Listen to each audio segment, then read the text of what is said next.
Keep it up.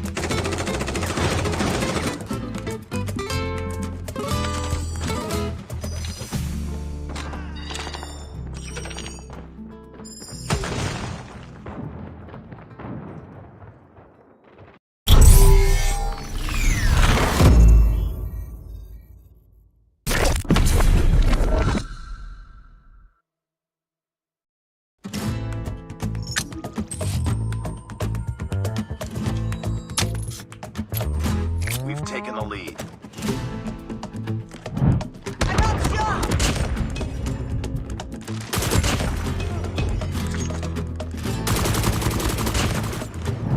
I got shot! Standing by. Heads up. Enemy UAV spotted. Predator missile awaiting.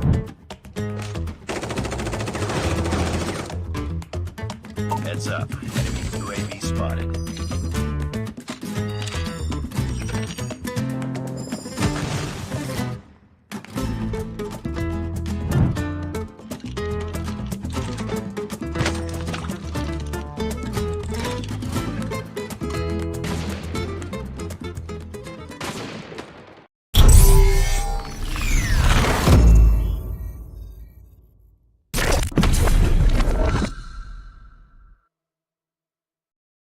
What's so bright? It's hard to breathe, but that's alright. Hush.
Keep it up.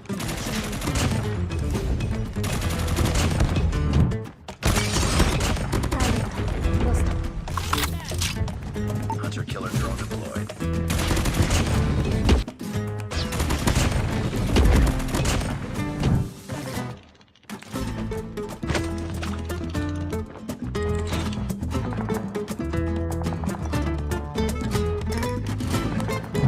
Keep it up.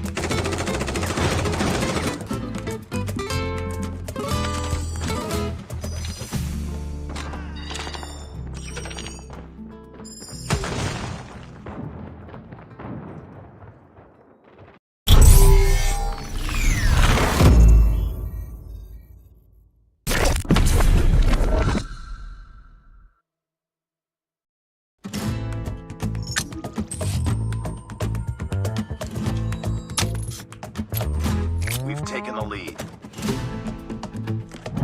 I got shot!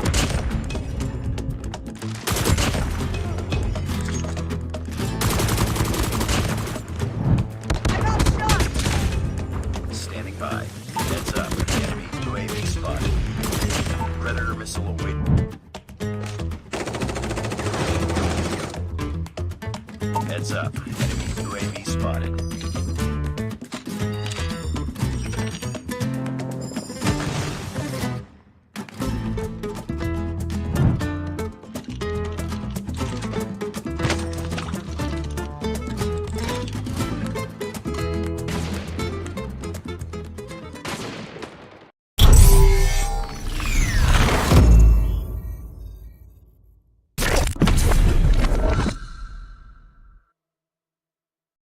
My world's so bright, it's hard to breathe, but that's alright. Hush.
there. Keep it up.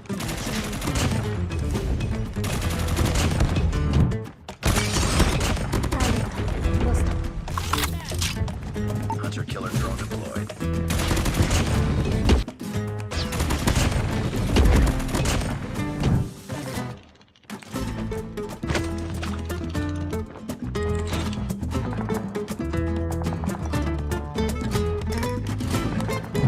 Keep it up.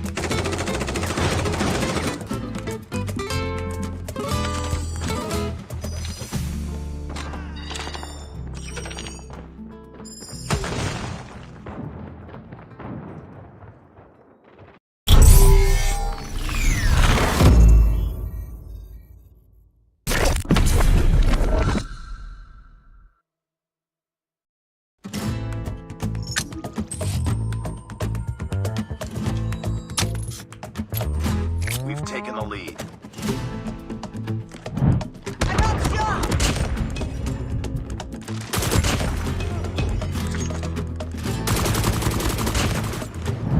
I got shot! Standing by. Heads up. Enemy UAV spotted. Predator missile await.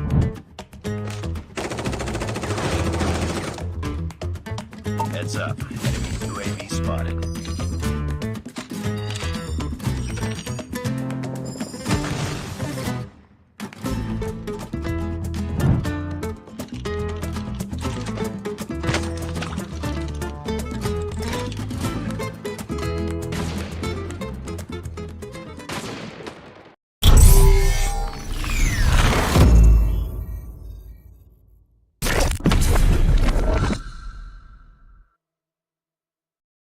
My world's so bright, it's hard to breathe, but that's alright. Hush.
deployed.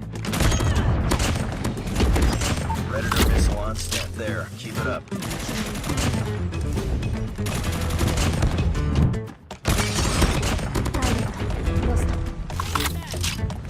Hunter killer drone deployed.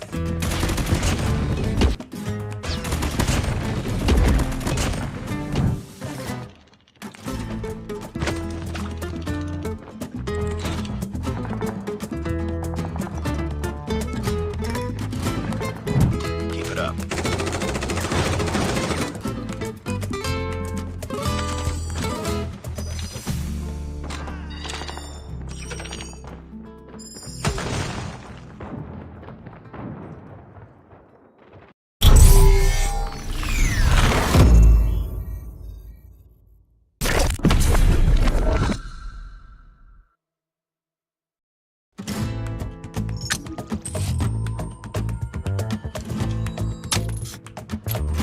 We've taken the lead. I got shot!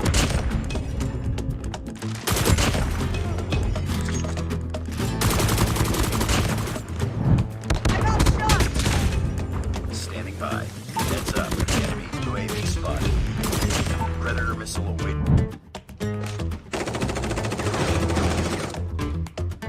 Heads up. Enemy UAV spotted.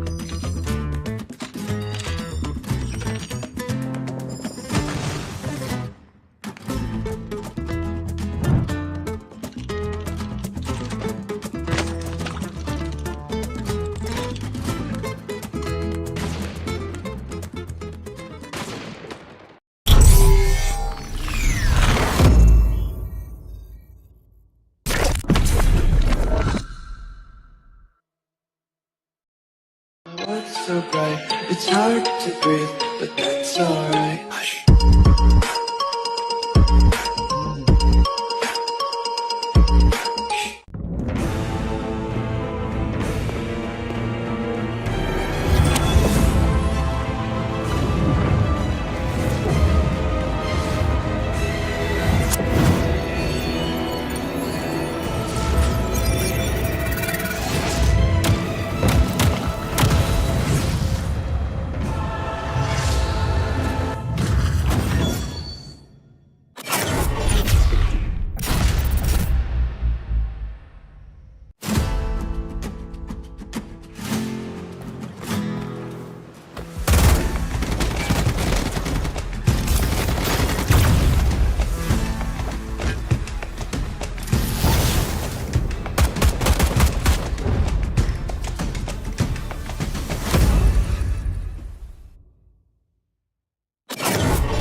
Heads up. Enemy UAV spotted.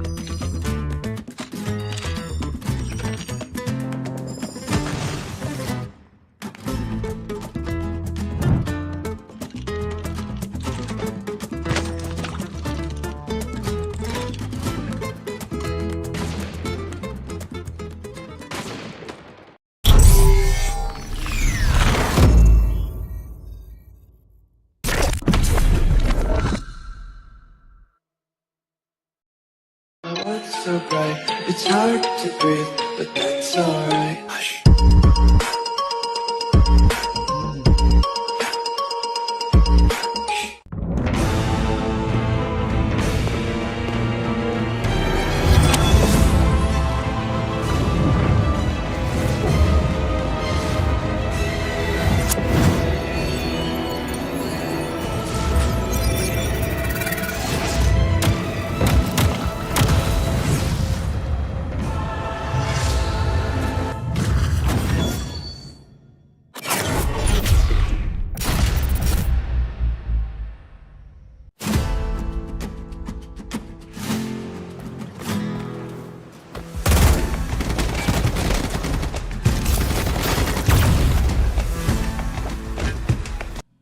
Ladies and gentlemen, boys and girls, it's Championship Sunday here at Garena Masters Season 5, and we can't wait to see some crazy Call of Duty mobile action. We've got EZR Bookie, Powerhouse, and the West Point, Mamba LOWKINGS bringing you the action, and BeefMami with the Mustachio AJ powering the matches with our voices. It's about to be a good day, Beef.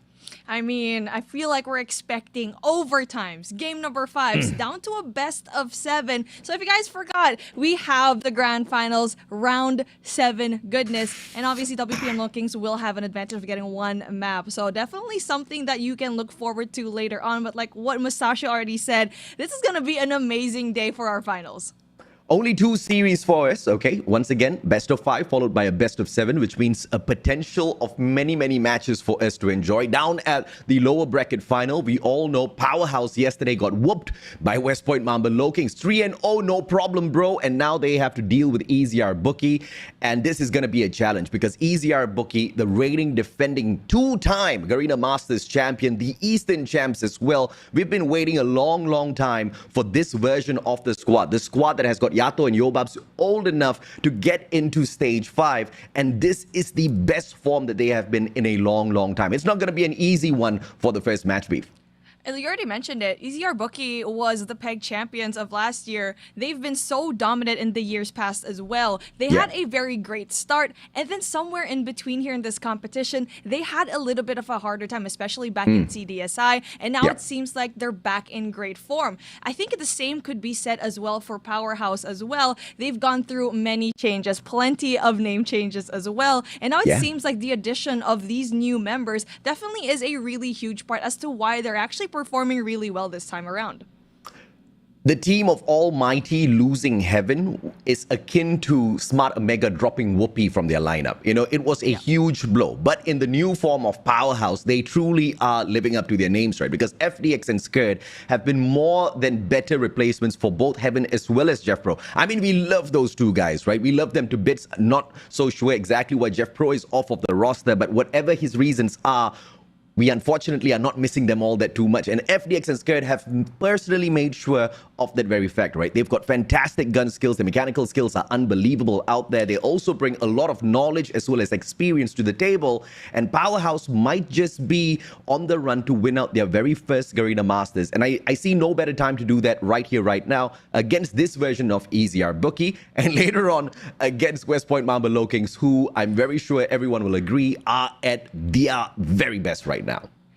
And it also deals with the passion of a certain team. For a while, Almighty kind of lost that. And when they started going in to change their name as Jigjag, and now as well going into Powerhouse, it seems like they're pretty much revitalized as a team. Something that we kind of see the same case for EZR. But speaking of passionate, man, I mean, WPM LOWKINGS going in there, an absolutely flawless run here so far. What can I say? Their most, I think, dominant team in Garena so far in the last few years that we've been casting this, man. Yeah, I mean, we've pulled the word Titan and we've very, carelessly thrown it around. Yeah, there ain't no titans in the competition. There is only one titan, and they've earned that name for themselves. It's West Point Mamba Lowkings, not dropping a single map. They have 3-0'd every single team, even in their best of fives. They are wrecking each and every single brand. And all of that effort, part of it is for the lion's share of the $25,000. They want the 10K before they set themselves up for stage 4. And it really is something that is important when it comes to the prize pool, right? Yes, you have a total prize pool of $25,000. That is going to be helpful for a lot of these teams that has only just gotten their representation from these different orgs. Definitely going to be a huge thing to have $3,000, but you definitely want to have that 10,000 first place, and also to kind of be an ego booster to be that #1 team here. Like what you mentioned already, 2 teams right now really wants to get their first W here for Garena Masters. It's not going to be an easy fight at all. Both teams desperately want this. This is a powerhouse versus powerhouse, except one actually carries the very name, right? EZR Bookie will be looking to absolutely annihilate them in the Hardpoint match. And we all know how Powerhouse has been doing phenomenally well on their S&D. So the first 2 matches in itself will give us a rough indication as to how the series is going to go. And when it comes to the map selection, we already kind of see teams try to avoid these newer maps that we're seeing here, new to this year. Compared to last year, we're playing the same maps, same modes, and now it's a different kind of case. There are special maps in these modes that are only specific to a certain mode. And something that we're seeing is, yes, maybe they've had enough time to kind of, you know, play these maps, be good at them, but you can definitely see, even with the teams that we're seeing right now, especially when we go into the map picks and bans, some teams just don't want to go into a certain map just because they're just not comfortable. Yeah, funny enough, Arsenal is just that map for both EZR Bookie as well as Powerhouse. They have avoided the map like the plague thus far, and EZR Bookie has not hopped on into Apocalypse just yet. But I think these 2 maps will be out there for the rotations, because both EZR Bookie and Powerhouse have shown many signs of weakness in the recent times at Takeoff as well as Summit. That's potentially going to be, you know, the 2 maps that are banned out of their series as we start off in a little bit. Yeah, and when we're starting off the day, right, especially coming into tough losses from yesterday, you need to find a way to kind of pick things back up. And this is where we get to see team chemistry. I mean, no stats can really surmount the amount of pressure that these teams really face. As you can see here right in the brackets, a lot of the time here in the playoffs, that's when you get to see these teams really pick up the pace. And a question that a lot of people are saying is, can Powerhouse really deal with the damage? Just because their Group A standings, I feel like the amount of teams that they went up against didn't really surmount to what damage Group B actually did.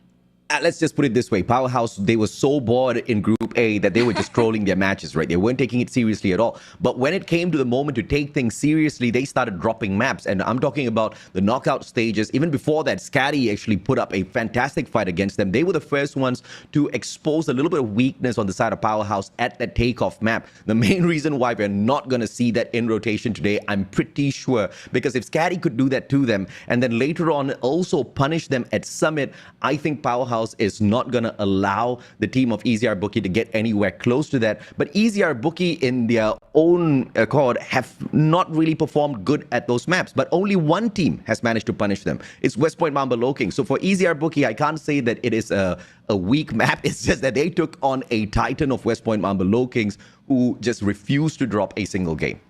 And now let's see the games. Speaking of what we're going to be seeing today, like what we mentioned already, we have 2 games today. But look no further. I am 100% sure that it is going to be a long day, even though this is technically the least amount of games that we've had here in the whole Garena Masters 5. But taking a look at the powerhouse, quite literally, of the teams that we've had here. 3 top teams here in Garena. We said goodbye to so many teams, but we're starting it off with a bang with Powerhouse versus EZR Bookie.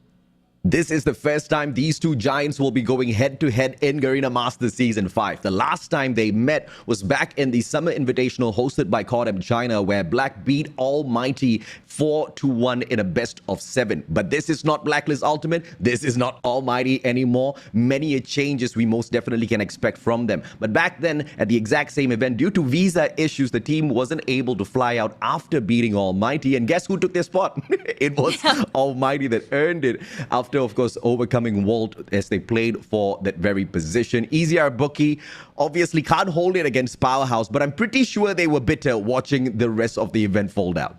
I mean, it just happens, man. Esports can be such a wild ride. And speaking of a wild ride, WPM LOWKINGS just gave a hard time to majority of the teams, rather all of the teams that they went up against. And they're going to be sitting pretty right there in the grand finals. They will have an advantage of getting that 1 point in that best of 7. So they're just going to be watching that game later on in our first series. But here we go, AJ. We're going to start off Powerhouse. Yes, ma'am, and this is the crazy lineup of Incendio, Irfan J, FDX, Bingo, Shut Up, as well as Kurd. And we barely get to see Bingo play. The main reason for that is the main roster on the side of Powerhouse is just way too powerful. But whenever Bingo did step up onto the plate as well, he most definitely can carry the squad. We've seen the engagements from him, a player full of potential. Unfortunate that we don't get to see a lot of his style out there on the battlefield.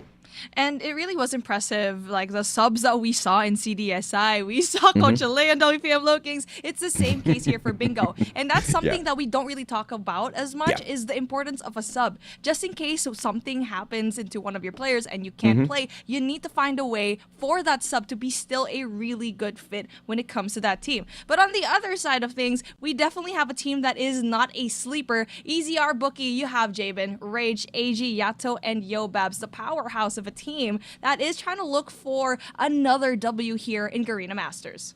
In Hardpoint, Rage will be looking to rage on and pick up each and every single point that he can soak off of those hills.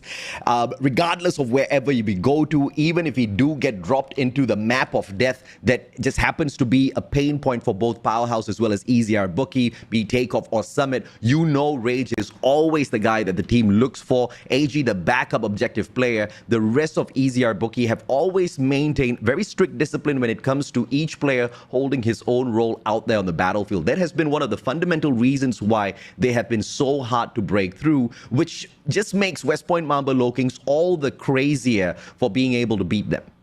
Yeah, and it really was a close matchup, especially in that search and destroy. But when it comes to it, I feel like this team really has just one more step. There's something happening within them that we still need to kind of have the finesse of this team in order to beat a team like WPM LOWKINGS, which has it all locked down. But as we see here for our head-to-head, you can see our MVP on the other side of things, the Singaporeans, shut up being the Master Hokage for his team. And on the other side of things, AG is definitely a person that you don't really get to praise a lot more just because of how much superstar power that this team has.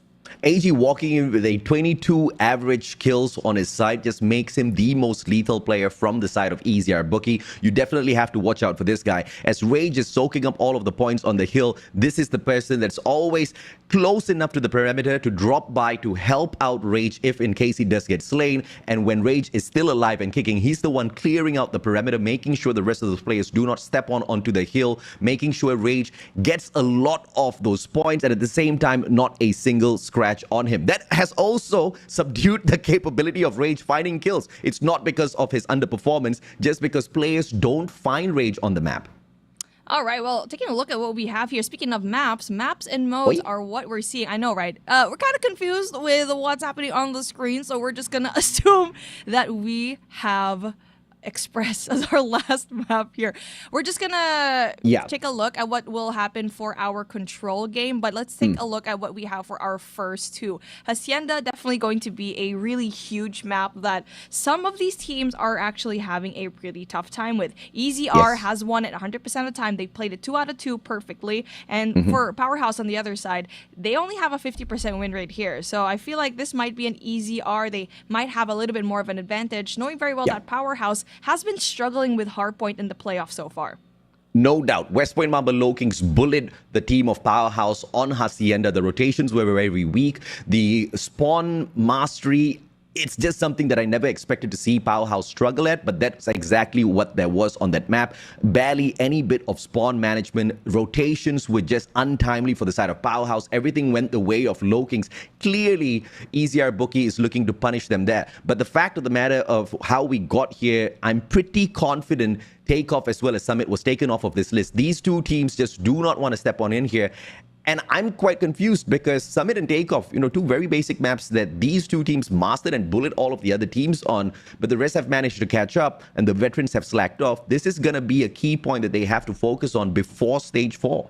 Yeah, I mean, when you see Arsenal on the map, a lot of the times the scoreline is just so far away. So, excuse me, the map selection was actually pretty, awesome. Like, seeing Express and also Arsenal at the very last end, as we already mentioned that this game could actually reach into a game number 5. So, yeah, you have more classic maps in the first 3, but at the very end, definitely going to be really impressive to see how these players are going to perform. And so, when we're looking at the operator skills as well here, AJ, that's the new thing about this year is the fact that you have a different selection, a really wide selection of your operators. I'm glad the Purifier has not been taken out. I don't know if Irfan J is going to be smartening up with the play because the last time we saw him walking around Summit with a Purifier, he could barely burn anyone. He got burned down and out. The operator got wasted a couple of times. There's no Gravity Vortex in play this time around, though. In replacement, we do have the War Machine. Better for zoning for sure, but my personal preference, the Gravity Vortex, as long as you don't have a smart enough opponent who just used a timely trophy system, your Gravity Vortex is going to be super, super powerful, especially on Hacienda. That being banned out is fantastic for the team as well, but good bringing in the War Machine to kind of just keep the zoning to their side. Because this is once again going to be something that Powerhouse needs, mainly because they don't rotate early enough on Hacienda. That has been their greatest weakness, especially against West Point Mamba LOWKINGS. Getting there late, whipping out that operator, can find some breaks on those hills. But of course, we have to see how the situation breaks down in a bit. Yeah, I mean, with Hacienda, it's a huge map. The second to the largest map compared to Arsenal being the biggest rotation, especially from P2 to P3. Yeah. But hey, good for us. We're seeing that later on, possibly, if it's not going to be a 3-0. Honestly, at this point, man, anything could happen. I'm not going to be surprised if it's a 3-0 because at this point, man, anything could happen. And these teams are hungry for a win. And it's just so exciting to see all of these former team members going up against each other. Yeah, I'm calling a 3-0 impossible because it's the lower bracket finals. Both teams want to get into the grand finals. I mean, easier bookie for obvious reasons. They want to be the 3rd time Garena Masters champion. They want to set up a good momentum for themselves before stage 4 and then later on stage 5. Remember Yato Yobab's the whole fiasco with them not being able to move on to stage 5 because of age limitations, etc. This is the kind of version of EZR that we want to see move on to stage 5. Look, as a matter of fact, the fact that they didn't go to China probably indicates that Garena SMP could have done better if Powerhouse did not take their spot. This is something that they still want to prove. And now they have to prove it here in this Hacienda Hardpoint, as this will definitely dictate the pace of the game, as you do get to see that EZR is going to be right there comfortable into those higher grounds. They will still touch the Hardpoint though, but Powerhouse is just winning a lot of the gunfights inside. But when it comes to setting up, EZR still has it on the lockdown. It's good, beautiful hold thus far. AG roaming around up top. Will find one, but a fantastic shutdown from afar. It is going to be shut up. Finds it. Traded out by Rage, and the bleeding gets stopped. It's all equal on both sides thus far, with FDX waiting for the smokes to clear up. Finds one. Traded out right back. Back and forth we go. But with EZR just having more men within the objective as well as the points. And when it comes to the points, it's still going to be evened out. It's a matter of who's going to be going in for that rotation next, and it will be EZR. Something that they need to get a hold of is that driveway control, which Powerhouse already has 2 players sending in, and Art as well. They're going to be losing their gunfights, so that's going to be essential gunfights being won by EZR in that rotation to next. Timely rotation from the team of Powerhouse. They take driveway already. Incendio is taking that back step. He does find the entrance through mana, and this is going to lead to a pincer maneuver. So they play number 1 and 4 in yellow. They're not going to stand a chance at all. But surprisingly, AJ still alive and kicking with the CBR4, waiting for backup before he shows himself. That's great trigger discipline from the EZR player. Man, this is such a good break coming in from Powerhouse, because even though that the setup was really good early on for EZR, it's just overwhelmed with the amount of Powerhouse players that actually spawn into the backside. But Yato accidentally takes himself out, and that actually prompts Powerhouse to get even majority of the points here. That's such a pity because AG stayed alive all the way until he got those 2 frags, opening up the hill for the rest of his team members, and then one just takes himself out of the equation. Unfortunate. Powerhouse still holding on to the hill. 55 to 25. Slowly but surely, the SGMY squad running away from EZR Bookie. On to P3 now. The rotation is solid from Irfan J leading the fray. He's going to be anchoring down the spot, but a potential to come across 3 players on the side of EZR who are already swooping across. And really essential rotational gunfights being won by EZR right now as they also take a hold of Office. But the thing is, you also have 2 players coming in from Powerhouse spawning on that right side spawn, also getting a hold of Tin. So at the moment, they're still trying to fight for those power positions, and it will be a very scrappy P3. Yep, single player on the defense. It's Rage as well as Hispanic, and he wins out a gunfight. Rage with a double, holds on to the hill single-handedly, and EZR, they find the hill. 7 seconds to go. Powerhouse attacking from a single angle. Play number 4, AG, CBR4, backstab. Does not work it out, and Powerhouse has a good opportunity here with the numbers. They sneak the hill right back. This is what I'm talking about. War Machine zoning, but that is undone here. Fantastic trade-off by Rage, finding Irfan J as well. Back and forth, but Powerhouse with the hill. 16 seconds to go. EZR has one last chance to break. Good operator usage from both of these teams, and Powerhouse used 2 to their advantage to kind of stop the bleeding, mitigating the amount of points that they could have lost here in P3. And now as we're finally going for that rotation in next, again, we have EZR. We've seen them go and win those rotational gunfights, and that's why we're seeing them to kind of have a little bit of a catch-up here. Even though they went in for the early rotation, it's really difficult that the fact that they're not winning their gunfights also in the late round. I agree, man. Long rotation around. It's going to be shut up with Sparrow this time round. Can he find the access? Yo, Bob says hell to the no. Headshot takes him down. Takes the operator out of the equation as well. Yato brings out the Purifier to purify the souls of the players on the side of Powerhouse. 59 to 77. Team in blue, they get shut down. The Preddy gets whipped out, and Irfan J secures the hill for the squad. They spawn out of docks. Overextension by Irfan J. Finds one for himself, but AG from the back. Can he back him up? Incendio with a War Machine as well. Powerhouse looking to dominate this hill as well. But then you do get to see that Rage is absolutely creating chaos here, especially going in through shoreside, winning majority of the gunfights here, allowing his teammates to go in there for the rotation, holding down the fort enough for them to get the scrap points. But as we are saying that, it is Powerhouse that are just using their operators to their advantage. They're using it so well, breaking the hill. Powerhouse cannot afford to pull a smart mega here to take the lead and then drop it at the very end. EZR Bookie already catching up with them, keeping things close enough so that they can turn this game around at any point of time. EZR taking the left-hand side of the map on the setup for P1 PR. Powerhouse on the right-hand side, and look at the overextension by Rage. It does earn him 2 of those kills. Very high value frags gotten on the side of EZR, but nobody's on the hill just yet. Powerhouse using the opportunity and the opening to slay out the players of EZR first before playing the point. You're absolutely right. I mean, they were able to win majority of the gunfights here into 2F, and that in turn gave them some of the points, but not able to just collectively sustain those points enough for them to get it. Open Hardpoint at the moment. It is still Powerhouse that'll be taking down majority of the points here in Pre-1, but EZR is retaliating very quickly.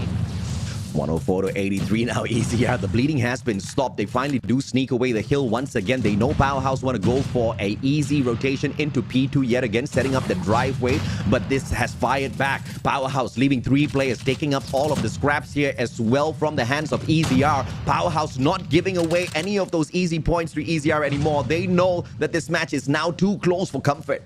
Man, the play of smokes for Powerhouse is so good. You saw Shad up there trying to contest the point. They don't even need the majority of the points. They just need to stop the bleeding, like what you mentioned. Rotation here early already for Powerhouse, something that we didn't get to see a while ago. Oh, triple operator investment. The Sparrow got taken out first. AG barely doing any bit with his operator. Rage and Yobab's on the other hand. The Claw and the War Machine. Perfect combo. They find the break on the hill and continue slaying out the players inside of lobby as well. But 4 in blue. Shut up. Rotating around. And the driveway. He drops that gunfight. EZR. They win that out. Potential now to take the lead in this hard point. 30 seconds to play with, and that will definitely allow EZR to get majority of the points down here, especially with a Preddy going down, raining down on Rage, and that's going to be huge for that team, stopping the push coming in from Powerhouse. But we do get to see Incendio bringing down a War Machine of his own, trying to flush out these players, but he gets eliminated. That is the problem with the War Machine. It's just not as good when it comes to breaking those hills unless you do have a little bit of a positional advantage in defense. 136 to 117. The scraps being soaked up here by EZR. 2 players on the early rotation, but Powerhouse has already gotten this third hill all on the lockdown. Player 2 and 5 inside of the warehouse. 1 and 3 holding the backs so that none of EZR can pull those flanks around them. It's all about the gunfights now for Powerhouse to pull this round back to their side. And speaking of Powerhouse, they're shifting the pace and they're just going in for early rotations and they're holding it so well. Shutup's gonna be getting essential kills, but Yato's gonna bring out a Purifier that can help them out. But Irfan J's Purifier answers back and counters that Purifier, and it's still going to be a back and forth here with 33 seconds. Trophy saves the lives of Powerhouse. Pretty denied. And now the player is still alive and kicking. But 3 and 5 still alive. Rage. Can he find it? Yobab's still there to back him up. But a grenade finds Yobab's head. And Powerhouse, they are seconds away from pulling the lead. The bleeding stopped once again. Yato refusing to give the match away just yet. Jabin drops as well. Powerhouse winning out a majority of these gunfights. Incendio whipping out the right tech AMR as well. Can he find one? Smokes all around him. But on for P4 rotation, EZR's given up already. There you go. Rotation is definitely going to be key. And you're looking at Rage right now to cut that rotation off. Possibility to get that too. But unfortunately, FDX sniffs him out. It's still going to be a back and forth. As on the left side, it's going to be PRS. It's going to be EZR on the right side. Even my Beagle will lose to that nose. The guy sniffed him out, instantly shut him down. 148 to 141. EZR win the hill. They're attacking just from the one-hand side. And now player number 3, Incendio, trying to find that flank, but that gets denied as well. EZR is going to find all of that positional control, but one player can make this all undone. Irfan J, CBR4, attack from the back. He misses his shot, jumps right back up, but Jabin with his positioning backs away, and he gets traded out by AG. EZR with a fantastic play, but the numbers on the side of Powerhouse overwhelms the Hardpoint. 22 seconds. EZR finds it once again. What a scrappy Hardpoint we've got. Yato with a triple, and even though AG was denied of his Sparrow, it is still pure gunfights being won by both teams as they are just broke going into P1. So you're going to be seeing such huge gunfights being won that rotation. And what is important for here in P5 rotation to P1 is the fact that it's such a short distance, and right now it is still Powerhouse winning these gunfights. They're dancing the tango here. Both know exactly who needs to take the next step. Both dancing in tandem with each other. 158 to 163. They're not too far at all. And one beautiful swing can get EZR back in front yet again. And that's exactly what's happening. Player number 3, Rage. 35 kills already. And he's just dominating the objective. And now the objective needs to be held right now by EZR as they're finally winning some of their gunfights. It is going to be an open hard point at the moment. Irfan J opening things up with a double. Definitely going to just give them a little bit of breathing room, but EZR still right there behind their backs. But what a long match we've got on our hands. 26 more seconds to go. The hill just keeps being stopped. Both of those players, the objective players on both sides, hopping on into the hill. The bleeding consistently stopped on either side, making sure the other team can't run away. But when are we gonna end the match if this is gonna be the case? 11 more seconds and it happens again. It's all due to those smokes. They just can't find each other. But Powerhouse circling around. Great strategy to remove those players from the hard point, and AG doesn't do anything to stop all of those final points being soaked up, and only 10 points between these two teams.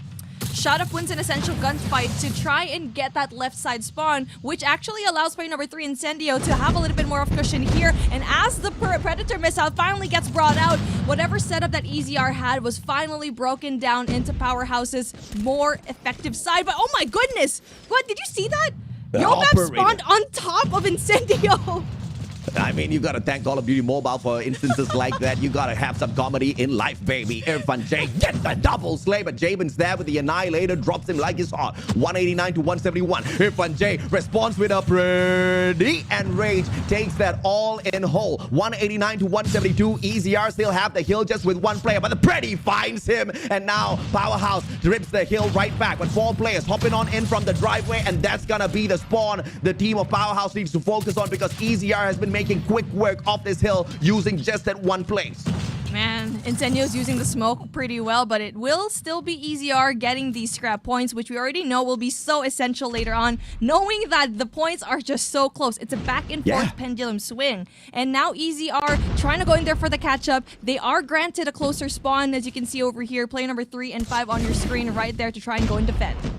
Not the final stretch just yet. Based on what we've been seeing thus far in this hardpoint matchup, the bleeding is going to be stopped once again, but Powerhouse not playing for stops. They're playing for the hill. They find a space. 201, leaving EZR in the dust. Can we see Shut Up now? Rage on. Has got the Fennec in hand. In the meantime, it's going to be Incendio anchoring down the hill. Yato's going to stop the bleeding for a tad bit. Successful at that. Incendio finally finds him. EZR backdoor access, courtesy of Jabin. Fennec in hand. Waits for the timing. Rest of his team members are a tad bit slow, but 20 24 more seconds. It's still possible for a break.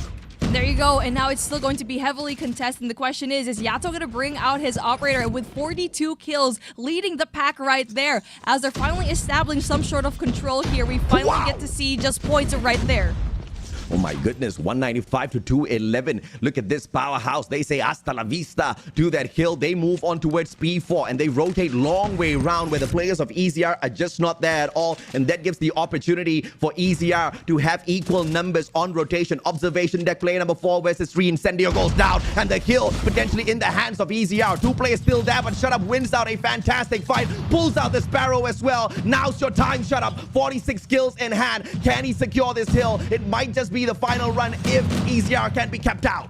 Here's the thing though, Yato can definitely apply that pressure, but unfortunately for him, he does go down. That could have been such a huge blow to the defense of Powerhouse. But as we're seeing one last push coming in from EZR, 3 players finally get the picks down. It is left to a 1v1 that Shut Up actually wins. Nah, the hill does not stop here. We need one more. Back into P1. Give us a scrappy match. EZR. No men near the hill just yet. They can't stop the bleeding. And the claw from Skirt is gonna punish them as they step on up to the plate. They are just gonna get slain down. Yobab's from the back. The bleeding gets stopped. Skirt says no. Denies it. FDX finds rage as well. The X players breaking EZR down. 3 more seconds to go. They only need 1. On to P1 we go, says EZR.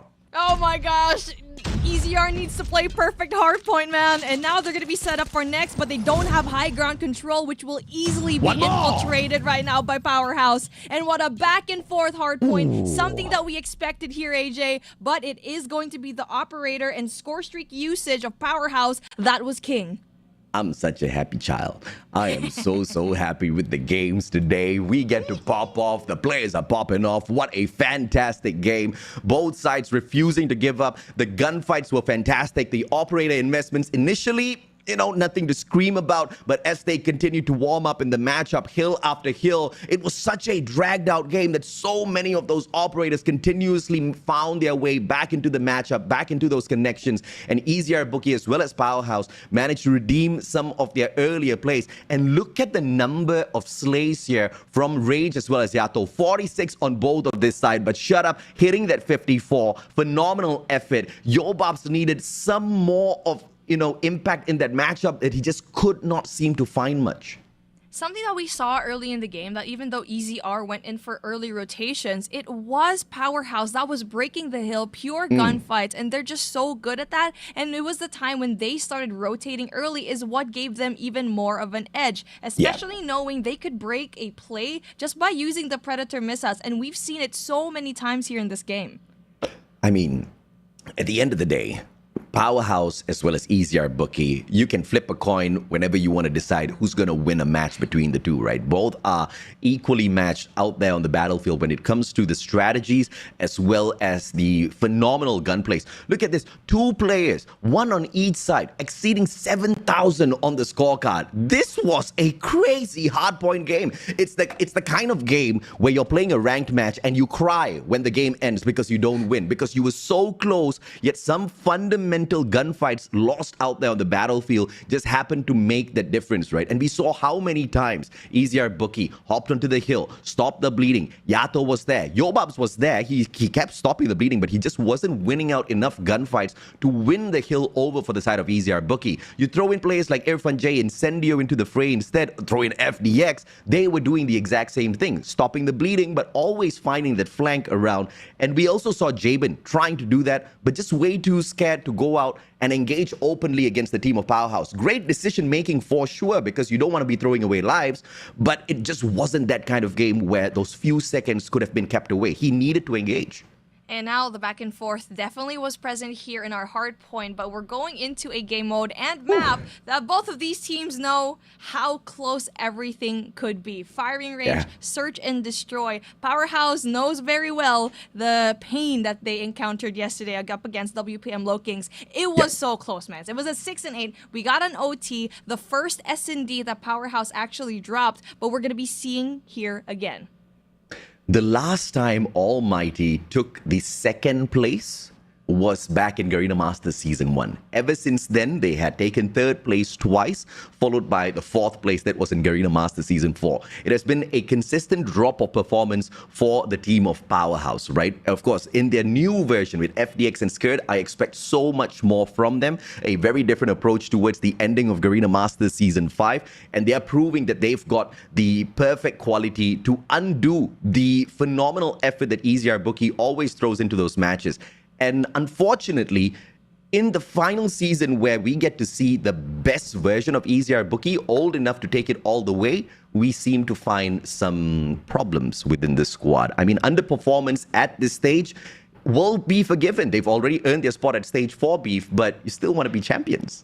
You want to be champions, you want to secure, like, compared to last year, right? We only have 2 slots. The same 2 slots. We need to have 3 at the end of the year, man. And right now, it seems like WPM LOWKINGS might actually grant us that because you need to be the champion in order for our region to actually gain 1 more spot. So right now, it's looking really good because even though, yes, WPM LOWKINGS, they are undefeated, it seems like Powerhouse and EZR are really good top contenders that, knowing very well that they've shuffled their roster, it seems like they just get better and better every time that they play here so far. And what better timing for West Point Mamba LOWKINGS? They've not had, huge roster changes. They took Demos out, and it was a blessing in disguise. Susano, he became Godsano now. Okay, the guy is just popping off. His snipes more lethal than even Whoopi himself. Unfortunate for Smart Omega, they're not in the running anymore for the current Garena Masters. They got kicked out by EZR Bookie. But West Point Mamba LOWKINGS have been that one, team in shining armor. Nobody has been able to penetrate through all of their defense. Powerhouse and EZR Bookie, on the other hand, so many points where we can pick on. And unfortunately, West Point Mamba LOWKINGS are going to go to town with these players if they continue to show some of these weak points. Because unlike them, West Point hasn't revealed anything thus far. And they have a really good map selection. It's pretty wide. Oh, yeah. I mean, it's not like they're leaving out certain maps, right? Unlike what we've seen already today, where we haven't seen an Arsenal being played yet. We haven't seen Apocalypse on EZR's side as well. And so we need to find a way for all of these teams to be comfortable in every single map, because at a certain point in time, you're going to be playing that. And that's what the group stage is for, is to play on these maps that you are otherwise kind of uncomfortable in. So when playoffs actually comes, you'll be very much capable of bringing that W. It's fine if they are still struggling with it now. It's just stage 3. Once they qualify into stage 4, they have to prep before stage 4. But as much as I say that, you don't have any time. Stage 4 is like in a couple of weeks. You need to be scribbling the map on a daily basis. And I guess it's just too big of a risk to allow that map to be within the map rotations against teams as big as Powerhouse and maybe later on West Point Mamba LOWKINGS as well. So I totally understand where they're coming from, but I agree with you as well, Beef, that it should have been done. They should have played these maps at the very least in the group stages, especially Powerhouse. Man, here we go. I mean, we have so much to say in this. Like, when we are on camera, we just don't have enough time, man. We're going in the game. I know everyone else wants to see this. S&D, Firing Range, both of these teams have played it. Every time it has been close. Absolutely. As we open up the match, it's going to be First Blood. Incendio goes down. FDX tagged up as well. Quickly repositions. Tries to spot his back. Nobody's going to be showing up just yet. The bomb, on the other hand, slowly but surely towards that A bomb site, but still waiting for a equalizer to bring the numbers at least even. And now we get to see that EZR has a pretty good defensive setup, as it's a tango for Powerhouse to try and get a pick off, because so far they don't have any information whatsoever. They only know that, yes, Jabin's going to be right there through American, but it's definitely going to be difficult as they're not giving any angles away. Beautiful shot. Shut up, Jabin. Down and out for the count. Reach. The corner of this white warehouse. Finds no connection. All thanks to the trophy, but Irfan J finds the connection from the opposite side. Information flown through perfectly. And you can appreciate Skirt for all of those communications. But now, Yobabs from the back. It's a 3v4 retake. The numbers have just turned around. Very smart play by Powerhouse. And now it is going to be EZR trying to get into that catch-up. 33 seconds for them to try and make a play as they will be greeted by 3 players here into that A side. A shut-up just brings down the number even more. A 1v4 situation here, and shut-up is such an important player here, relaying that information to his team to open things up and kind of give them more kills. Because yes, you did get to see that first opener by Jabin, but that attack going in through trailer, even though shut-up wanted to get the pick, he knew that it was going to be dangerous, so he just let Irfan J get the kill instead. Yeah, lethal plays. 3 capable snipers on the side of Powerhouse should be more than enough to tame the deadly scopes of Jobabs as well as Jabin, and we are seeing that out in play right now. Shut up. Fennec in hand. This time around, will find one. Oh, the tag's just not on his side and continues to beam down. Misses all of it. Traded out by AG from the back. Incendio finds Yato, but AG puts the final nail in the coffin as EZR pulls one decent round back. And now for EZR, we see a different look. They went in there for the attack instead, and definitely something we're not going to be seeing this time around. But if it worked out for them that in round number 2, we might see the same case here. And now Jabin going in a different look, knowing very well, especially with that hit marker, that it's going to be an A hit. This is EZR Bookie's weakest game mode this season, and that gives Powerhouse a fantastic chance of going 2-0 within the series. They walk into this S&D with a 90% win rate in the competition thus far, and they've only dropped 1 S&D map, and that is to the unfortunate Titans, West Point Mamba LOWKINGS, that they may need to face a little bit later on. So Powerhouse better build up some fantastic momentum right here. Yato finding some wild shots, but no players right behind that. 3v2 though. It's still very doable for Powerhouse to try and equalize as they're just getting that information, trying to clear that angle. They still have the bomb holder, so that's going to be impressive for them. It's important that Skurd play his life well. FDX now trying to clear as much quarters here in Bravo, which is wide open. The first line of defense, once they do get that information for EZR, will be Jabin. Very smart play coming through from Powerhouse here, sending FDX to pull long way around to clear out B, as well as to potentially play a little bit of distraction. But as the information gets sent back, FDX calls for Skurd to bring the bomb close towards B as well, as he finds the rotation and the site empty. One defender in the name of Jabin. The Locust could do a lot of damage here if FDX peeps out of the trailer container here. Dude, this is so cool. You're definitely going to see FDX with such trigger discipline. He's going to wait for Jabin to cross over here. And now as the bomb is going to go down, he might even be greeted by all 3 players right here. And there you go. It looks like a push in tunnel. He needs to play this right. Oh my goodness, he gets one but gets traded.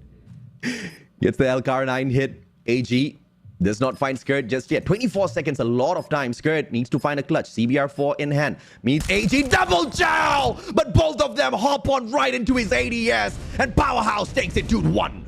Oh my goodness. What a great play from EZR. The response was there. But Powerhouse is just so good when it comes to the timing and everything. Really is the discipline showing right there.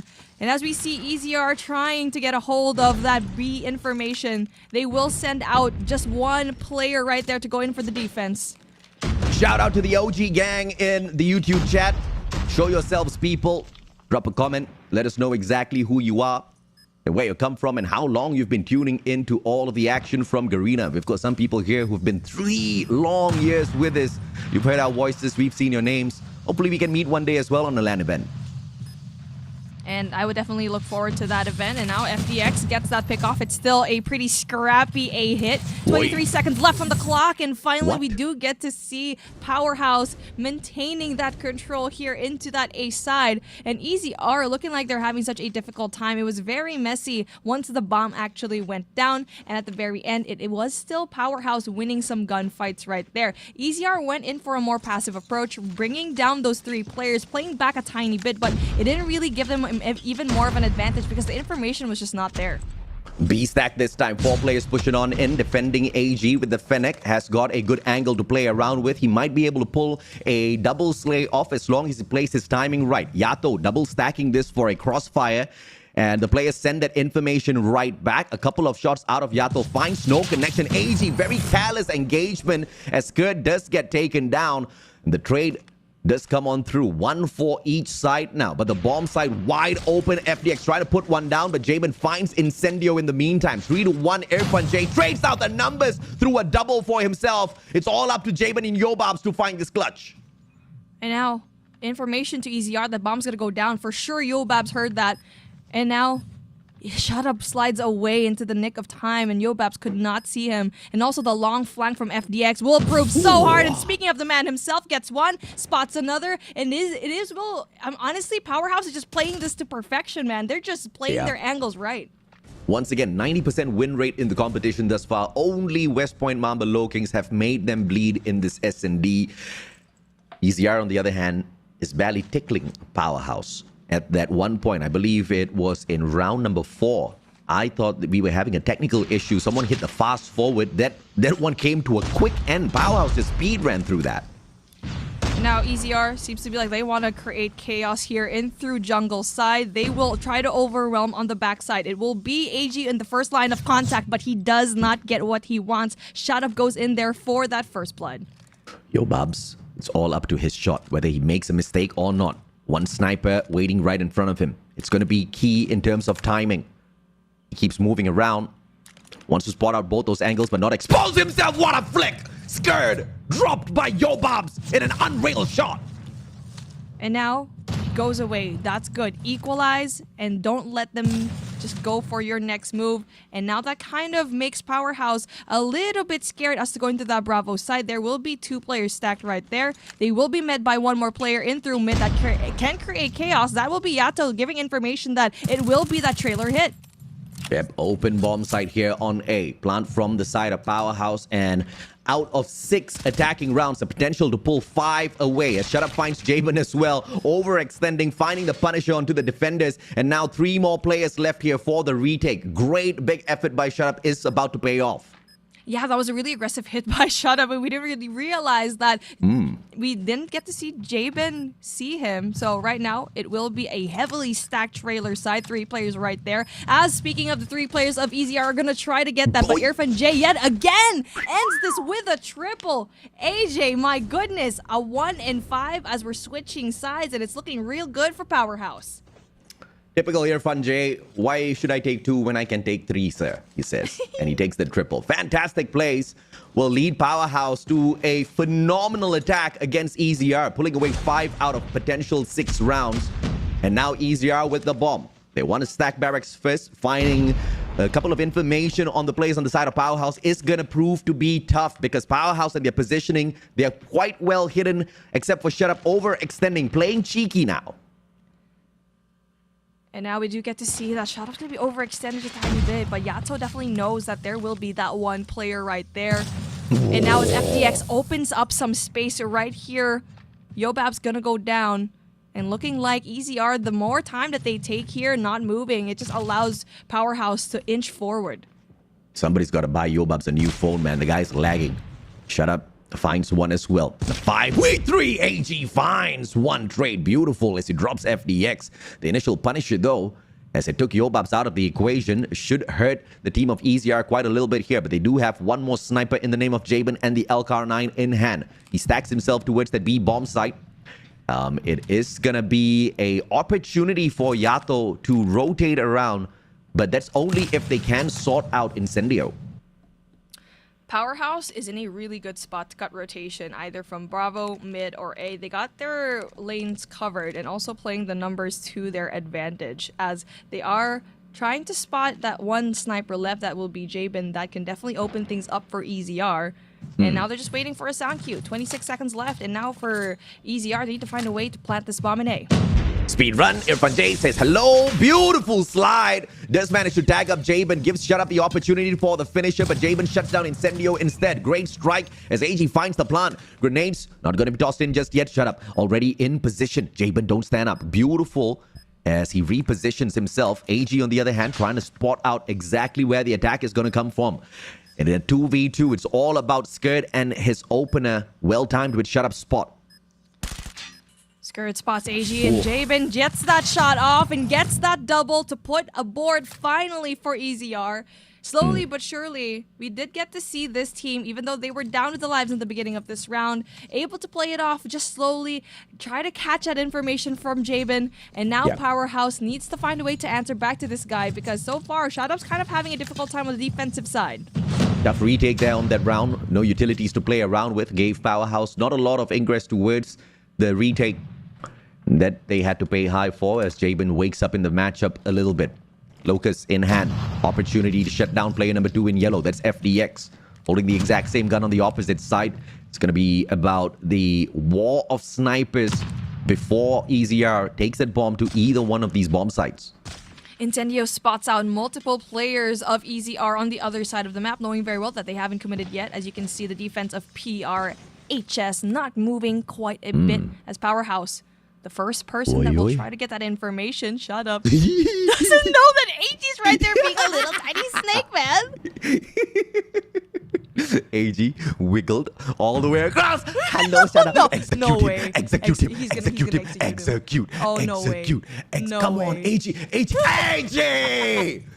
Throws the opportunity away, but hits a double. Makes us all proud. Beautiful smoke right behind. No access for Powerhouse. This should be AG's round. Come on, EZR. Wrap it up.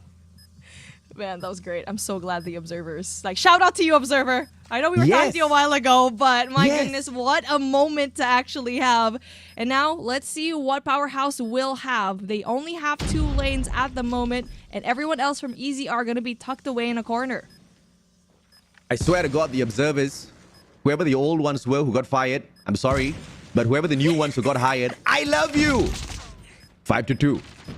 FDX and Irfan J both get dropped at the same time, and Captain Jabin waking up strong. The guy must have had a swig of coffee after Hardpoint.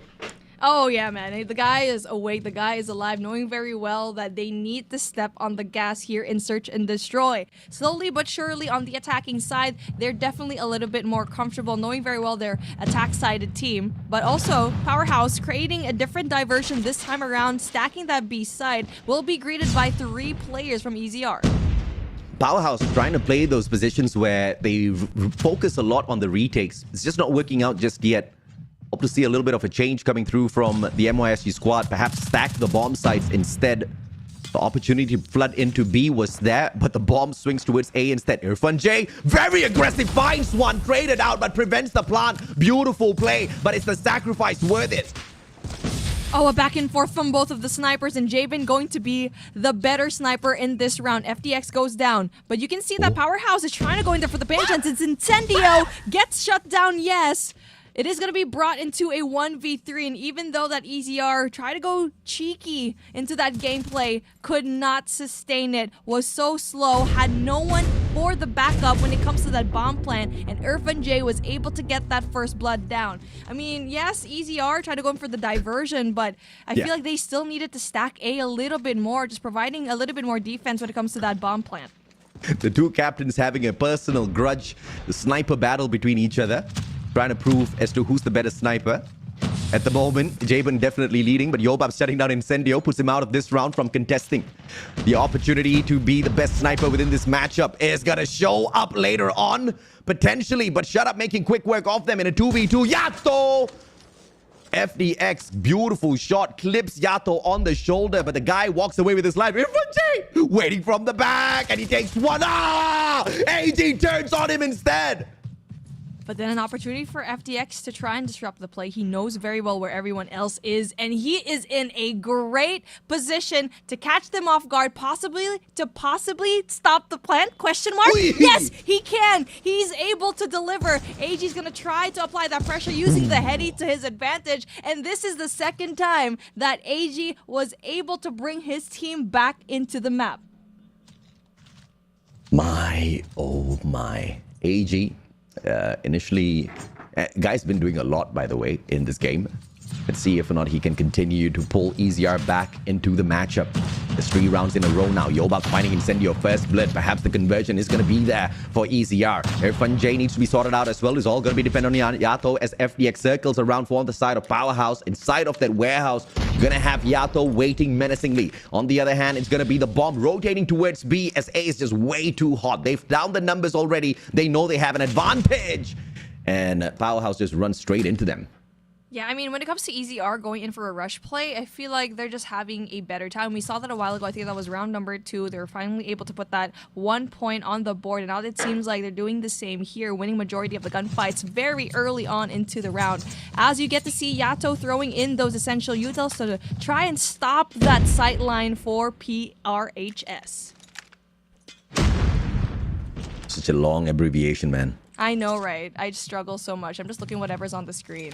I know it's just one extra letter from OMG, but I would like it to be 3 next time.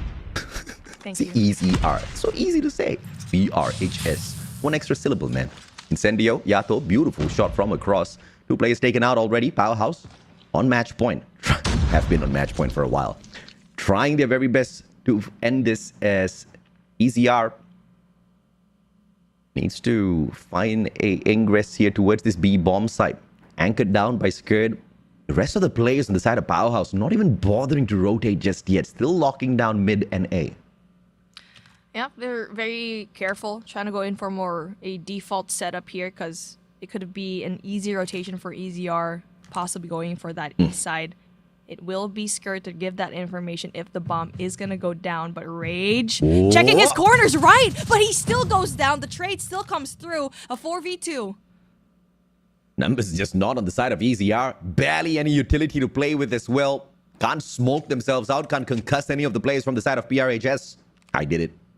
Congratulations. That's very impressive. I've been struggling, dude. And see, even the game can't handle it. Nice switching, Observer. Nice switching. FDX, beautiful shot, re-engages and finds Jabin on the second, and the finisher is there. It's a god nade out of the Clutch King Irfan J. Powerhouse, 2-0 up on the way to 3-0 EZR, but we have seen way too many reverse sweeps in the past. And EZR saw that, almost got reverse swept themselves up against Omega. And now it seems like the same case might happen for them this time around. They need to do the reverse sweeping on this team.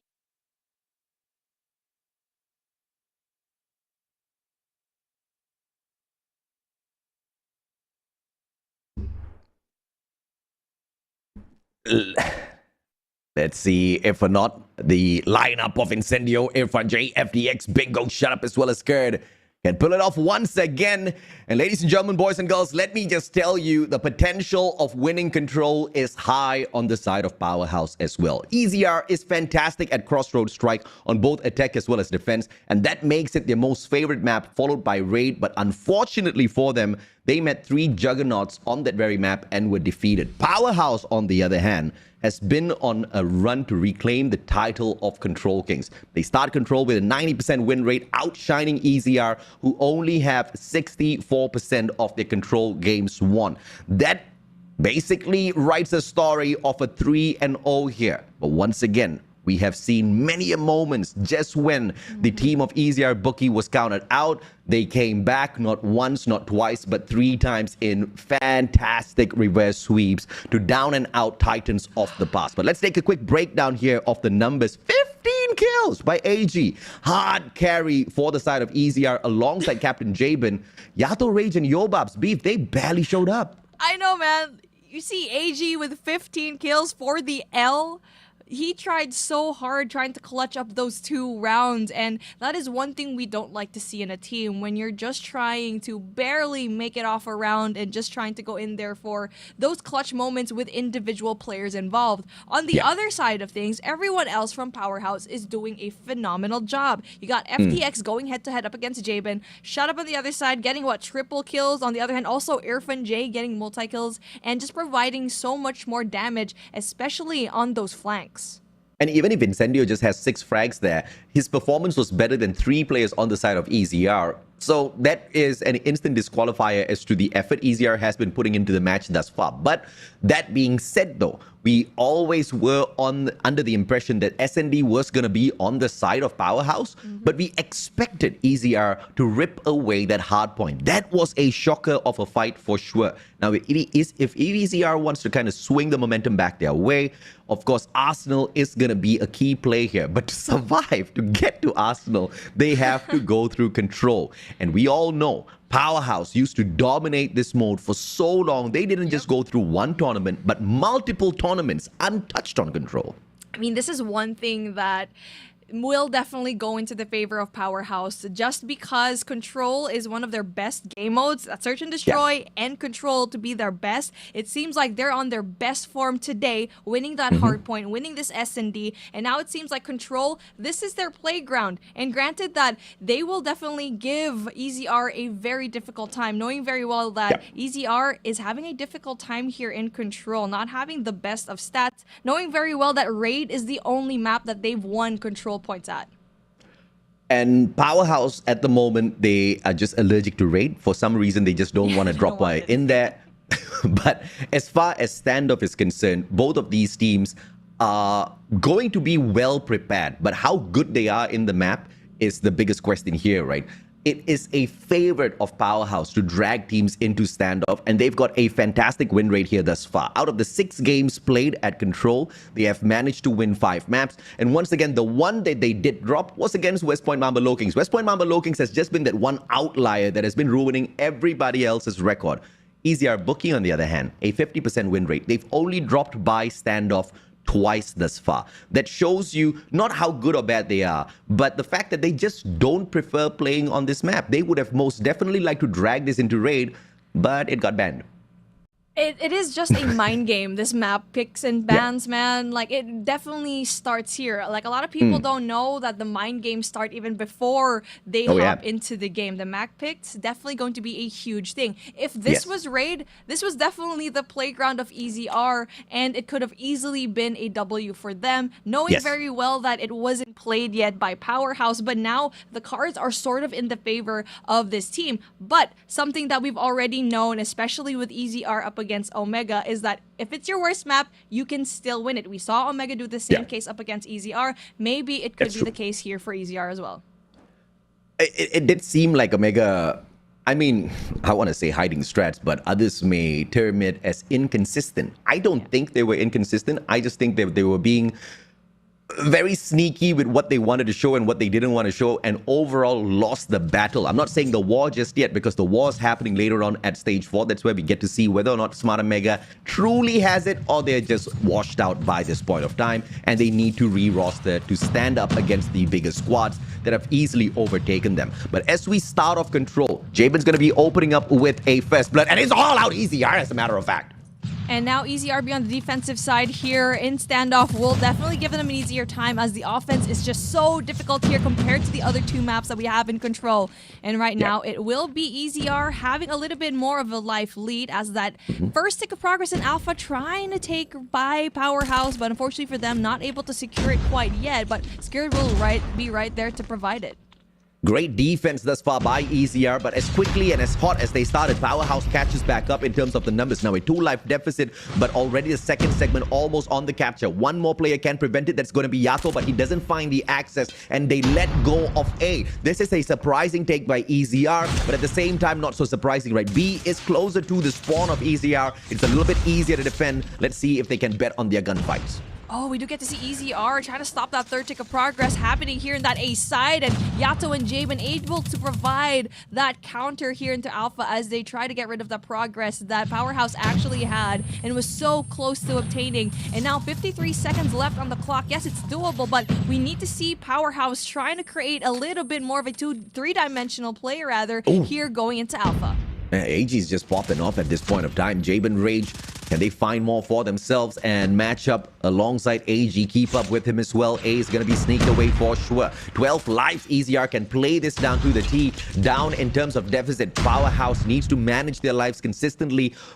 Perhaps take a overextension from the right-hand side of the map as well as the left. Move on into Hotel from gas stations, attack, and try to execute a spawn trap. But it seems with 5 lives, that might be a little bit too risky to try.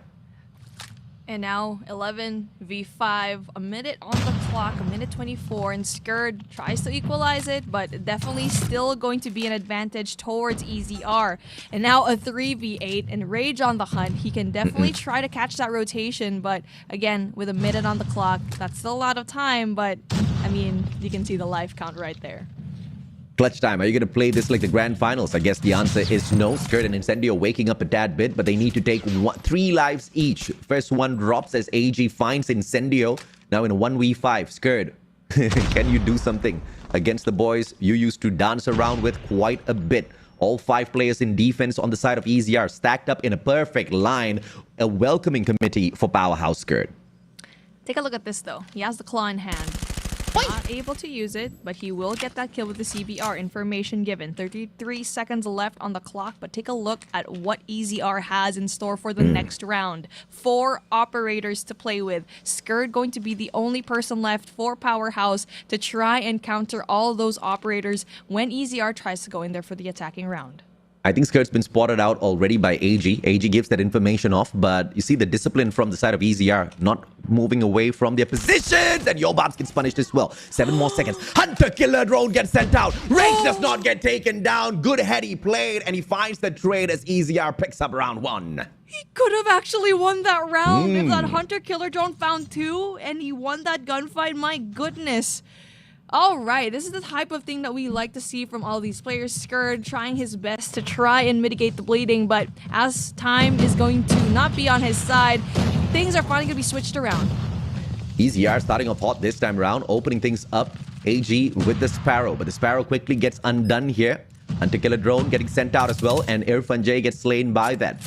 But the attack thus far has been a little weak from the side of EZR. Barely able to do much on these attack points. And now B finally being controlled by EZR. Sending just one player in the name of Rage, who invests the claw as well. Big plays, finds the slay. But no backup just yet to help him out. But he handles it single-handedly.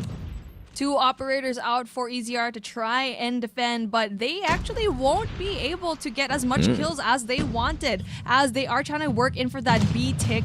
Definitely going to be impressive for them, but it will be shut down very quickly. Wow. AG gets a beautiful double, essentially holds down Bravo all on his own. Second tick of progress already done. Yeah, initially it's Rage, now it's AG. AG has been a key player on the side of EZR thus far, but it's sticky from nowhere. FDX delivers that God nade, takes the objective player off of B, and now the clearance is not pulled off just yet because they have to focus on A. The priority has changed here as EZR swings back, and now a spawn trap ensued. FDX annihilator gameplay. Can he get it? Yes, he does, and he continues to torture the players of EZR. Spawn trap gonna happen. Gonna definitely be very powerful for Powerhouse to try and secure their defensive round. But it is gonna be easier to try and breathe down their necks. And it will be mitigated right now just for a tad bit. But the life count still in the favor of Powerhouse as they're finally winning a lot of their gunfights. Yeah, EZR just left with 5 lives now. A very concise defense coming through from Powerhouse. Initially, it looked like they were going to lose that B, and now the markers cleared off by Clutch King Irfan J as well. Rage taken out. Incendio Skirt putting on a fantastic fight as Incendio and Irfan J once again team up to find the slays, leaving AG and the Clutcher all alone on the side of EZR in a 1v10. Finds the first one. 9 more to go. It's just so difficult to be on the offensive side here. And even though we actually saw EZR trying to go for ticks of progress in Bravo, AG was just overpowered and was only left with that second tick of progress. And now we are switching sides again, where we saw things kind of boil down a little bit close. And Skirt tried to go in there for that clutch moment. Let's see how he'll perform, knowing very well they have 3 operators in the ready. This time EZR. The advantage to their side once again. Operators, courtesy of Shut Up, finds Jabin out in the open through the smoke. Wild shots coming on through. B could be opened up, but they are overextending towards B just so that they can sneak A away. Smart plays from Powerhouse, but the numbers have been dealt with. Overextension at the back, and Incendio is dropped as well. And player number 1 needs to win out this gunfight, which it does. Skirt slays out Rage, who comes through for the defense. But A, just a single segment they could capture, but they haven't just done it yet.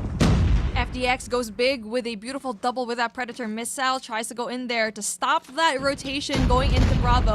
Player number 2, speaking of, FDX will try to be very, very quirky in this particular angle. Gets the trade-off. And essentially, you do get to see Powerhouse winning majority of their gunfights, even though that they're going to be on that offensive side. So definitely going to be really impressive. And FDX this game is just so key for Powerhouse. A great attack from Powerhouse this time around. Very demanding in terms of what they take, in terms of the objective claims.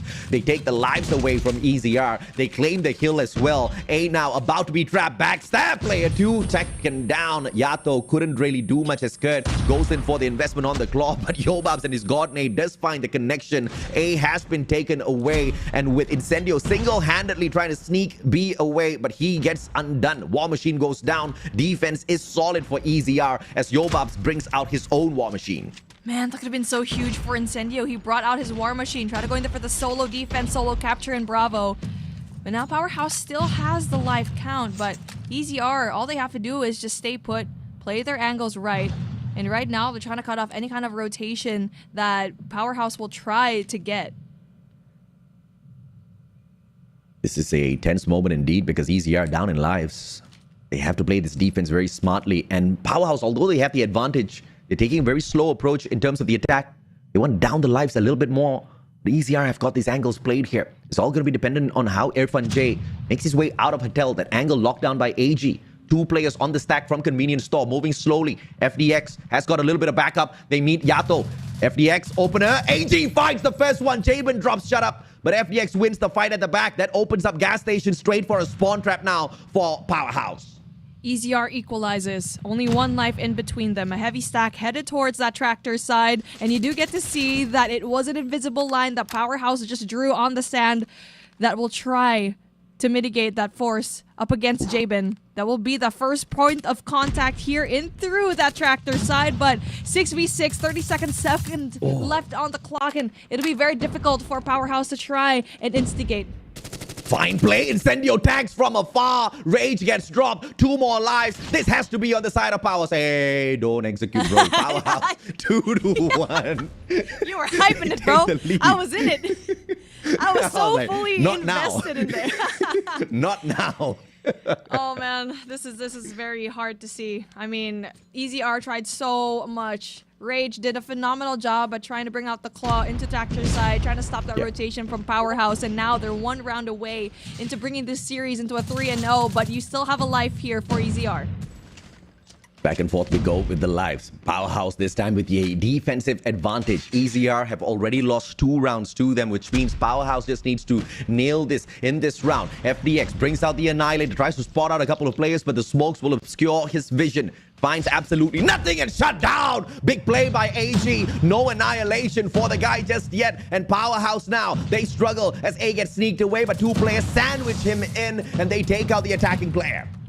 Irfan J loses his Purifier, and now Incendio is going to be the only person left with that War Machine down to try and stop the push. He does take out Jabin and FDX as well, so right now they're winning when it comes to that life count. But we've already seen how well EZR actually is able to equalize and play it very slowly, but they are on the offensive side. They're not able to do that because they need the objective to begin with. Mustachio to Yobabs. Mustachio to Yobabs. Wake up, son! 9 kills. The guy's struggling and EZR's about to drop the ball against Powerhouse. We wanted a 5-match cracker in the lower bracket finals. But that's only going to happen if Yobab steps up his gameplay. The rest of them really trying to hard carry. AG with the 28 and Rage with the 22. David struggling a tad bit as well, and a single segment pulled away from A. Wild shots. Eye spray like that. Eye spray. But Jabin, you have to play better. 25 seconds left on the clock and only 1 tick of progress here in A, and AG unfortunately loses his life. Also had the Sparrow, not able to use it efficiently, and now that push going into Tractor, but you know that Powerhouse already knows very well where everyone else from EZR is going to be. 13 seconds left on the clock here. My goodness, 6 more lives. Yobab's walking on in, leading the fray with the War Machine, but they all get dropped in the line. 7 more lives on the side of Powerhouse. Yato winning out his gunfight. Fantastic opportunity to lead the fray, but waits for no backup. Time is definitely not on their side. They are rushed. 4 seconds, the bleeding stops. Jabin now with the Annihilator. You need to get this shot, Jabin. And Rage backs him up from the back. Irfan J drops. Yobab's FDX finds AG, but a double operator keeping this alive for the side of EZR. And right now, you need to see all floods coming in from Powerhouse, but Jabin actually goes outside. It only leaves Rage right there. He's still able to win 1 gunfight, but unfortunately, it is going to be not enough for him to secure this. A 3-0 for Powerhouse. AJ, I know I kind of joked around in the beginning of this broadcast that it could be a 3-0, but it actually happened. Mama, I thought it was gonna be impossible. This is the rematch all the way from Garena Masters Season 3. This was the battle at the lower bracket final between Blacklist Ultimate and Almighty, replayed in Powerhouse versus EZR Bookie. The scoreline back then was a 3-1. Almighty put up a little bit of fight, but today, in the form of EZR Bookie, EZR could not do anything. They could not rip away a map. They could not show up strong as Yobab struggled. The team of Powerhouse overpowered them very easily. Incendio, Irfan J, FDX, Bingo, Shut Up and Skirt, they book the grand finals match for themselves against the reigning titans of the competition, West Point Mama LOWKINGS. Man, it's just so unlikely to see a player like Yobabs to underperform. Granted, we can't just peg it on one person. It's definitely a whole team effort. They were just so overwhelmed by the firepower that Powerhouse actually brought to them. And it doesn't help that you get to see a person like FDX just absolutely put on the gas for his team. 30 kills to his name. We already kind of said it a while ago in that control game that he is just doing so well, cutting off rotations, winning those gunfights off. And granted, it was actually a pretty close matchup. We saw a 5 versus 5 being brought down to the wire with just 5 seconds left, but it will always be Powerhouse 2 steps ahead. Like I said, Heaven, Jeff Pro, we love you. But boys, we don't miss you. FDX and Skirt have been doing a fine job making sure the rest of Powerhouse continues to keep the power in their house and move on into the grand finals for their very first opportunity. And after 4 seasons of Garena Masters, we finally get to see a new brand lift this imaginary trophy that is non-existent because it's an online event. But finally, a new team. It's either going to be West Point Mama LOWKINGS after trying back-to-back 4 seasons, continuously doing better to achieve it. Alternatively, to the side of Powerhouse, who've been trying for the past 4 seasons, back-to-back doing worse, but still ending up in the grand finals. This is a mismatch of all sorts, but Powerhouse has shown us that they have got the capability to not just surprise, but shock the life out of everyone. This must feel good if you are Powerhouse, especially knowing that you got 0-3'd yesterday by WPM LOWKINGS, and now this is the rematch that everyone has been waiting for, and you are definitely knowing that this team can go deliver. And I know I was joking a while ago, but I don't want this next game to be an absolute blowout, or else I'm just going to be so heartbroken. I would love to see a 3-0 in the grand finals. Oh, sorry, a 4-0 in the grand finals. And a 4-0 scoreline could only be delivered by West Point Mamba LOWKINGS. If at all Powerhouse wants to deliver a victory, it has to be a 4-1, because the team of West Point Mamba LOWKINGS making it into the grand finals from the upper bracket gives them a 1-match advantage. But I want it to be one-sided in terms of performance today, just so we can roughly tell what's the engagement going to be like, courtesy of the Garena scene or SMP specifically at stage 4 and later on stage 5. And we did get to see the performance of all of these teams. And right now, just kind of wrapping everything with the first series that we saw, is the amount of homework that Powerhouse actually did. And it was a question mark going into the playoffs, right?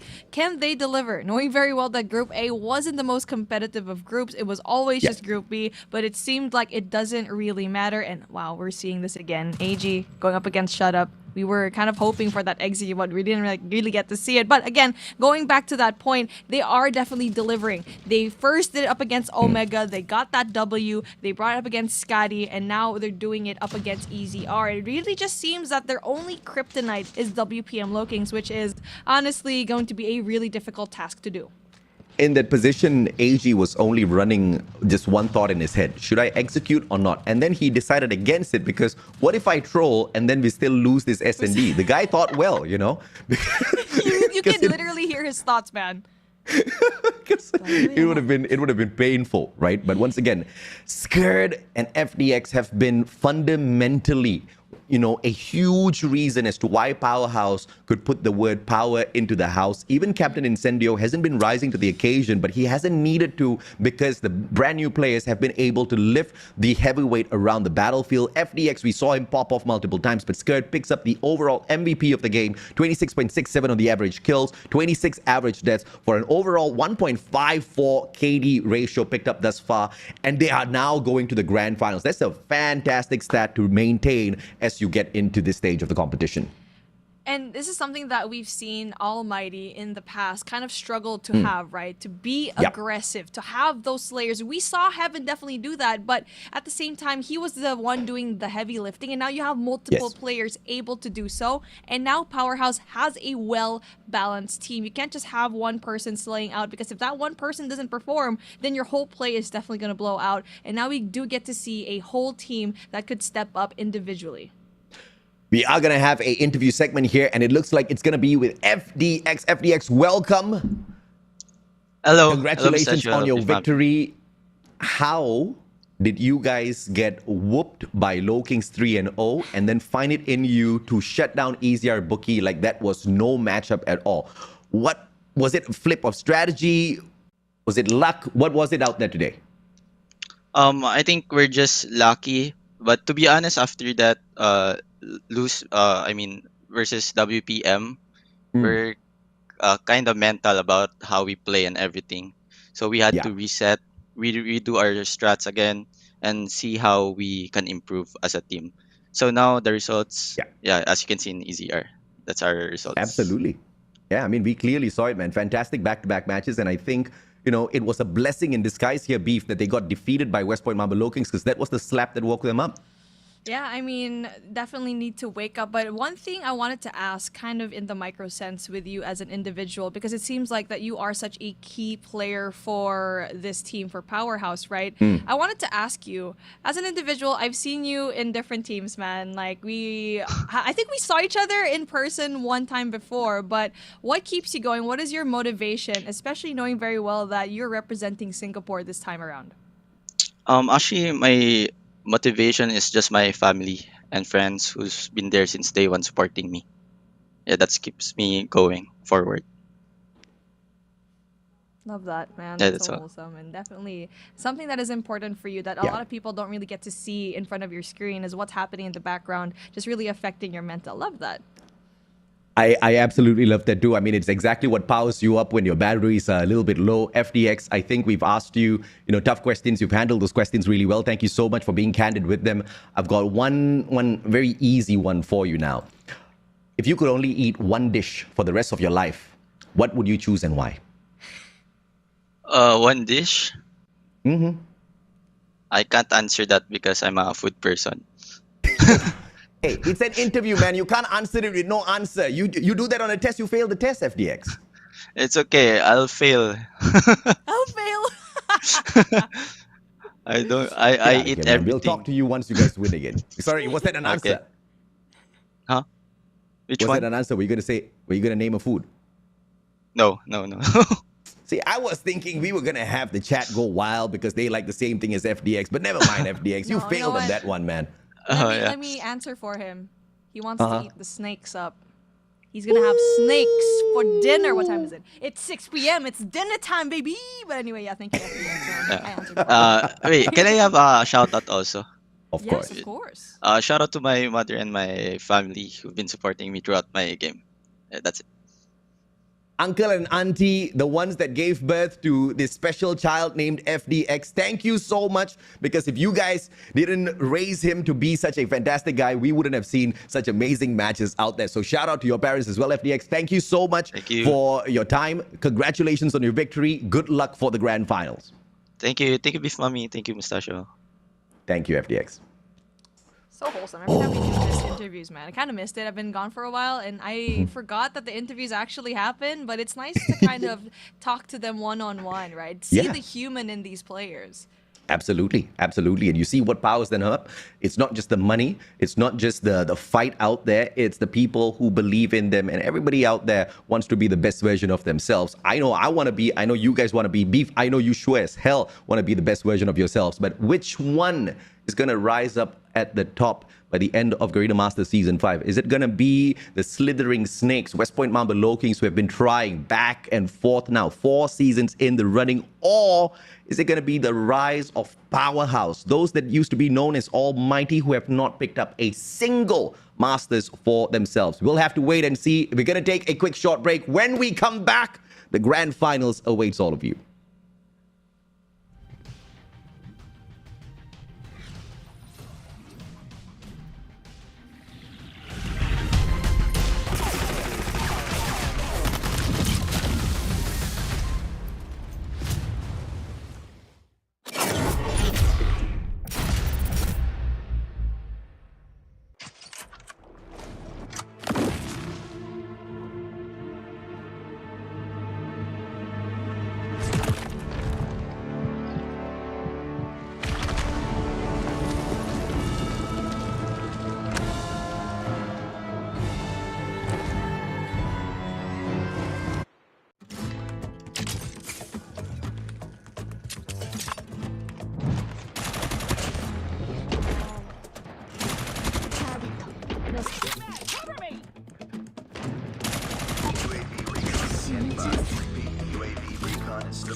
stand there. Keep it up.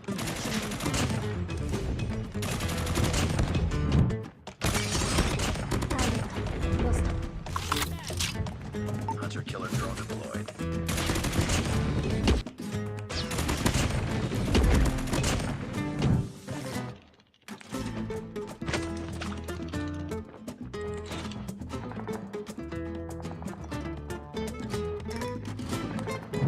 Keep it up.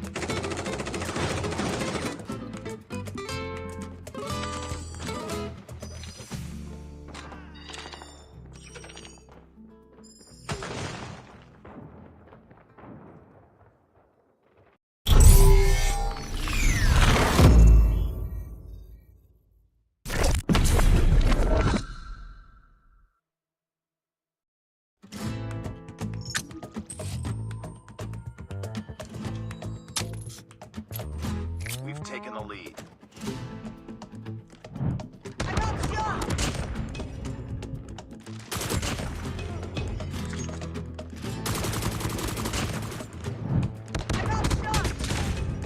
Standing by.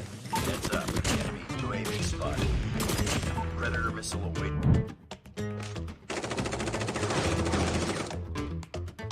Heads up. Enemy UAV spotted.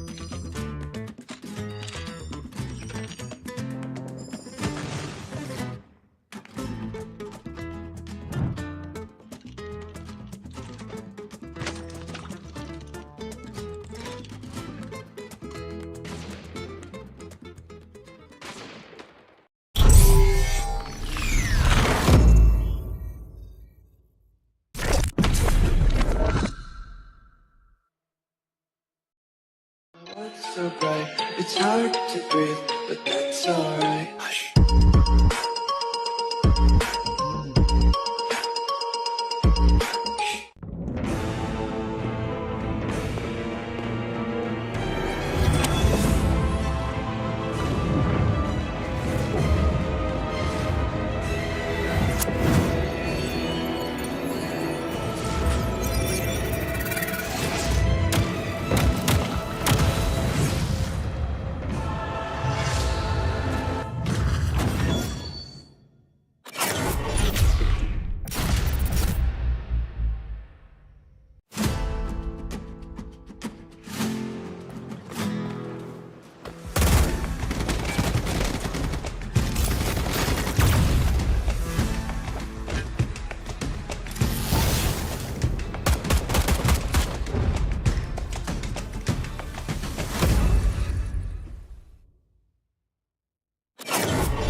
it up.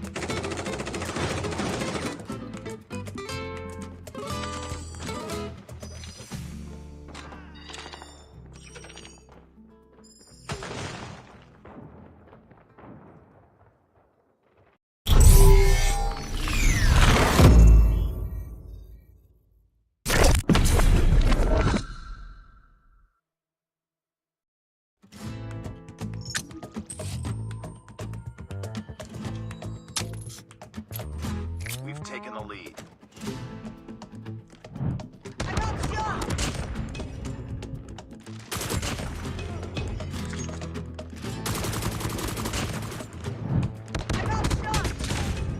Standing by. Heads up. Enemy UAV spotted. Predator missile awaiting. Heads up. Enemy UAV spotted.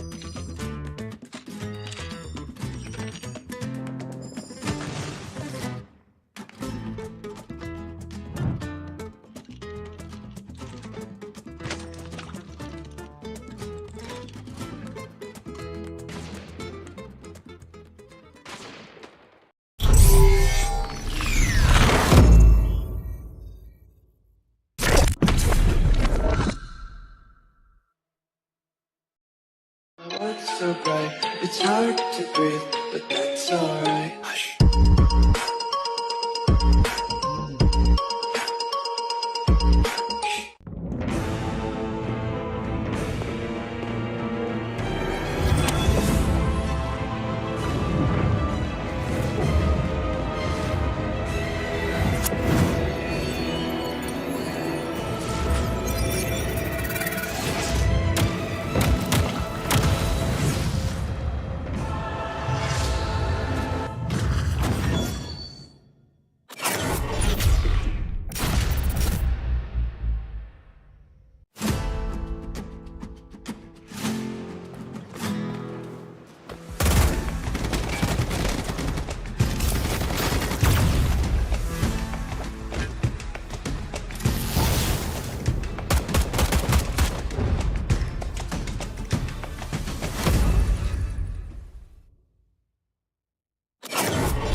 standing by.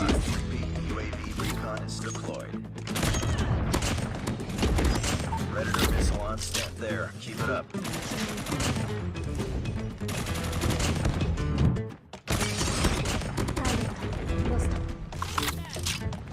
Hunter killer drone deployed.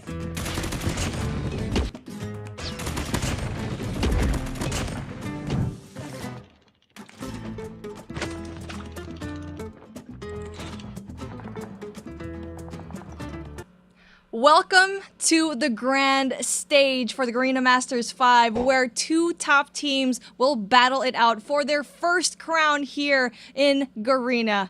My name's BeefMami. Joined here with me is the Mustachio AJ. My dude, we had 4 weeks of grueling gameplay, and now it boils down to these two teams. And I cannot ask for two better teams. And initially, many would have, of course, picked EZR Bookie to be the ones here. But the fact that Powerhouse beat them in such a convincing matchup with a 3-0 victory shows that they most definitely deserve this spot, as well as another chance, another shot at West Point Mamba LOWKINGS. In fact, the team of EZR Bookie already had their 2 chances. They couldn't do much to LOWKINGS. Powerhouse had 1. They got whooped 3-0. Perhaps the revenge might be a little bit sweet enough to down the LOWKINGS before stage 4. But that might be a big ask here. It is definitely a big ask, and knowing very well that Powerhouse just delivered with such dominance up against their EZR Bookie game, maybe it's a chance for them. The slim margin, the 24 hours that they had to come up with the play, it seems like their team chemistry is just on point today, but you're going up against a team that has a really clean record, did not drop a map. There are definitely going to be a tiny bit of cracks there, but essentially the armor is intact. This is a rematch from Garena Masters Season 4 upper bracket semifinals, where West Point Mamba LOWKINGS sent Powerhouse to the lower brackets after securing a 3-1 victory. And then later on, of course, Omega smashed them. They got kicked out of the competition. That was an unfortunate end to their Garena Masters run. At the more recent COD M China Invitationals, that was the summer invitationals, West Point Mamba LOWKINGS actually managed to beat Powerhouse. They managed to beat a team that Powerhouse struggled against. It was Wolves, right? They pushed Wolves down into the lower brackets, and unfortunately, it was Wolves that met Powerhouse, kicking them out of that event as well. So West Point Mamba LOWKINGS directly and indirectly have shown that they've got the quality, the capability, the gunfights, the strategy, everything under the list that you require to dominate against Powerhouse before the upcoming match. And now, as you can see on your screen, this will be today's schedule. We're having one last game to close up Garena Masters V, where we're going to be ending things with a best of 7, where WPM LOWKINGS already has a 1-map advantage because they had a flawless run up in the upper bracket. So that is the reason why they have 1 advantage. So if you're Powerhouse, that puts even more pressure on your shoulders, knowing very well that that game yesterday, it was a 3-0, man. And the fact that they need to do the same case here, but even better this time around with the 1-map advantage for LOWKINGS, that will be very difficult for Powerhouse to take. Here's the thing. I'm okay with 3-0s, but I'm not okay with a 250-132 scoreline on Hardpoint, because on Hardpoint, you didn't see Powerhouse try. You didn't see them do much in that matchup. You didn't see them try to manage those spawns. You didn't see them drop by for a decent enough timely rotation for those early hills. They didn't take those money hills. Nothing was being done right on the side of Powerhouse, which was extremely disappointing. And they set a very low bar for themselves before the entry in that matchup in the first series that we saw it against EZR Bookie, which is why that match and that victory was just so much more impactful, right? Overall, we didn't expect such a one-sided fight, and Powerhouse has managed to pull up this trump card, and their trump card was their capabilities that they have maintained hidden away from all of these other teams. And once again, FDX as well as Skirt, they are performing so phenomenally and, more importantly, consistently for Powerhouse. You need to have that consistency. Bring it over from that first series all the way down here. This is where it matters the most. So, like what we mentioned already a while ago, there are some cracks in the armor of the LOWKINGS, knowing very well that Powerhouse does play search and destroy so well. We saw it a while ago in that firing range. And before this broadcast in the break, AJ and I, we were talking about it, that LOWKINGS actually doesn't look too strong on that search and destroy. It was always that overtime up against really strong teams. We've seen it time and time again, and that is one weakness that Powerhouse needs to take advantage of. Not once, but twice, EZR Bookie pushed it into an overtime. Of course, West Point Mamba LOWKINGS ended up winning that. And even against Powerhouse that went into an overtime, I do agree with you. Like you said, like we discussed, SND should be the place where Powerhouse forces West Point Mamba LOWKINGS to bleed. But the problem here is bleeding going to be enough to stop the West Point Mamba LOWKINGS, or do they need to chop the head off of these snakes? Yopi, PJ, Kalo, Luffy, Susano, and the best coach in the Philippines right now, Alea, they step up to represent the brand of West Point Mamba LOWKINGS. And this team definitely is no joke, branded as one of the best runs that we've had here in the 3 years of this esports. And at the other side of things, this team has gone through so much in the past year. They definitely made a statement in the beginning of 2022, being the newcomers. And now, just literally 1 year after, they are the top dogs. Definitely a story that could inspire future pro players to actually perform and be in the same shoes as these boys. A lot of the fans in the comment section are at the moment having a war of words. You know, everybody thinks that just because they can form a good enough opinion, that's gonna make them sound a little bit smarter. But I would like to recommend everyone to drop the assumptions, drop the predictions, and just enjoy what these two teams can offer you in the upcoming series. It's going to be a beautiful day of Call of Duty Mobile. Incendio, Irfan J, FDX, Bingo, Shut Up, as well as Skirt. They step up to represent Powerhouse, and you can say power twice because they absolutely crushed the two-time Garena Masters champs, the Eastern champs on tour as well. EZR Bookie had nothing against Powerhouse in the previous series. In a convincing fashion, a 3-0, which we kind of expected to go down to OTs, down to the game number 5, but no, they shut it down quickly. It seems like this is a really balanced team that we definitely love to see, especially after a rocky few months after being labeled Almighty, then Jig Jag, and now definitely Powerhouse is a name that is fitting for them. And now as we see the top players here, we definitely get to see those individuals that stepped it up for their team and just provided so much effort, so much power as to how they finally get these wins.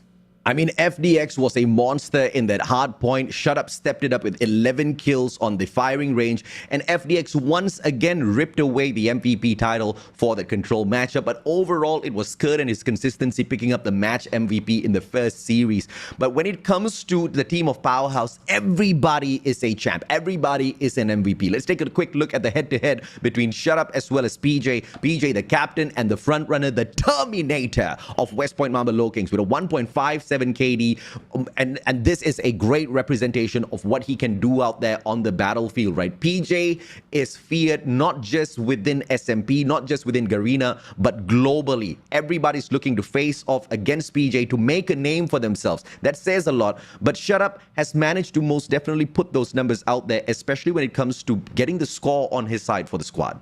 Yeah, and you already mentioned it. PJ is feared globally. A lot of people are comparing him to be one of the best players. You have definitely names like Lucasin right there in the air. Definitely he can perform as an AR. But if you're thinking of SMG, if you're thinking close range, that's one person that you're thinking of. That is PJ. And that also will apply a lot of pressure on the other side of things where your Powerhouse, yes, everyone's stepping up. You got FDX. You also have Shut Up. But you have to meet PJ times 5 on the other side of things, because kind of like you also are going to go up against a team that is just so well balanced. Everyone is just so key, and you can definitely see the team chemistry just working out for both of these teams this time around.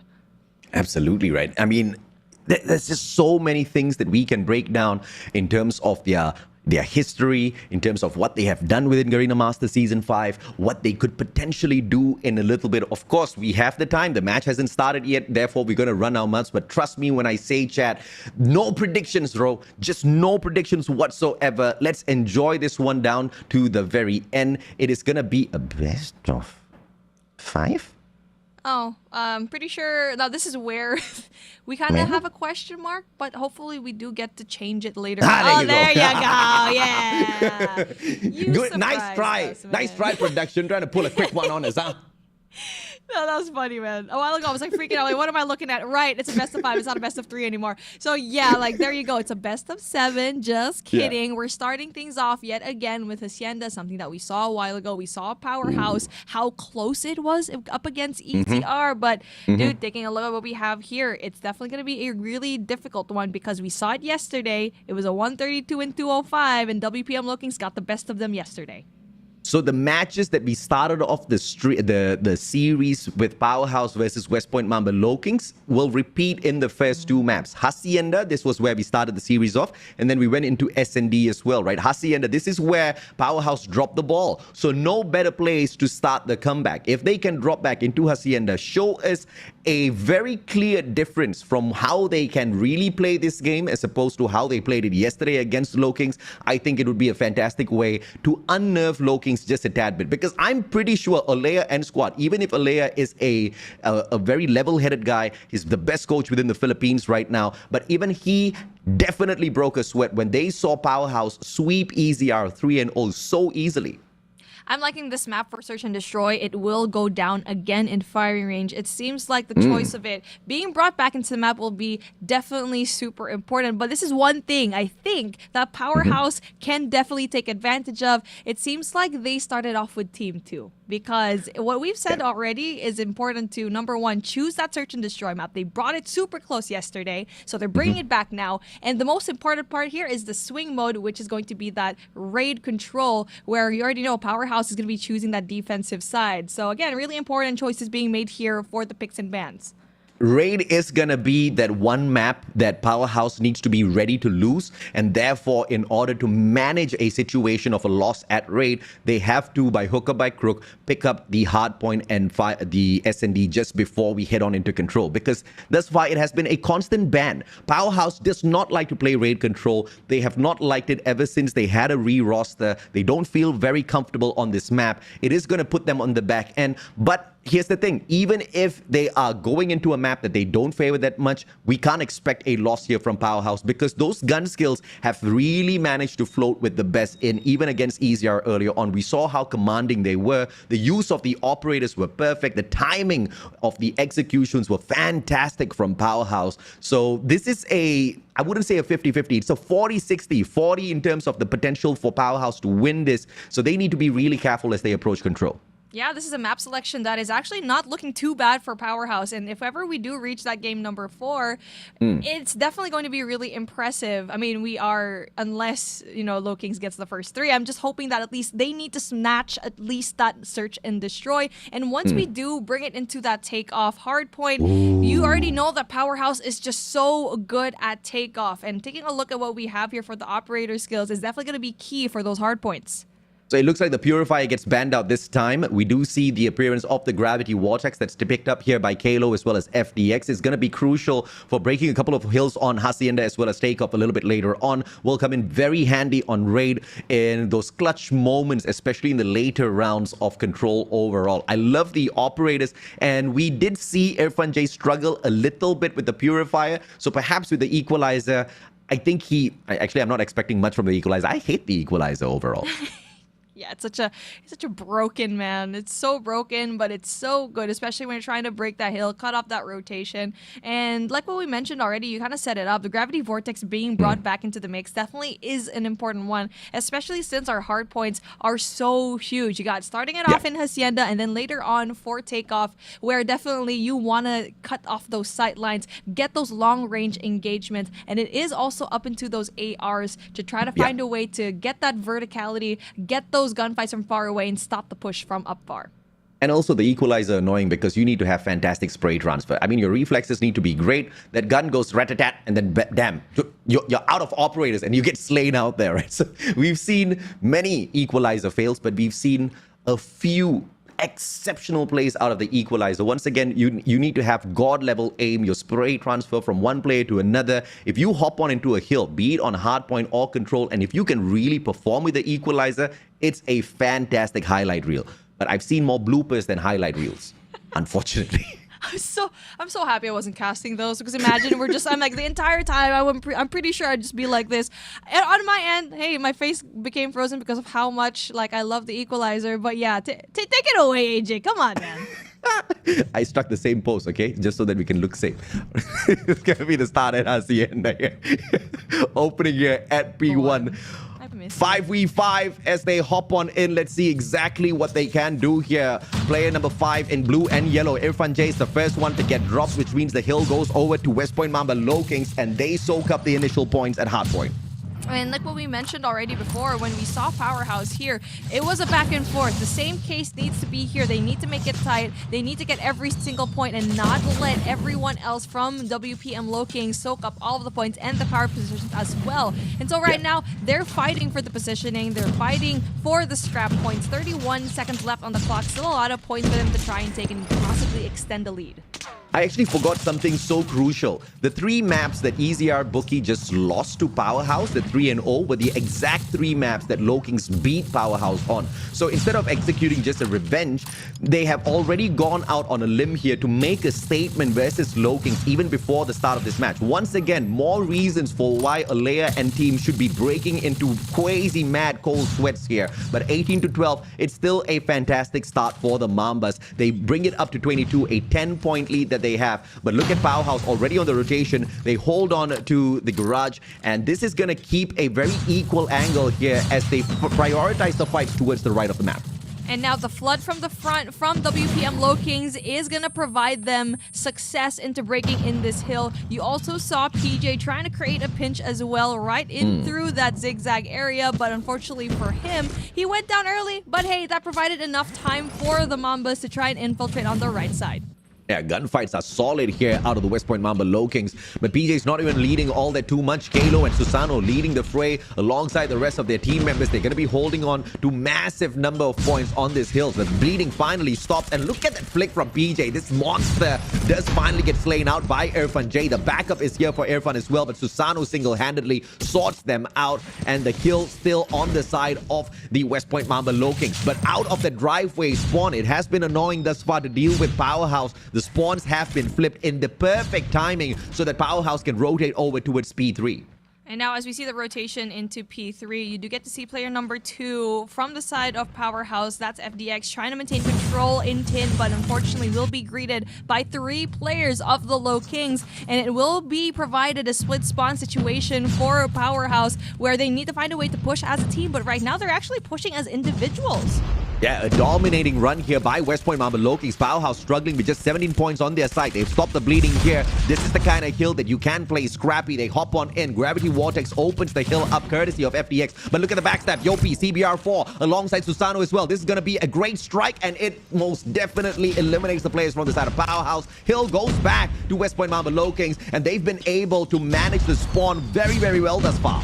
3 operators being brought out by Powerhouse, yet they're not able to stop the force of West Point Mamba LOWKINGS as they just waited for all those operators to go away, winning the gunfights. They didn't need that, and now it is going to be 78-32. That will be your scoreline. That rotation for next also going to be provided for Powerhouse though, so that's a definitely good start, especially for P5. You need to find a way to cut that rotation down. Shut up with an essential rotational gunfight. Oh, fantastic play by Powerhouse. They seem to have managed to sustain their lives enough to rotate over, but overextension by Shutup finds 2 slays, forcing those players to spawn on the left-hand side of the map, weakening the numbers of West Point Mamba LOWKINGS as they try to grab this 4th hill. Observation deck dominated now. That equalizer play by Susano will get him a couple before he is slain out. PJ now, Sparrow investment, operators galore as even he gets shut down. A great stand by Powerhouse to squeeze their way back into this hard point. Yep, great hold coming in from Powerhouse, as we do get to see that the LOWKINGS kind of having a difficult time, even though that PJ had that Sparrow, not able to efficiently use that. PJ, though, able to get those kills down, finally holding it on all his own, as the rest of his teammates going to be right there for the backup. He's going to be so patient. Heavily contested P4 is going to be. Positional advantage, and he stops the bleeding in time for the rest of his team members to back him up, as well as West Point Mamba LOWKINGS find a fantastic break, all thanks to PJ. And on top of that, he definitely made sure Powerhouse does not catch up in terms of those points, as he lay low waiting for the rest of his team members. And those are the kinds of gameplay that is going to be forcing the mistakes out of Powerhouse as they lose a little bit of patience. PJ tries to win those gunfights in that rotation from Rock all the way into P1, but he does get sniffed out by those two members of Powerhouse, knowing very well that it is a hot spot. You're kind of seeing the same case coming in from Susano as well, but it will be Powerhouse that will try to get those points down, as they're going to be spawning off into that top left side of the map by Wells. It's still a back and forth here, still very much a scrappy hill. Yeah, 40 points between them before the hill was taken back by West Point Mamba LOWKINGS once again, and Susano being the biggest damage dealer from up top, and he controls the top side of mana, and he opens up the hill for the rest of West Point Mamba LOWKINGS. But the utilities used smartly here by Powerhouse, smoking out the situation and shut up leading the fray with the SMG in hand. 64 to 99, LOWKINGS find the break yet again, this time sending in more than 2 objective players onto the hill. They want to deal with the firepower of Powerhouse, and they've got the manpower to do that. Rotation for next, as the scrap point's gonna be going to the Mambas. And we already saw a while ago how good they can flood from the front. And now we need to see a different response from Powerhouse. At the moment, they do have operators to play with. That's 4. But on the other side of things, the Mambas also have operators to try and go and break. Oh, beautiful rotation now in towards P2. The setup is here, but driveway is taken over by the Mambas.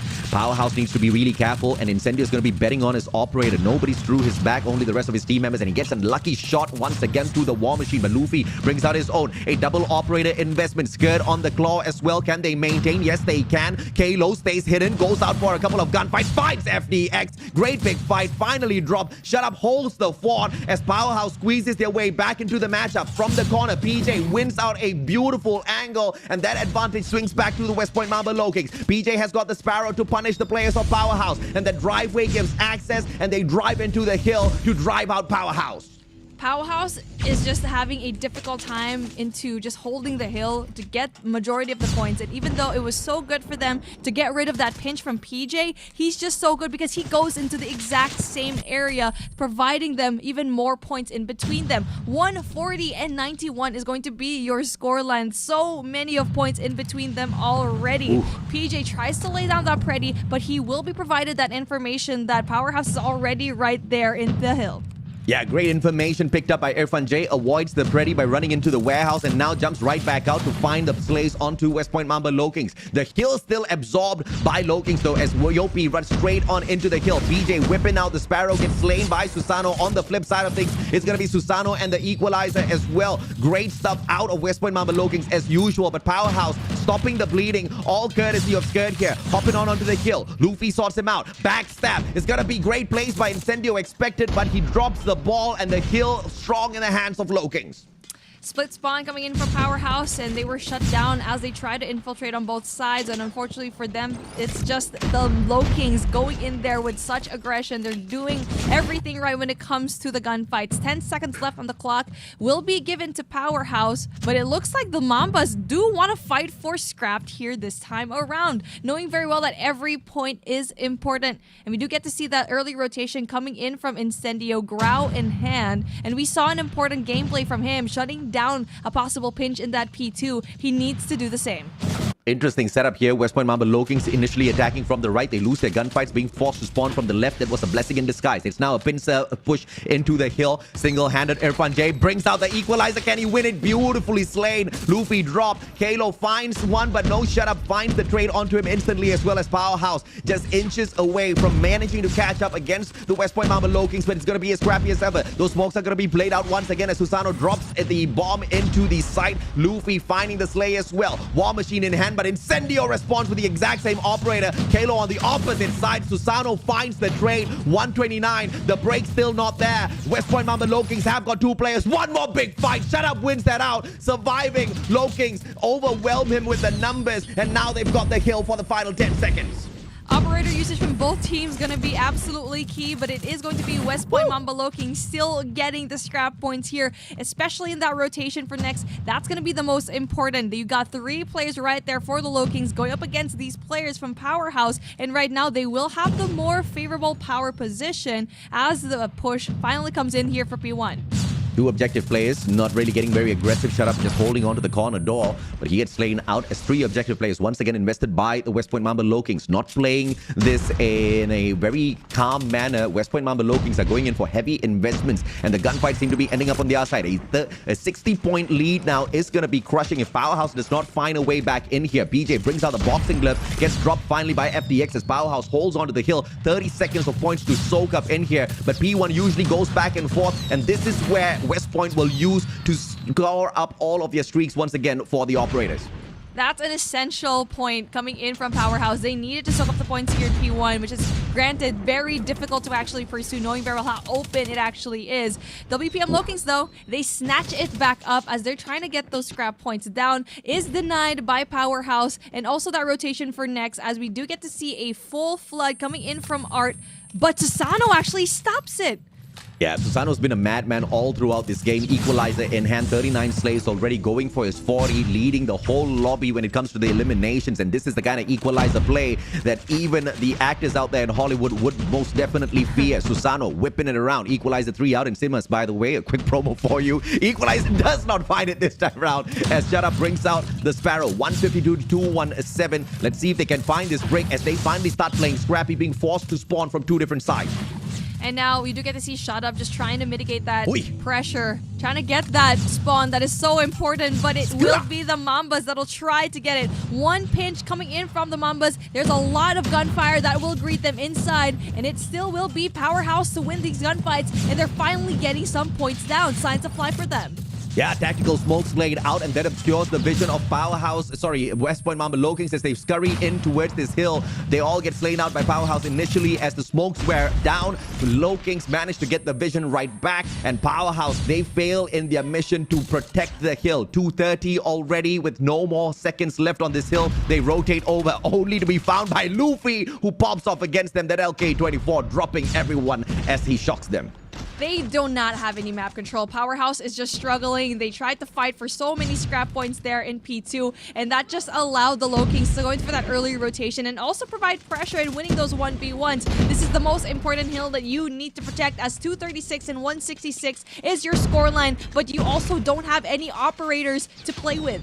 Nobody flanking around just yet from the side of Powerhouse. It's just a single-pointed attack, and this is a recipe for disaster. Powerhouse gets slain out. The hill gets taken back by LOWKINGS. Only 9 more seconds. They have to hold on here. Luffy attacking from the back. FDX stops the bleeding. Luffy will find a way, to sort him out, but he sneaks into the warehouse instead. And Powerhouse have a huge opportunity now to soak up the final 10 seconds. They need to win out 2 more crucial gunfights, but they fail at that. LOWKINGS get it, and Powerhouse spawns from the back, but not enough time to get to the hill by the looks of things.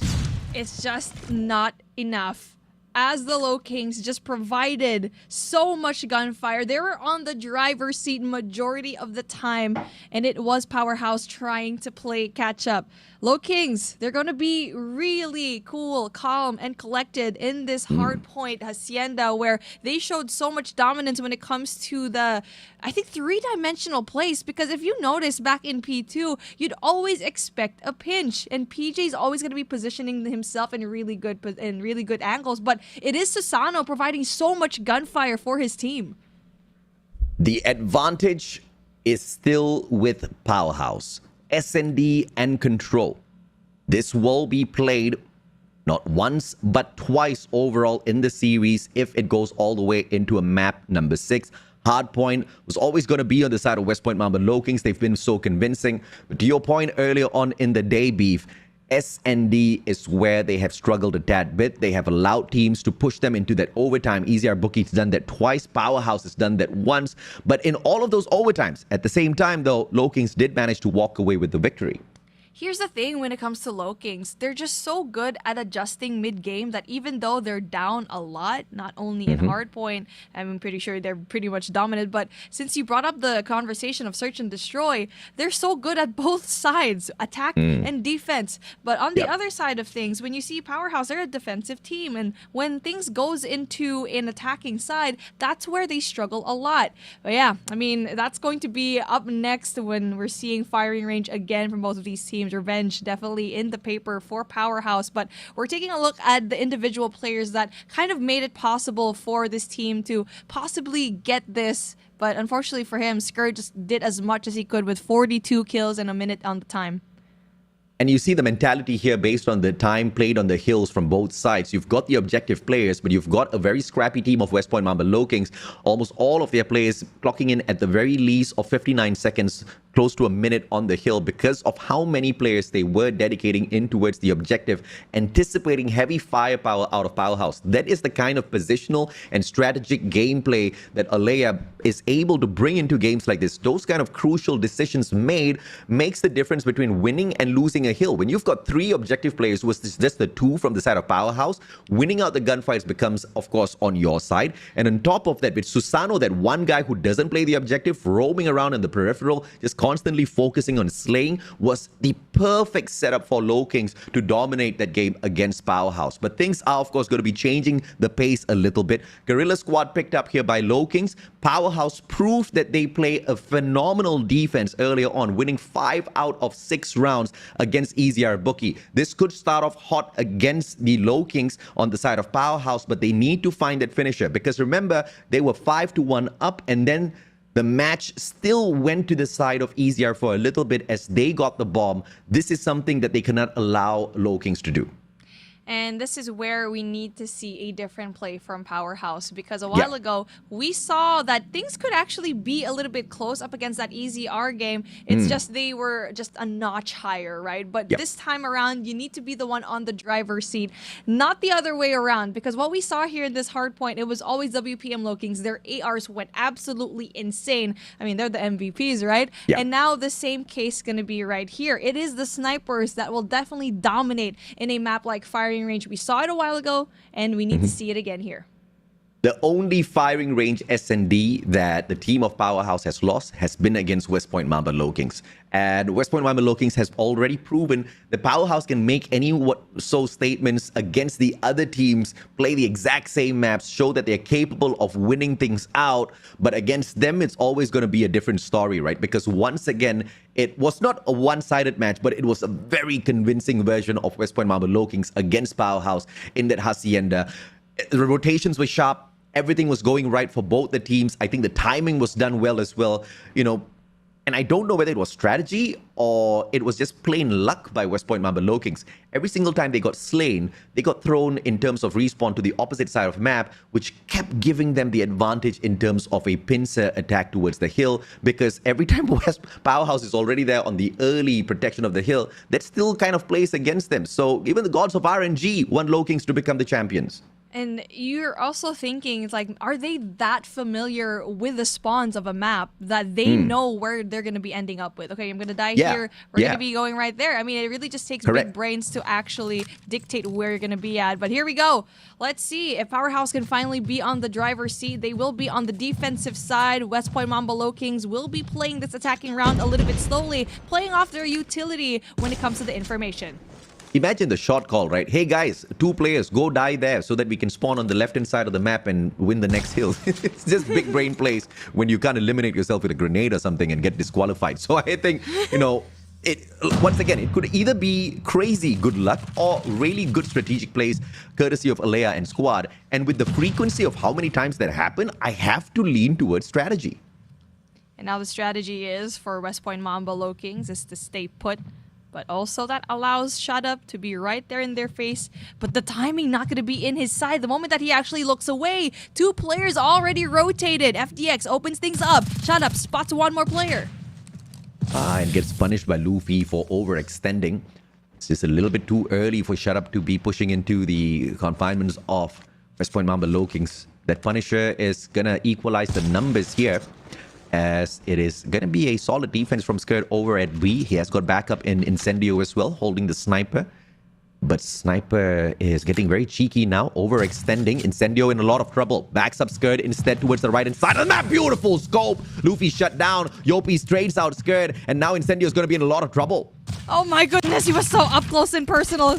Kalo, though, able to get that kill down, get that double, and definitely going to be very hard for the last remaining player, which is Irfan J for Powerhouse. 24 seconds left on the clock. The bomb's finally going to go down, but able to try and win those gunfights. He gets a 1v2 down. One more left. There's a reason why we call this guy the Clutch King. Irfan J spots it out, and my goodness, gets turned on. PJ wins that gunfight. Now you know why they call him the Terminator. What the heck? I mean, he wasn't even looking in that direction. Irfan J had all of the advantage there, but that is definitely a scrappy first round for both of these teams, and you must feel good if you're Powerhouse. And now FDX, speaking of, able to distract that play. 2-0 up now, ladies and gentlemen, boys and girls, because of the upper bracket victory for West Point Mamba LOWKINGS. They get a extra one match as we start the series.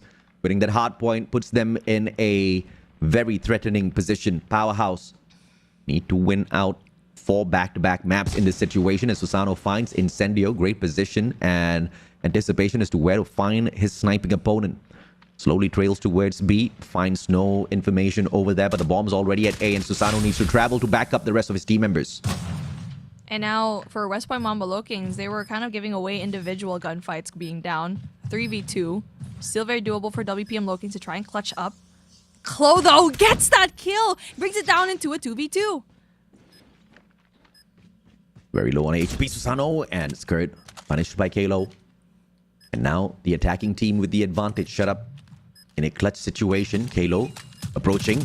Opener, beautiful spray. And this is probably enough time. Susano, can he get there? Timing! And he finds the kill on the final second. What a clutch, Susano. Be it a respawn or none, the guy knows his way around.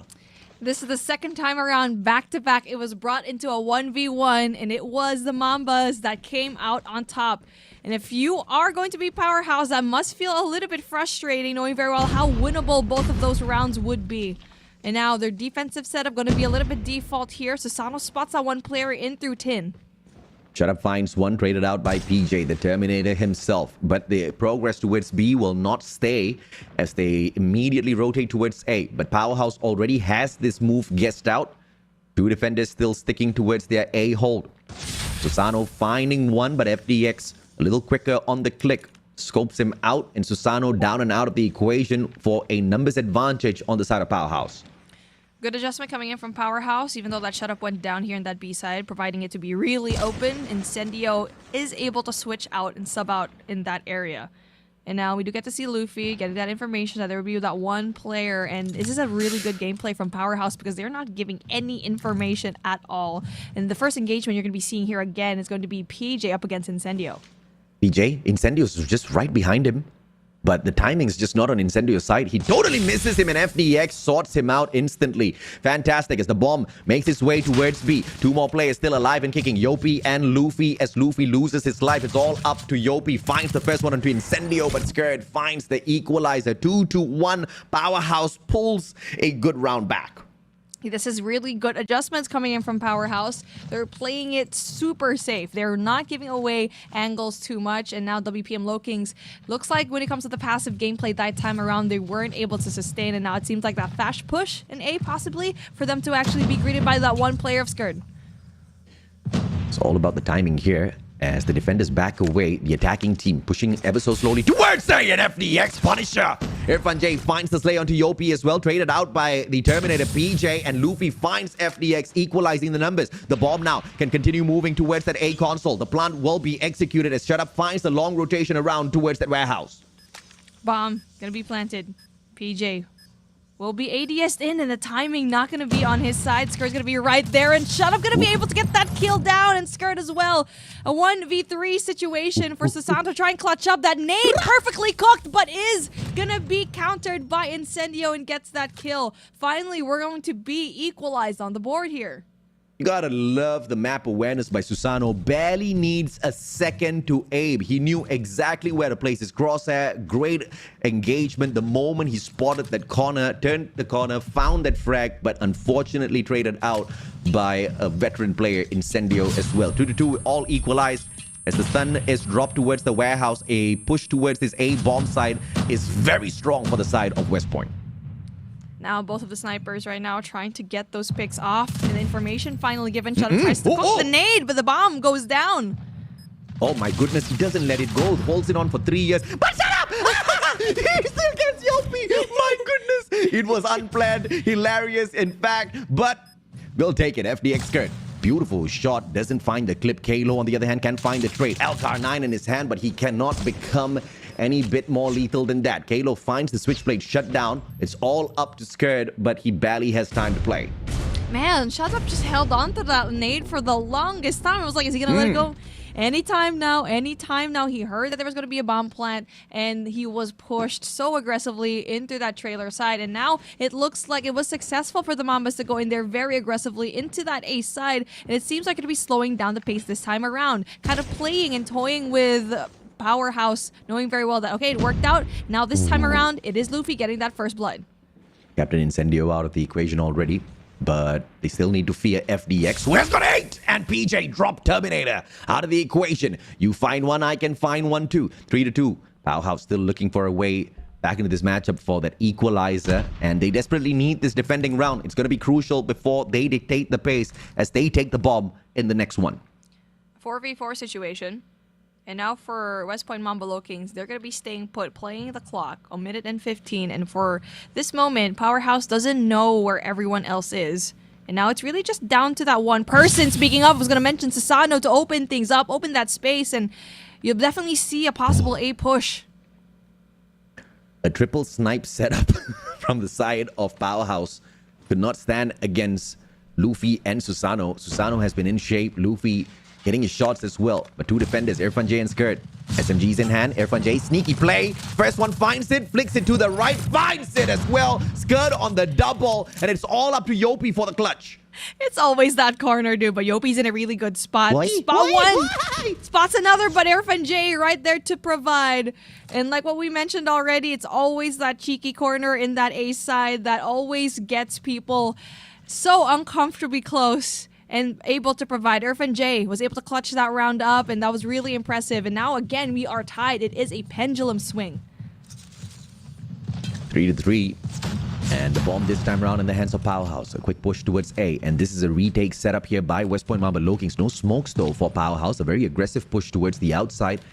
And it's going to be Irfan J in a very cheeky angle within the warehouse. Grenade, courtesy of Luffy. Does it find a head? Finds a trophy instead. But a second grenade can put an end to a couple of players there who are just beside that console, mainly Skirt. CBR4 in hand.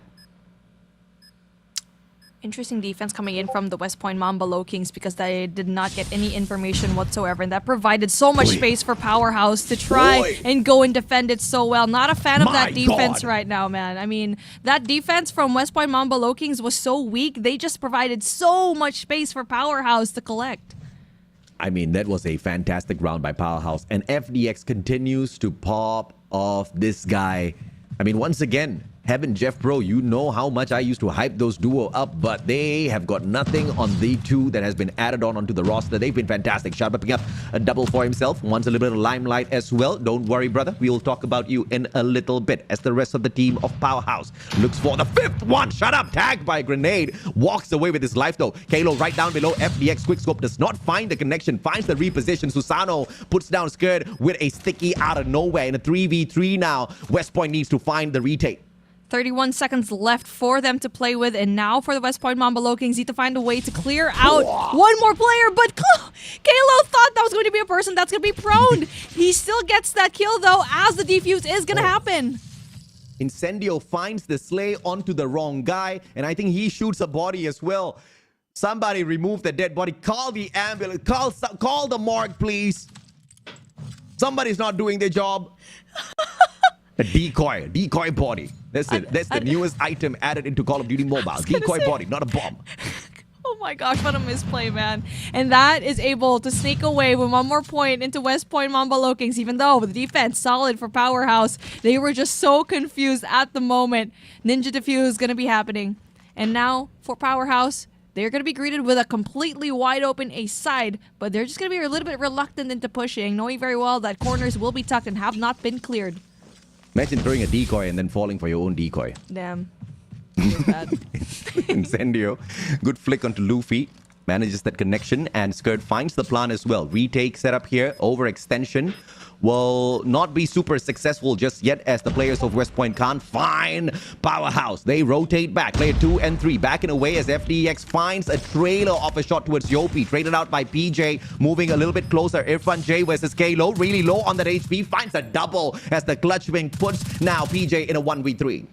And definitely going to be really difficult with 20 seconds left on the clock. And Zendio going to be taken out. And then Shut Up goes in there for the trade. And they were lined up perfectly. But definitely the smoke made it a little bit hard for him. And now we finally get to see Powerhouse having a little bit more of an advantage. Tiny breathing room for them. But again, this is a target to 7. They need to do 2 more.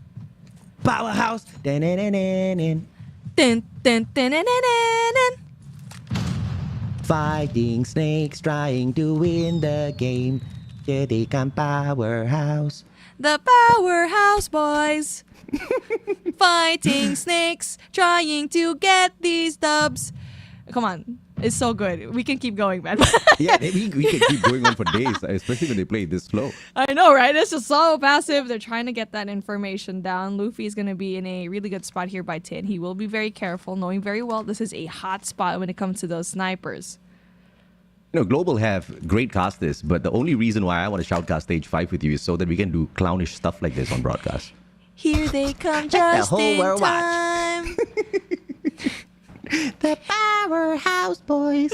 Yeah. Good defense. 4 on 5. This is 4 and Bomb Carrier 1. Skirt. CBR 4. Timely rotation. Place the angle really well. Oh, double chow! Susano finds one, traded out by Shut Up. And now Shut Up with the scopes. Beautiful shot, but only finds the clip. Incendio drops Yopi instead. Bomb in the hands of Irfan J. They can find the plan, but the defense makes sure that rotation is a fast one. And now a 2v2 happening in Bravo. And now you're going to be guessing where Powerhouse is going to be at. They probably saw any kind of information, but it seems like they didn't see that Kalo is actually going to be tucked in that corner. Definitely timing's going to be right on his side. Luffy gets spotted. He takes out Shut Up, but Incendio is able to take him out. Kalo finds the trade though. Irfan J. Clutch time once again. Gets concussed halfway through. Has to reposition. Bomb in hand. Forces the push against K-Low. PJ sets up the cross on the right, and he finds the slay. 5-5 is all equal now as Powerhouse gets delayed.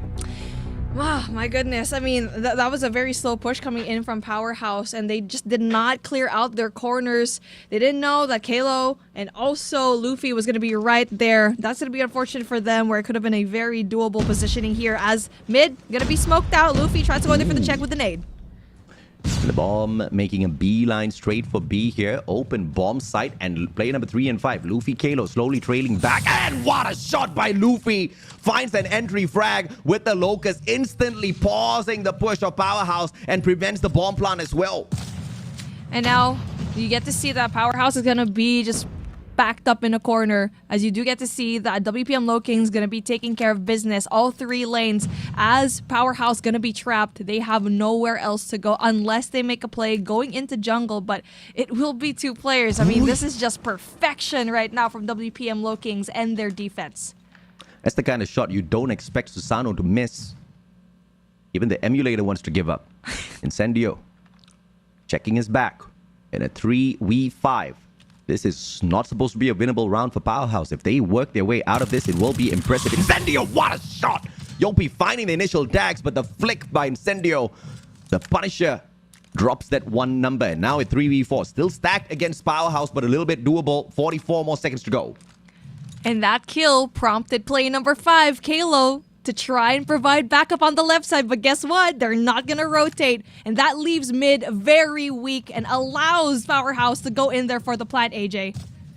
Incendio, Susano down and out already. Numbers all equal as the bomb gets planted. But now this is where Powerhouse is going to be tested. Are they going to overextend and pull up a long line in terms of the push? Or are they just going to be barricading this defense here? It is going to be a overextension. Incendio wrapping around. This is going to be deadly. It's all about the timing now. Incendio, you need to hustle on the double. The entry is already here by West Point Mamba LOWKINGS. FDX finding the first one. And it's all going to be about the boxes. K-Low avoided an FDX on the double. Incendio didn't need to do much. 6-5 match point time for Powerhouse boys. That was so beautiful. They definitely had Chemical X in their veins because how do you win that?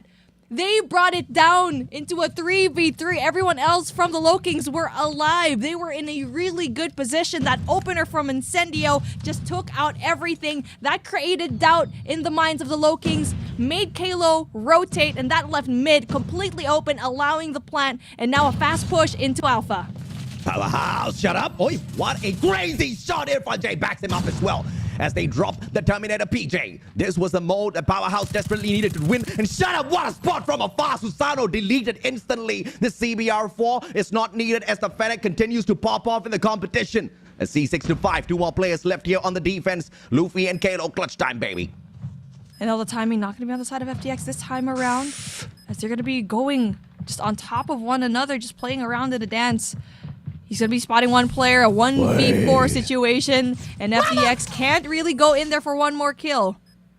It's going for the flashy ones, but Kalo managing to turn on him in a 1v3. 24 more seconds to go. Powerhouse doesn't need to do anything. Sugar spice everything nice, a little bit better than the skin of the HVK as well. Kalo finding the first one, but Clutch King Irfan J puts an end to it. 7-5. Powerhouse manages to pull the game back. Not only that, but the first L for WPM LOWKINGS, tarnishing the perfect record that they otherwise had. We prompted that it could be that S&D that is the kryptonite of the Mambas, and it seems like Powerhouse knows how to play it very well. They had an edge in this series. Oh, they had the edge. They had absolutely everything. When you've got the professor on your side, who needs Olea? The Powerhouse boys. Imagine. Imagine the Professor X himself gonna be right there. FDX providing so much damage right there. 14 kills, man. You didn't realize that.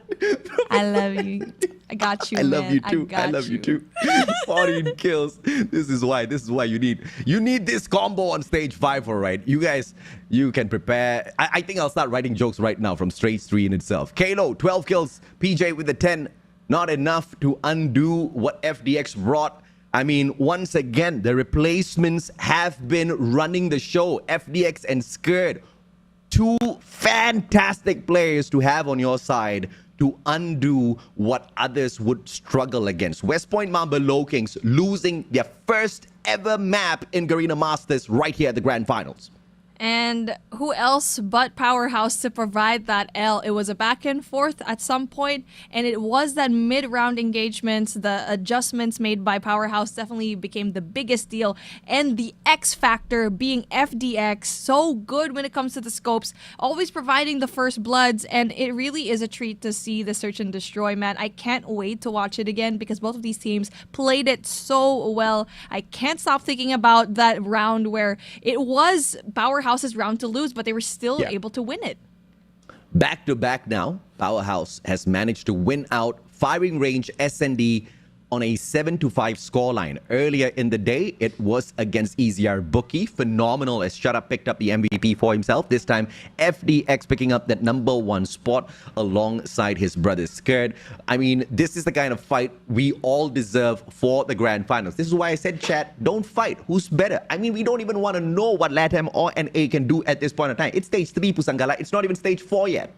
Yeah, everyone's eyes are on us. Literally, we're just waiting for Garena, man. We're just I'd say the dark horse right now because it's so crazy as to what's happening globally, and you're looking at Garena at a micro sense where you have such a dominant team, WPM LOWKINGS. We saw a while ago in Europe, we saw it in LATAM. The top dogs got brought down, not gonna be qualifying anymore, and that's why you can never be too comfortable. We're seeing it here right now. Obviously, WPM LOWKINGS definitely are putting on the gas. They're not taking this lightly, right? But you can see how well Powerhouse can just adapt so quickly.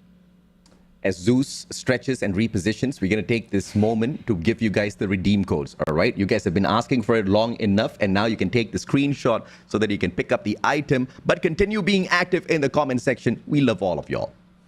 Yeah, I mean, the comment section always gives me life, especially here in Garena. I like to watch it. I like to read it. We see you guys. I saw the Powerpuff Girls a while ago. Yeah, we say in the Powerhouse Boys right now. And obviously the redeem code, I will be taking a screenshot of that as well, as I am a big fan of these freebies.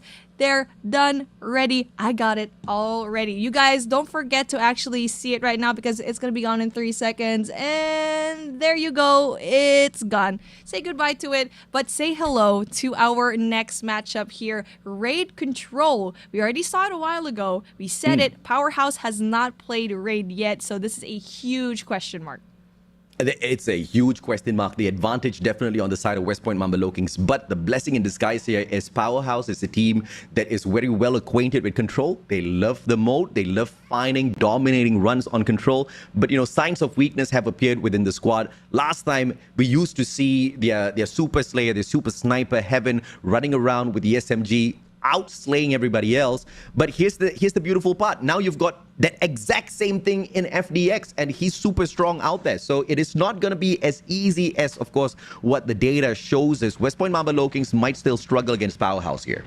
And now we do get to see that Powerhouse revitalized. That win definitely was important. And Susano going to be opening up things right there. It's definitely going to be huge for them as he's going to be providing a lot of space for their team. And now they're going to be on that defensive side as the first tick of progress already going to be down right now. Also prompts PJ to be very much aggressive on through that laundry side. We'll try to stop any kind of rotation happening from Powerhouse, but unfortunately for him, he won't be greeted at all. But also, it allows the rest of his teammates to capture that third tick of progress. That mid side going to be heavily contested. So far, though, it will be Powerhouse that'll be winning majority of the gunfights. FDX will be the first line of contact here to draw the line in the sand. And for now, Powerhouse is actually doing a really good job when it comes to kind of mitigating these pushes that WPM Low-Kings will try to make. Also kind of denying that spawn trap that WPM Low-Kings was kind of setting up for. And now speaking of, one big push, one big pinch coming in from WPM Low-Kings right now. Yopi trying to deal that damage, but FDX gets a collat, denies that spawn trap. And Powerhouse is just so good when it comes to dealing with the pressure right now, AJ.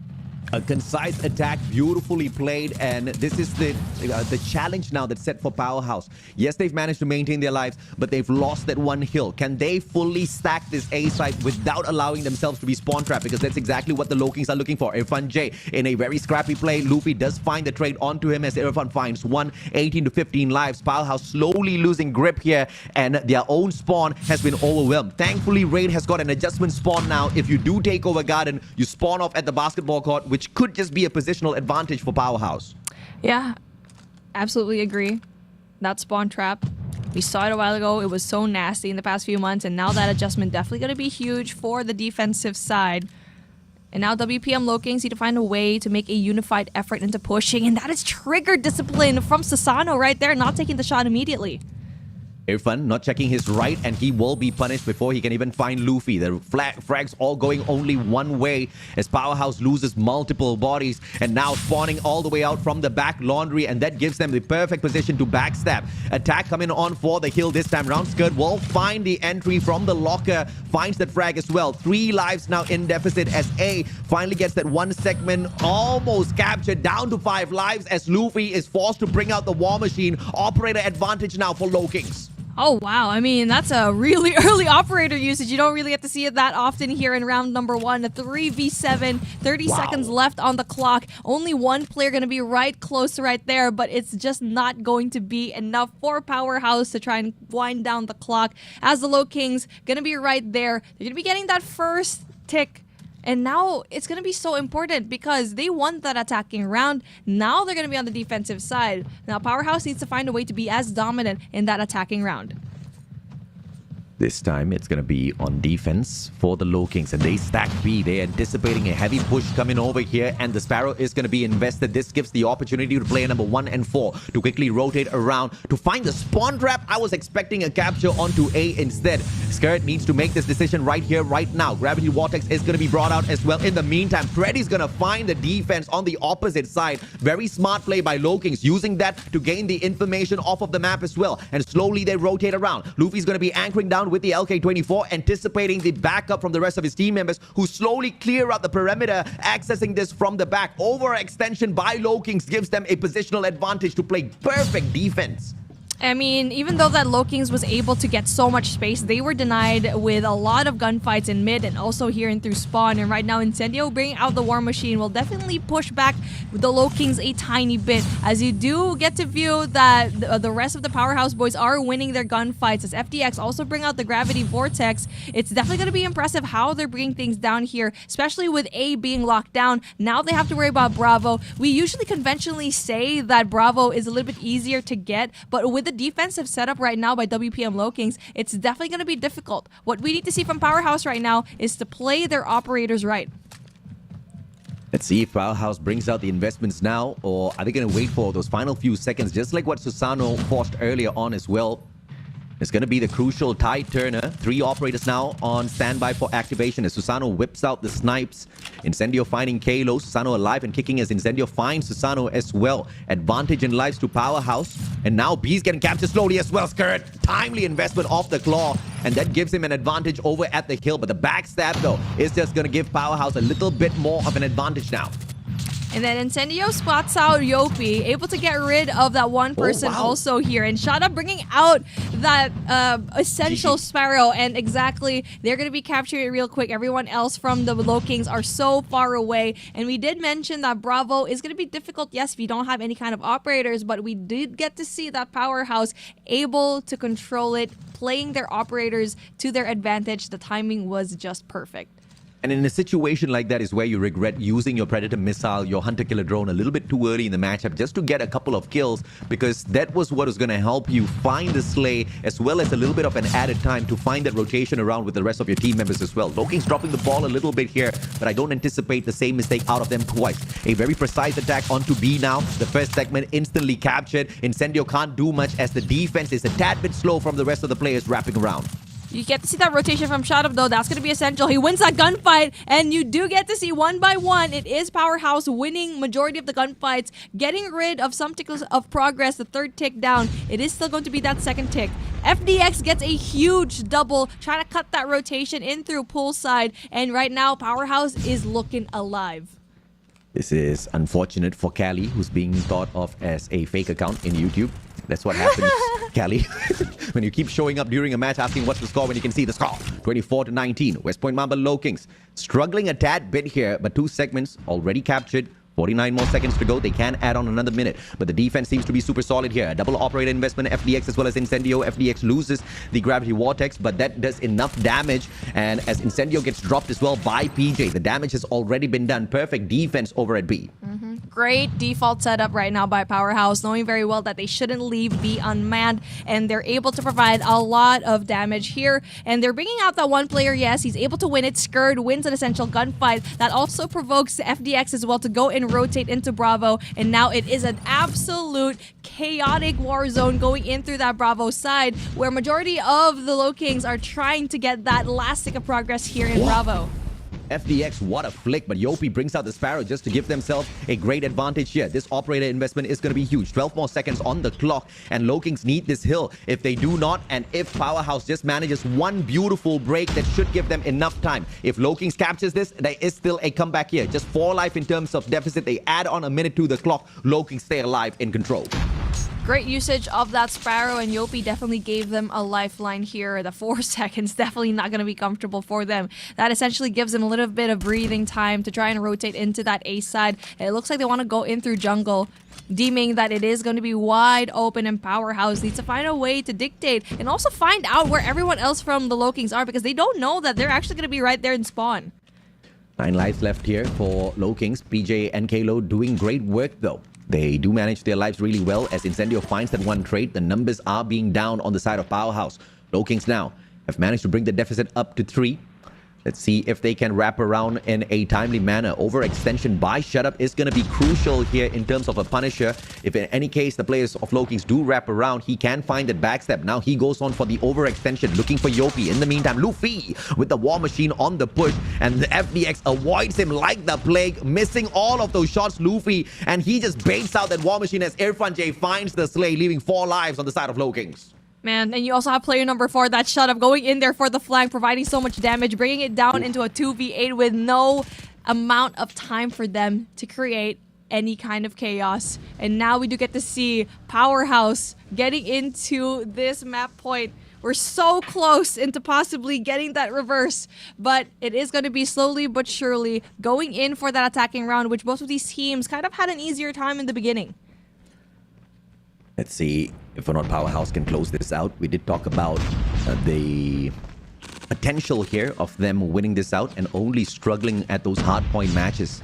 It will be a dragged out one. Powerhouse will need to play this really well if they want to maintain these numbers. Heavy investment coming on through with the operators, the equalizer, as well as the gravity vortex gives a little bit of a defensive advantage here to LOWKINGS to overextend and go for this spawn trap.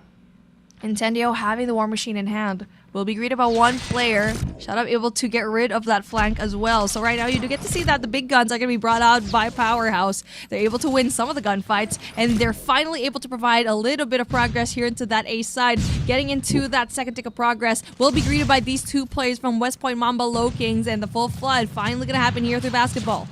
And once again, a very, very well-attempted attack here from Powerhouse. A very decent one because the number of lives lost have not been scary at all. And the attack is executed on both sides at the same time. Second segment at A has been captured, and the second one at B is finally completed as well. They are going to be ripping away B at record speed here as West Point Mamba LOWKINGS fail in terms of the defense. They still do have enough lives just to pull off a massive one at A. Massive, massive indeed when it comes to the objective control here. Getting those 2 ticks of alpha and it not working out, going for a fast rotation into Bravo, just having such a fast capture here. Shutup will be greeted by one player in through mid, but Yopi is going to go out a little bit too much. He gets spotted out, and now we do get to see such essential 1v1s in the power position right now that Powerhouse needs to get is that kitchen, and only one person is going to be right there.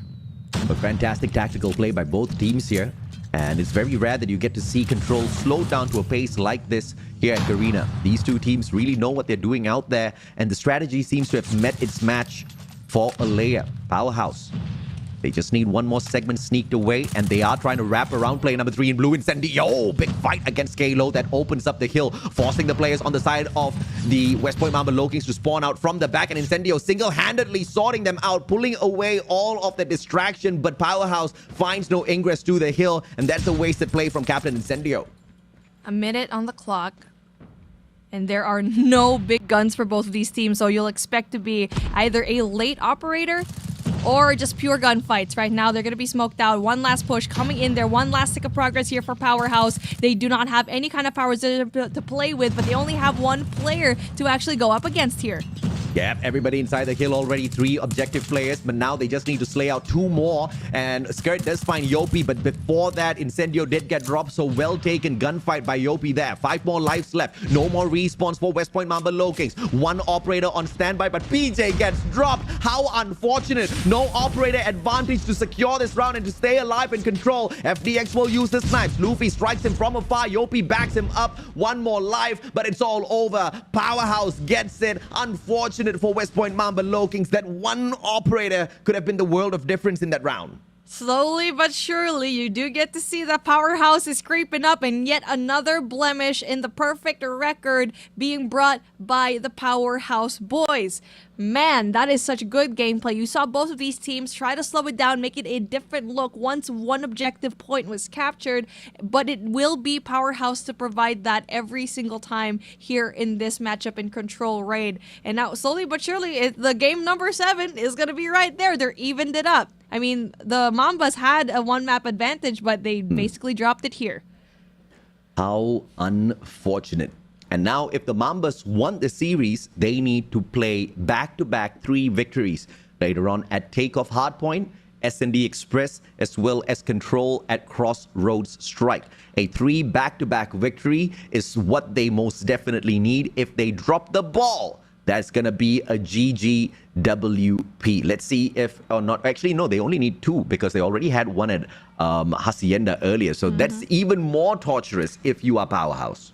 I mean, we already mentioned that Powerhouse needed to get S&D and Control. Being team number 2, we already kind of talked about it when we had that break, is they needed to be team number 2. They needed to win that coin toss. For now, we're not actually really sure as to who won that coin toss, but best believe that the maps just were into the favor of Powerhouse in that moment, choosing firing range, choosing which side, but you already know that when on the attacking side, here in Raid is a little bit more balanced, but they were able to play it to perfection. And now we're going to have things in Takeoff Hardpoint, where again you saw how good the ARs of WPM LOWKINGS are in that Hacienda game. You're going to be expecting to see the same here.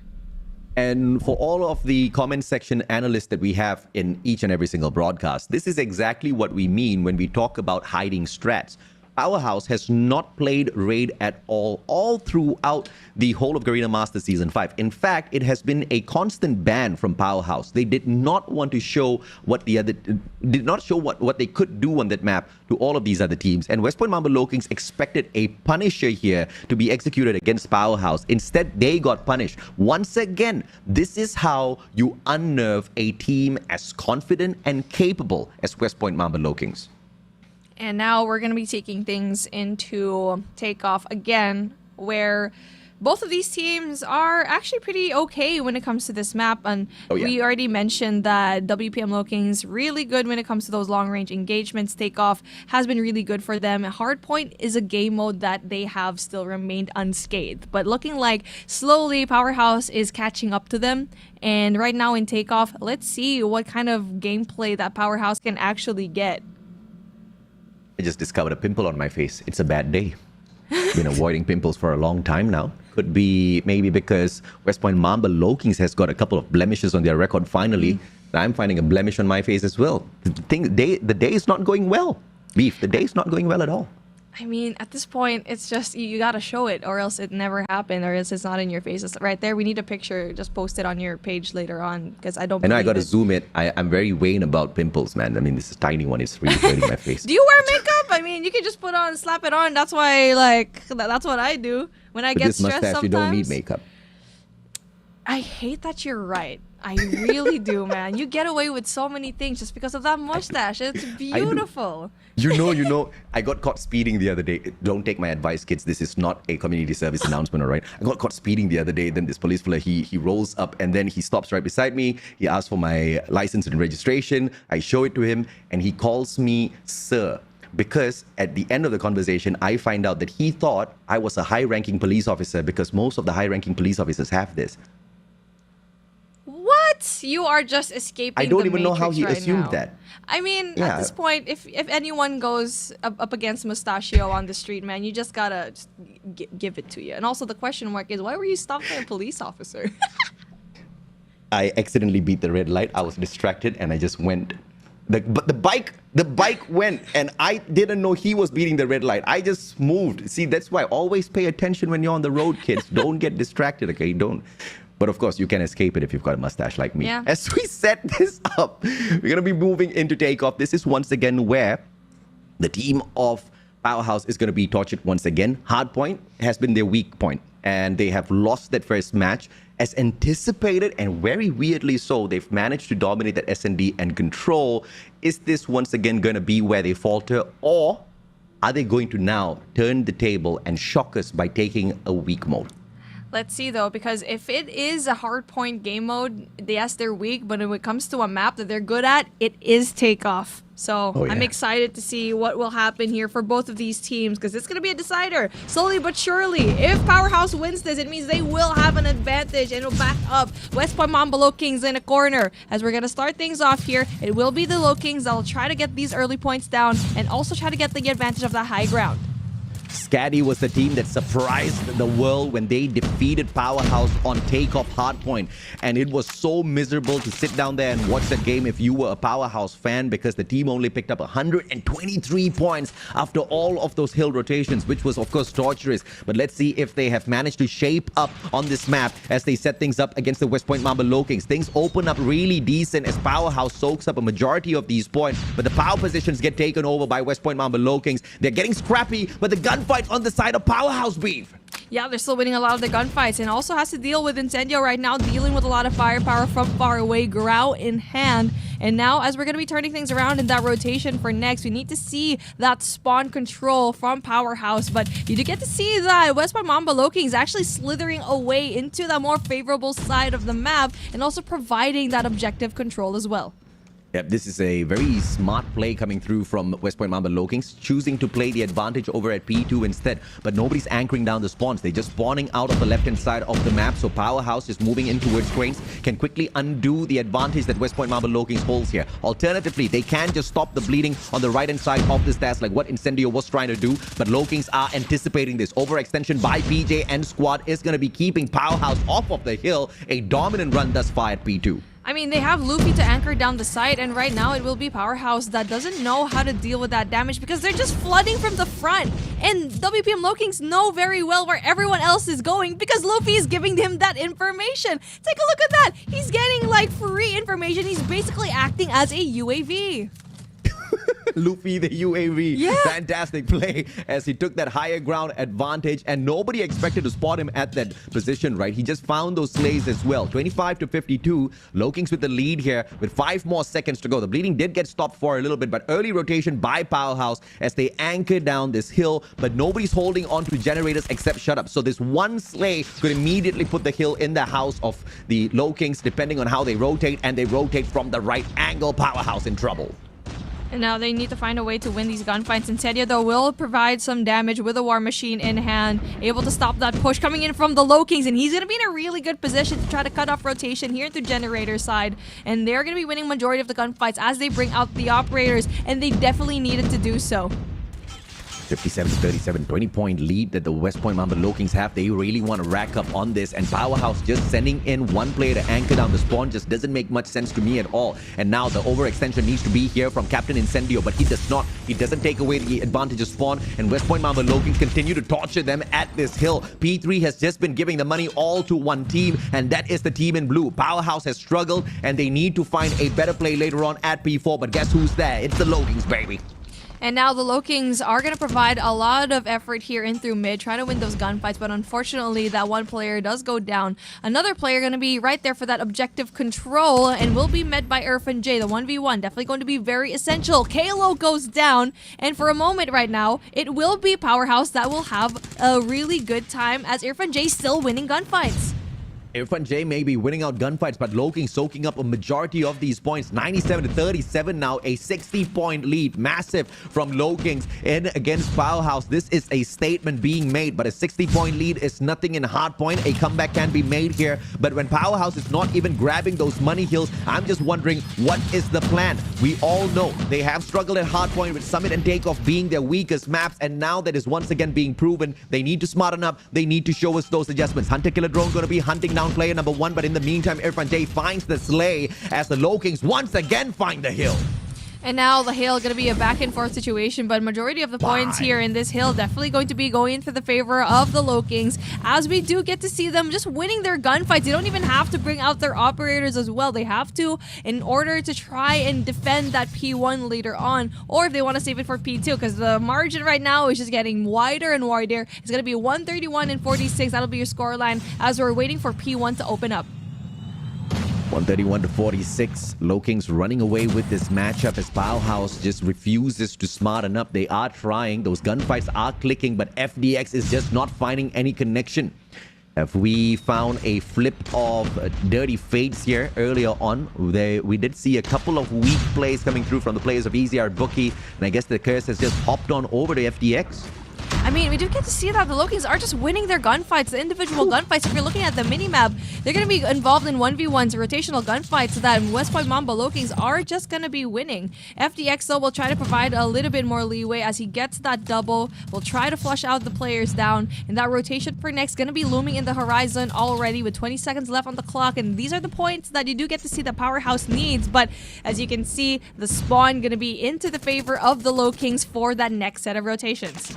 Yeah, Hill going to the side of Powerhouse for a little bit here, but still eventually won back by the LOWKINGS. Even the scraps are picked up. But early setup on P2 this time around. A very different approach by Powerhouse. Earlier on, we didn't see them try to anchor down this P2, and now they do that. But Susano instantly finding Shut Up, taking him off of that anchor spot. Overextension by Kalo. Long way around rotation as well. He's going to try to break the spawn off of these players of Powerhouse and then find the hill halfway through, though. He is prevented as Incendio anchors it back down. FDX whips out the gravity vortex as PJ backs up the rest of his team members through the Sparrow. Irfan J is there for the connected skirt with the claw. Back and forth we go, but Powerhouse dominates P2 this time round. They lose the control on the spot. This might be the turning point.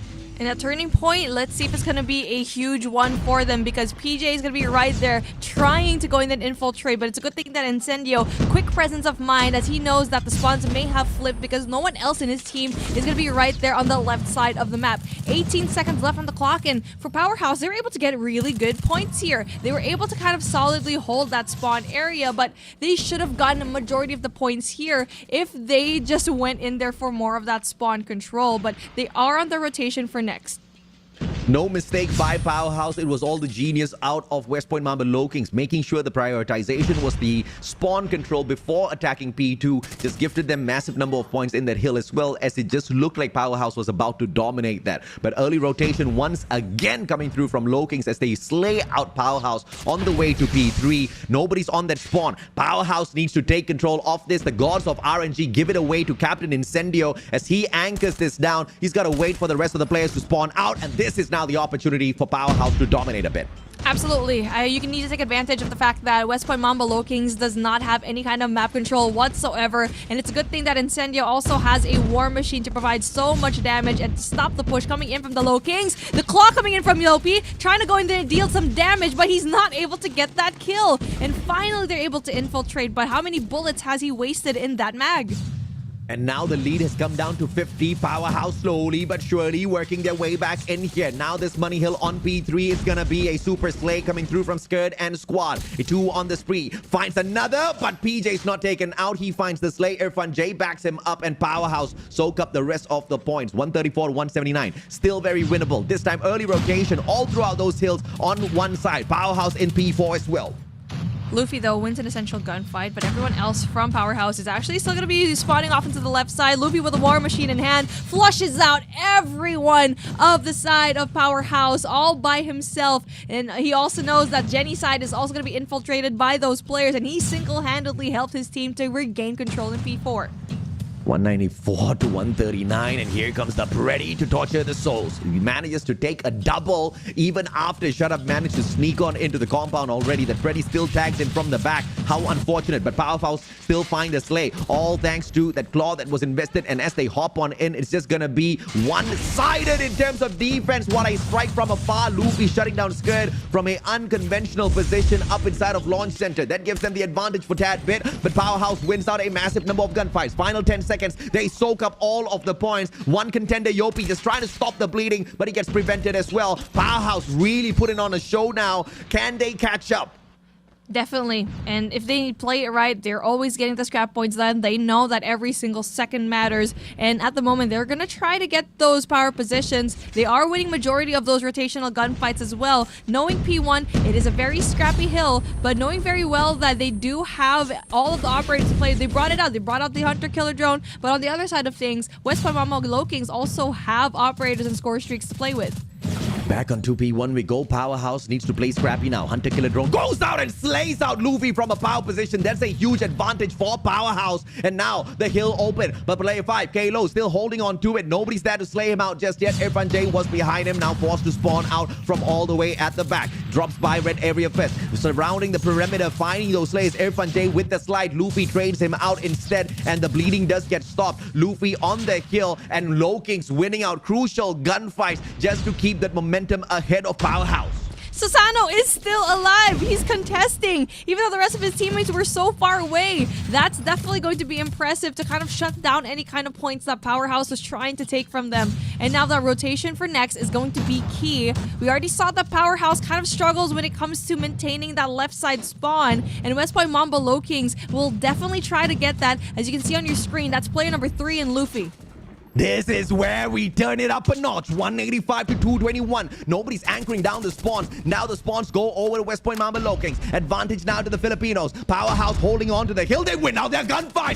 Solid slays coming on through as Shut Up and Irfan continue to rage on. They catch right back up with LOWKINGS. The bleeding has been stopped from the opposite side. Here comes the gravity vortex as well to torture the players a little bit. Scaffolding access from Yopi. It's a triple investment coming through from the operators, and that gives LOWKINGS the hill.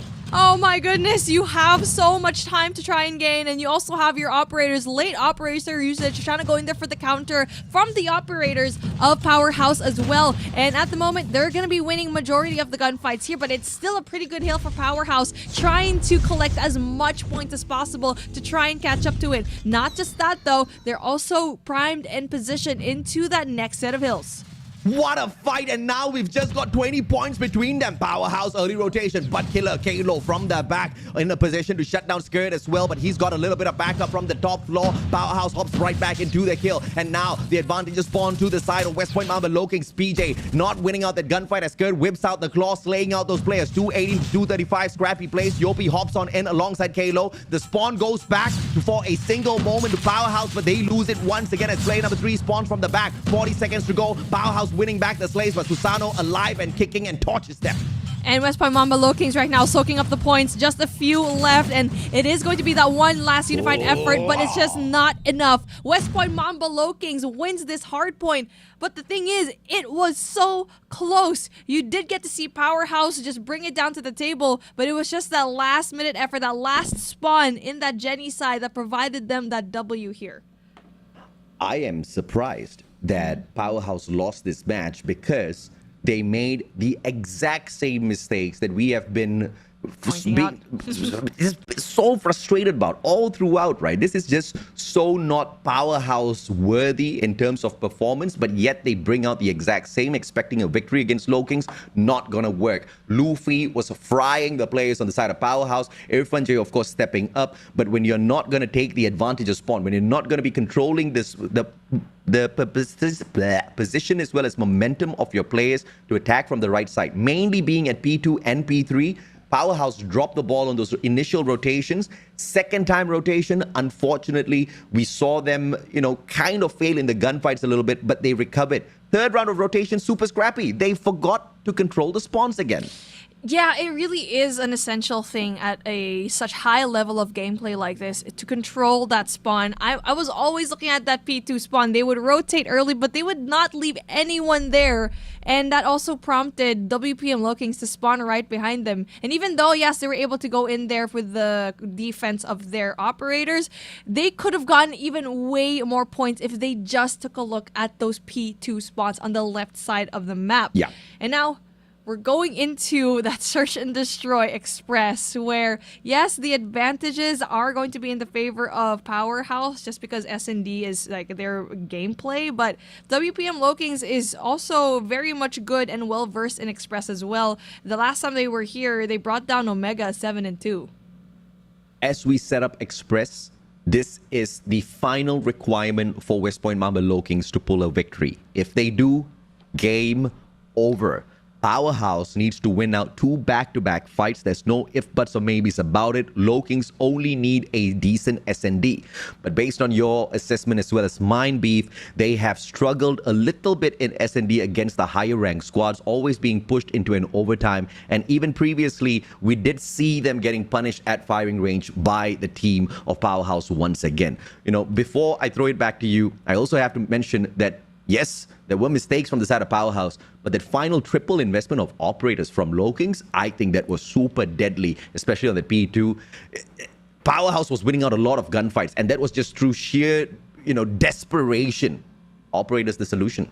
Yeah, I mean, when it comes to like the operator usage, you do get to see that WPM LOWKINGS just have that tiny bit of edge. I mean, it is the timing of it. I mean, obviously Yes. these are top tier teams, right? Anything could happen. Yeah. They can definitely go in there. They're mechanically skilled. They know how to rotate, but it's something that we see great teams have. The difference being the timing of the operators, the counter. We saw that from Powerhouse. We saw them counter certain operators that we saw WPM LOWKINGS actually get. But again, it's the timing of the operators, the spawn control as well, because you have the objective control. You need to find a way to finally pick up the pace because you're not going to have your life very long in an objective. That's why you always put your most talented player on the objective because he is going to be the last line of defense there. And you need to have your anchor as well because if you do die, you best believe that your anchor will provide you a safe space that will be just a little bit close to the objective.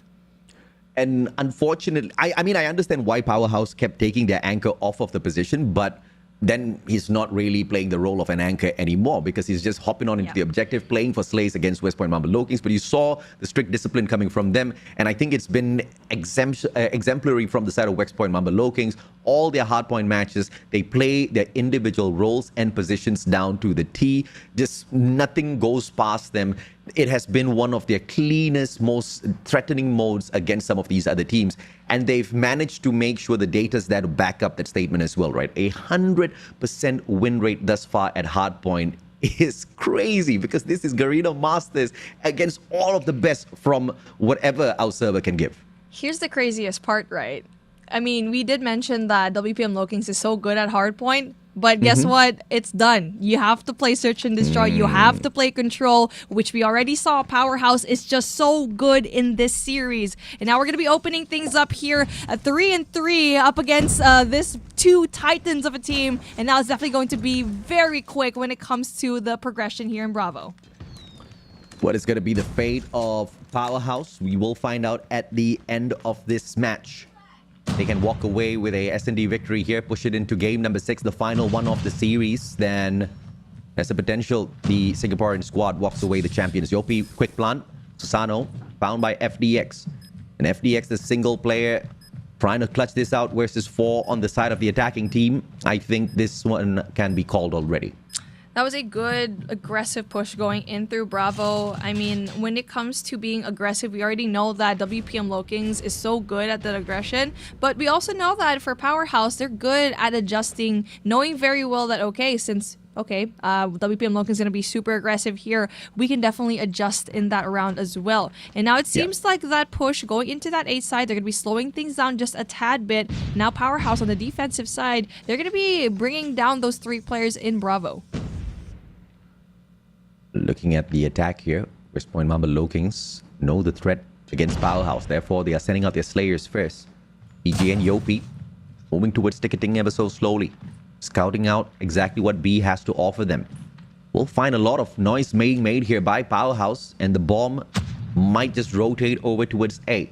And they send out play number 4 and 5. Susano and Kalo to clear out the area first, but Yopi finds Incendio, and the bomb should be rotating at any point now, but Luffy is just second-guessing the timing of this rotation. Here's the thing, though. Even though they were able to get that kill, they haven't cleared out any angles on any bomb site yet. And like what you mentioned already, these 2 players from West Point Mamba LOWKINGS, that's Kalo and also Susano, to provide that information, but they just don't have anything yet. 58 seconds left on the clock, and it looks like that A side is definitely going to be in their sides. But for a Powerhouse, they definitely know it's going to be that A hit. Susano finding FDX. Fantastic engagement. And once again, punishes Skirt. Gets dropped. Yopi finds the plant. Shut up in a 1v5. A little bit too much to ask for as he finds Susano. Shut up starting off hot. Beautiful on the double. Takes the triple. The guy's popping off and makes it into a 1v2. 32 seconds to go. Clutchable. BJ up on top. He can't take this backstab now. BJ anticipating Shut Up to appear. Needs to check the corner. But unfortunately, Shut Up guesses the wrong side. But what a play. Man, he's on. He is definitely going to be in the zone right now. The fact that he was able to kind of know there might be one person in tower, just guess the wrong side to peek. That is a GG well played. And now a really heavy hit going in through Bravo. Good one. As Luffy gets stopped, the snipes do not pop off. A great entrance by the team of Powerhouse. Good. Finding the trade onto PJ as well. The numbers onto the side of the defenders this time around. Bomb down on the ground. Luffy circling around, trying to find a punishing angle, but will find absolutely none. But Kalo just beside the bomb, being held on by Skirt. Skirt anticipating this push. A double challenge could put the bomb into the side of West Point Mama LOWKINGS with an advantage once again, but there's nobody there to back him up yet. Susano able to bring down Incendio, and Kalo as well spots one, not able to finish up the kill in FDX, but there's going to be one more person right there to try and go in for the trade, and as long as Kalo is going to be right there tucked up in the corner, he's able to get that kill still, and I'm very surprised that there was no trade. I mean, that's crazy. I mean, Kalo was all on his own, found those initial tags. Now Susano finding Skirt as Kalo gets punished by Irfan J, was already low on HP. Irfan J, just a couple of shots needed out of him to find that clutch. But now, can he pull this 1v2 off?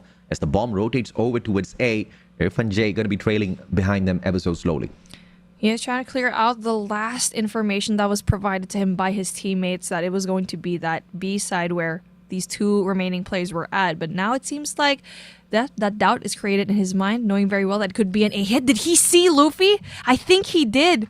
And now he needs to check tower. He's going to be in a really good position here on top of that train, and he knows that it'll be a tower. Tags one player, no trigger discipline, and quickly repositions into the train instead. Susano and Luffy going to back away. 26 seconds. Irfan J finding a very cheeky angle. Access. Luffy does not get caught out.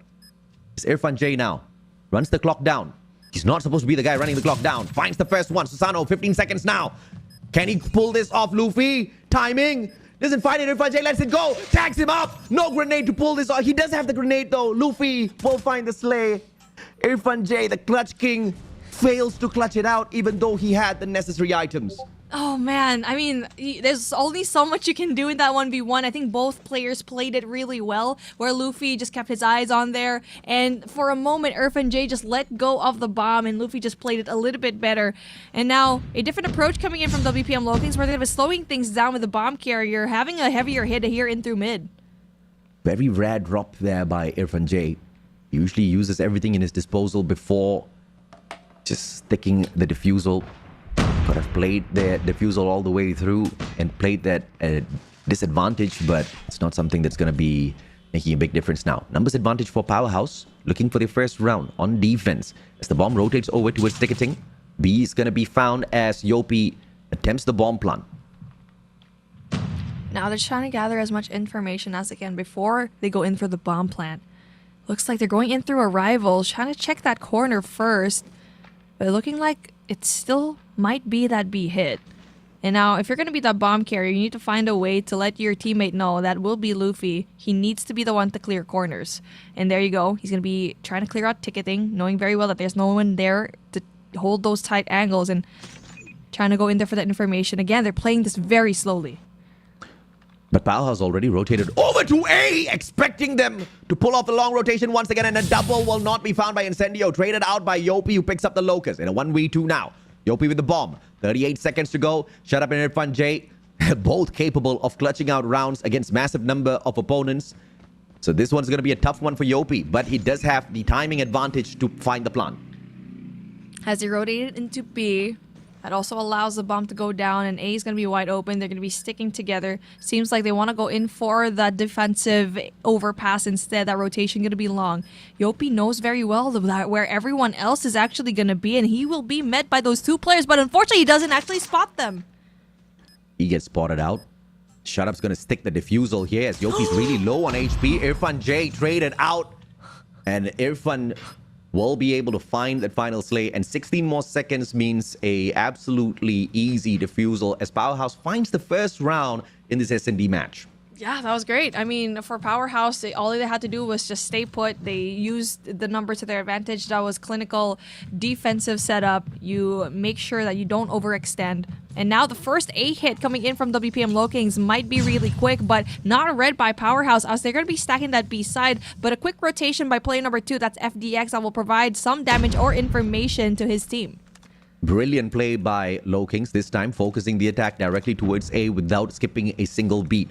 Defensively, this is a Very sus setup by Powerhouse, just trying to defend this from just one angle from the north platform. They need to pull that long rotation around. Perhaps pass ticketing, send one player down mid as well to stand a good chance. FDX though will provide that flank down. Bomb's gonna go down.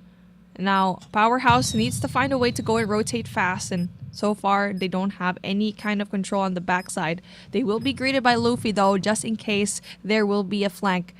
And now the first round of engagement is going to be right there. Incendio gets that first pick off, but a response coming in from Luffy with a big double. Shut Up does manage to trade Luffy out, but Incendio should have managed to pull the shot off. Shut Up still alive and kicking. Teases the bomb. Yopi really low. One final defender, K-Low. In a 1v1 versus Shut Up. Shut Up finds it. Backstab. Oh my god, runs out a bullet at the wrong time. K-Low repositions. Low in HP. And Shut Up will still find the clutch in not enough time. LOWKINGS pulled around. The reload! That is just so unfortunate, man. And you can see it in his face how disappointed he was. That could have been a momentum shift in the favor of Powerhouse. And my goodness, that is just so unlucky of him. It's not his fault, but also it's like, man, that's gotta hurt. And now they need to find a way to win out multiple rounds in a row. LOWKINGS 3 rounds away from their very first Garena Masters Championship. After trying for the past 4 seasons, after failing the past 4 seasons to dominate, they have managed to bring themselves up, grow to a level where they can torture and absolutely subdue the titans of SMP. One more left on their way to the top as Powerhouse looks for their first Masters as well. 4-1 scoreline does not look convincing for the SG squad at the moment. WPM LOWKINGS going to be down one person. They try to go in there for that A side. But Powerhouse is going to be bringing down 3 players on that right side. 1 in through train, 1 in through the defensive overpass, and 1 in through spawn. So they're not going to be overextending at all. And we do get to see that Powerhouse is so good at just maintaining this in the early game. But they kind of falter at the very end when the bomb is planted. So one thing that they're trying to do right now is to try and not have the bomb go down. That is the best case scenario for them at this moment. And right now, WPM LOWKINGS needs to find a way to, choose a site. Because right now it seems like it might be that A side. It's a very slow push coming through from the attacking side, down in numbers, but they want to stack A again. It has been a successful sight for them thus far. Oh my god, the flick!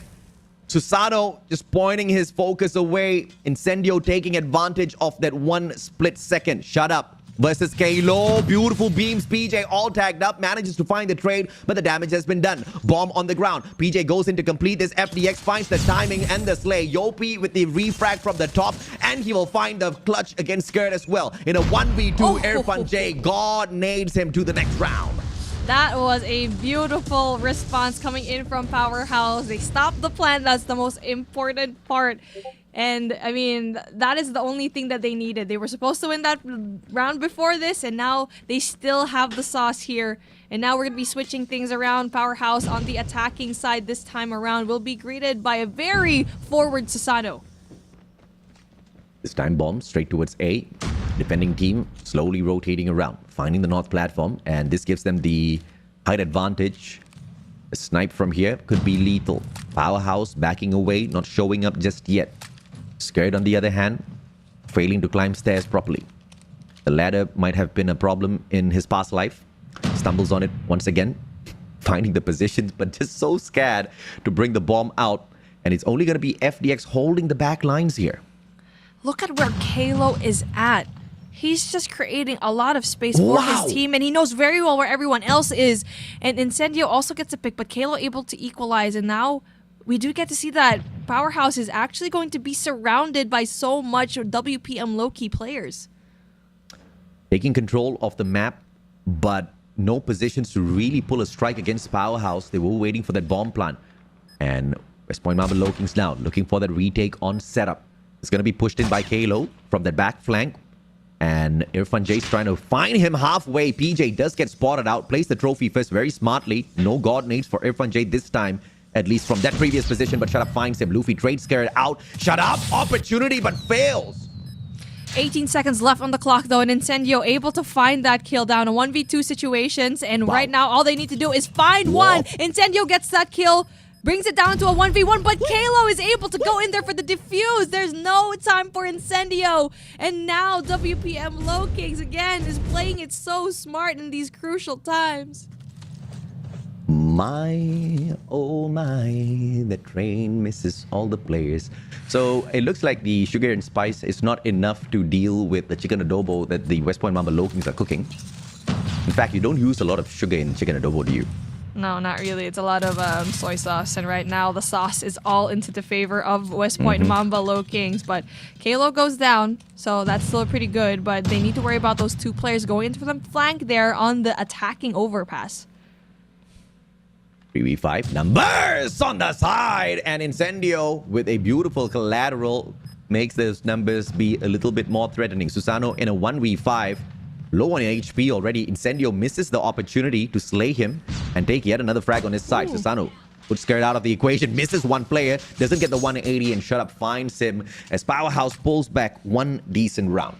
All right, slowly but surely, Powerhouse finally getting these attacking rounds, and we've already seen it so many times, more into the favor of the LOWKINGS, where they have a difficult time in the beginning, and now when things just switch around, things get a little bit dicey. And now for Powerhouse, looking like they want to go in there for that A commit, and it is really important for Shut Up to clear out that trade, and he's going to move so forward right now. Shut Up's putting himself in a very sticky situation. Can he find at least one before getting taken out? Susano put down. Yes, the Luffy finds the trade onto Shut Up, but the damage has been done already as that overextension gives a easy bomb plant for the team of Powerhouse. Take a look at FDX. He's going to go in there for that backside push again. He's in a really good spot, but he needs to step on it. Incendio tries to make a diversion as well. PJ goes in there for the trade. Yopi as well for those kills, and FDX finally is right there to provide that kill and gets that double. Only one person left, but he shuts him down, and that late flank from FDX was a huge difference, and now only one round in between them here, AJ.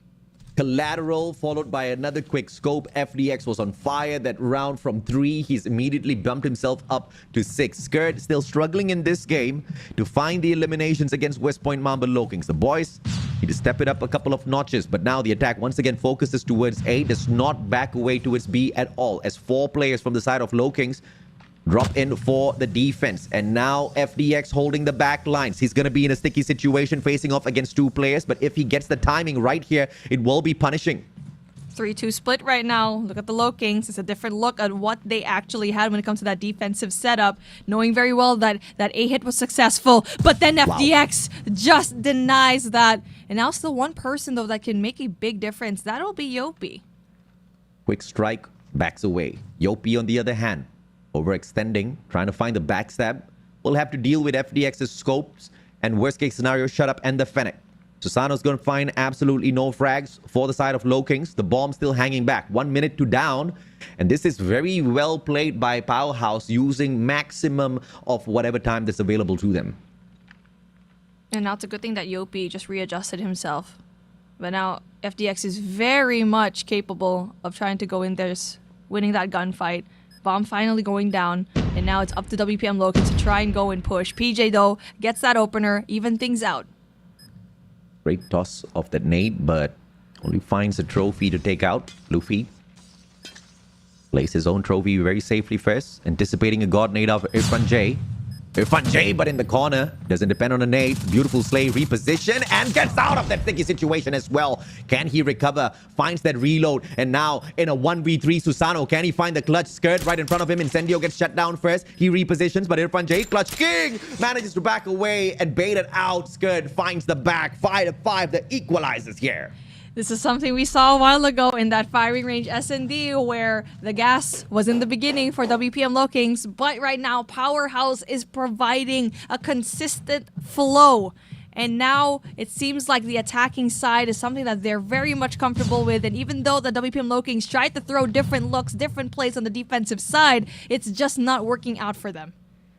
We deserve a game number 6, but I don't know if or not LOWKINGS wants to allow it to go that far. Shut Up, great position. Susano does manage to find the Punisher.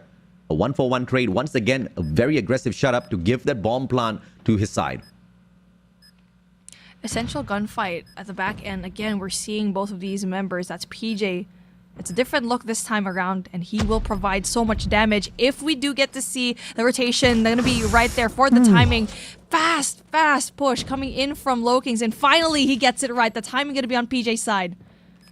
Luffy initially with the tag, but thankfully PJ was there for the finisher. Susanoo's going to be backing him up now. FDX, defusal, attempt coming on through. Susanoo, 6 seconds, trade off. Skirt gets one, but PJ punches him down to the ground. 8 more seconds to go, and match point for the LOWKINGS.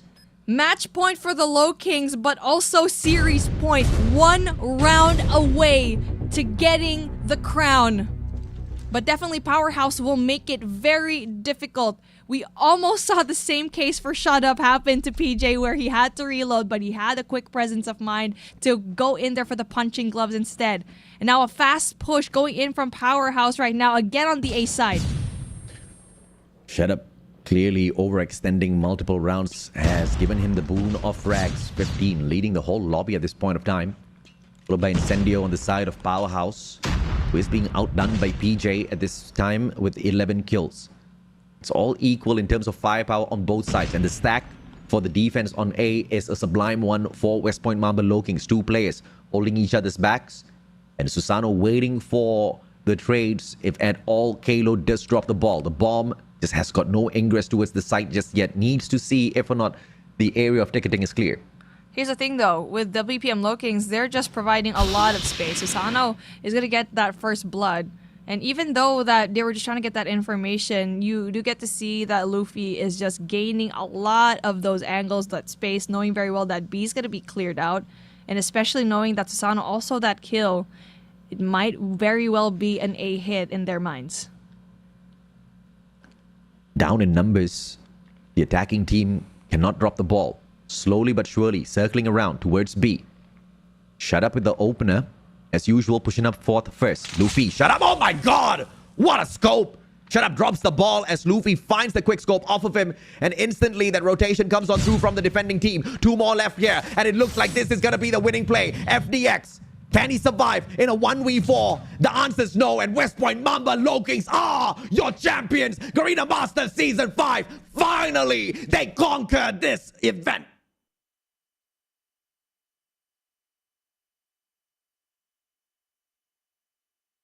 Trophy. These boys definitely deserve a physical one. Congratulations, WPM LOWKINGS. They may have dropped maps, but they definitely won the war. And right now, it's the first time that they finally clinched it after so long, being so close a lot of the time. Now we finally get to call them the Kings of Garena, staying true to their names, the West Point Mamba LOWKINGS.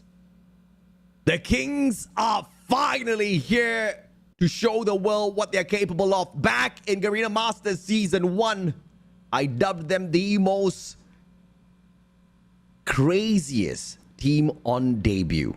They were the underdogs, the most fanciest rookies out of the gate that were able to bring out phenomenal plays, but unfortunately couldn't take it all the way as the Titans, the veterans who were there before them, were just too strong. The fight was behind the teams like Blacklist Ultimate back then, as well as Smart Omega, with even Almighty not being a part of those who could pull away a championship here at Garena Masters. But season after season, as Powerhouse dropped in terms of power, LOWKINGS rose up to the occasion to take their spot and the rest. And finally, they've made it all the way through here, making it into the grand finals without dropping a single map. A absolutely mind-blowing run from West Point Mamba LOWKINGS, and Powerhouse put up a fantastic fight in this best of 6, as it turns out, because of course LOWKINGS steps on in with a map advantage. Powerhouse just managed to take away 2. They should have won this S&D. We're really close at doing that, but I have to say the plays out of Yopi, PJ, especially Luffy's scopes, were just so deadly, and Shut Up overextending gave a little bit of extra advantage to Powerhouse, but it was just way too late in the game. This is such a good matchup, right? It wasn't a complete blowout, and you said it a while ago, you don't want this to be a completely different in very far away point system where, it might be an 18 and 250. No, it was a back and forth for both. It was control, it was search and destroy, and now we do get to see that they finally found their match. And again, even though that West Point Mamba LOWKINGS actually won this, you get to see Powerhouse gonna be right there behind them, trailing just in an arm's length, and that's what we'd like to see heading into stage 4. Fantastic showing here by Garena SMP. The rest of the regions that Garena has to offer for stage 4, most definitely watching this matchup as well. They want to know what sort of a beast in terms of LOWKINGS are they going to face, and you can expect everything and more. If you think that's all that the LOWKINGS has to offer, I'm afraid you do not know Alea well enough. The guy's already preparing for the world stage, and all of that pre-preparation has been fundamental to LOWKINGS, not just finding the domination here, but that constant improvement season after season after season. Every time we've seen them, they've seemed more lethal. They broke out of the gates as the most promising rookies, and they have finally lived up to all of that hype build-up since Garena Masters 1. And what better timing as we set up the stage, the road to the World Championship for 2023.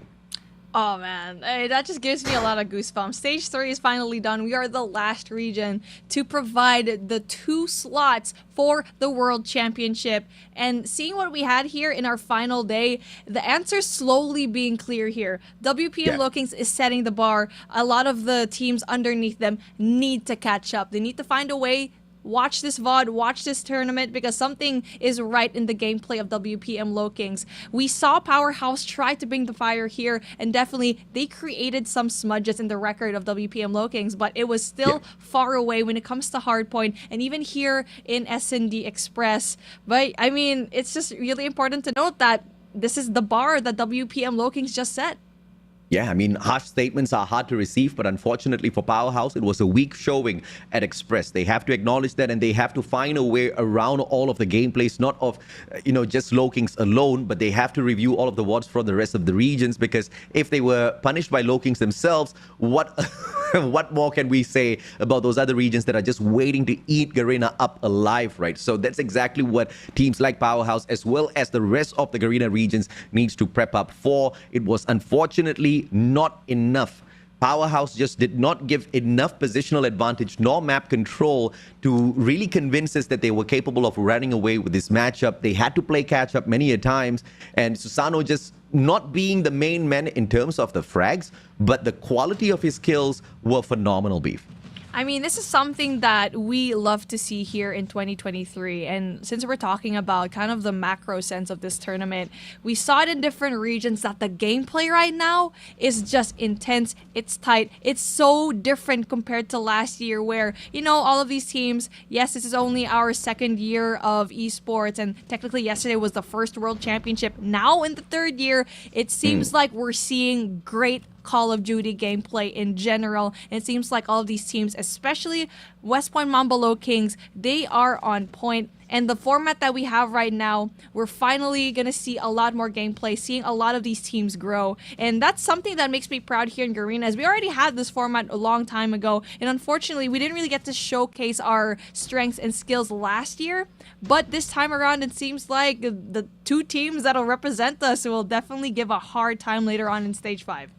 Yeah, no doubt at all. I think they are most definitely preparing well for stage 5. It was definitely an upset on the world stage the last time round as far as Garena is concerned, but it was a fantastic showing from the other regions. LATAM not just surprised but shocked the world with what they could do out there on the battlefield. And you've got teams like Tribe, and now of course as they are Luminosity, with not just great mechanical capability but fantastic game sense, map awareness. They are constantly in that flow state. I have not seen a team play a cleaner game of Call of Duty Mobile, and North America is definitely one to fear alongside LATAM, but this is the kind of team. West Point Mamba LOWKINGS have got the capability to outdo those strategies, but can they hang with the masters of gun skills? Because that's what the other regions are threatening us with, which is phenomenal mechanical capability to win out gunfights, which are the fundamental here in Call of Duty Mobile. But speaking of fundamental, the one that was the pillar of strength of the squad, the main sniper of the team, Luffy, Luffy pulling the MVP of the game title back to his side after Susano has been stepping up one too many times, outshining him. And now you get to see different faces here as the MVP for WPM LOWKINGS. It's nice to see Luffy up there. PJ, you can definitely rely on him when it comes to the close range engagements. Luffy, on the other hand, is cracked when it comes to the sniper and also providing that space for his team, a safety net at the back end. So every single one of these players individually remarkable, and you throw them into a team, it's just so amazing to see the growth of this team as well. And even Coach Alea growing in the past few months as well. And he's definitely cracked out of his mind. They're definitely very lucky to have a coach like him on their side. This is a phenomenal journey, no doubt whatsoever, for West Point Mamba LOWKINGS, and it is one that they most definitely can hold dear to their hearts. Once again, 4 seasons in the running, always just falling short. Even in Garena Masters Season 4, taking that second spot would have been so bitter because, at least if they had gotten kicked out earlier, it wouldn't have felt so painful, right? Because they were just arm's length away from touching the championship. But this time, I think it's a little bit more meaningful because getting it at stage 4 could have meant, of course, the qualifiers to play at the Chinese invitationals and all, which they still ended up going to. So this time round is so much more of value because it leads them towards a stage 5 where that adrenaline is just pumping through their veins. But your runner-up for the event, ladies and gentlemen, boys and girls, the one and only Powerhouse, after a phenomenal performance against West Point Mamba LOWKINGS, the only team capable of pulling away maps from LOWKINGS in such a decent manner, has been this squad with Incendio, Irfan J, FDX, Bingo, Shut Up, as well as Kurd. They have got nothing to be embarrassed about. They put on a fantastic show out there. I'm keeping my eyes on these guys. I mean, like you mentioned already, they were the only team to create blemishes on the perfect record of WPM LOWKINGS. And that is definitely going to be gas for when you get to see them play in stage 4. On the other side of things, we also have our second runner-up. A while ago, we had our first series, and granted, we didn't expect it to go down so fast, but you also have Easy R Bookie with Jabin, Rage, AG, Yato, and Yobabs, and definitely it was not their day. But the fact that they were able to reach that top 3 definitely is very commendable. But I mean, we gotta give them a little bit of, I guess, not really slack, because we were expecting a lot of greatness from this team into this competition, knowing very well that they were the previous champions. But it seems like there's something that is missing in this team right now, because being 3-0'd is definitely going to be a huge problem right now, and I hope they get to fix it in the future.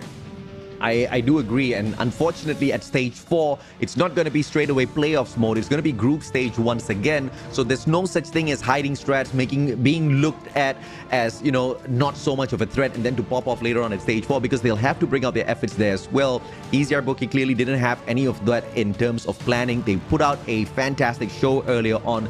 They just got outwitted, outsmarted, outplayed multiple rounds. And the 3-0 was, of course, very, very painful to watch. Powerhouse will be ready to deliver it once again. But it is not the end yet for some of the other teams who did not make it all the way into the grand finals day. Sacred Scatty, Smart Mega, 4 Suits eSports, as well as Broke Boys Club will still qualify for stage 4, and you get to see them perform soon.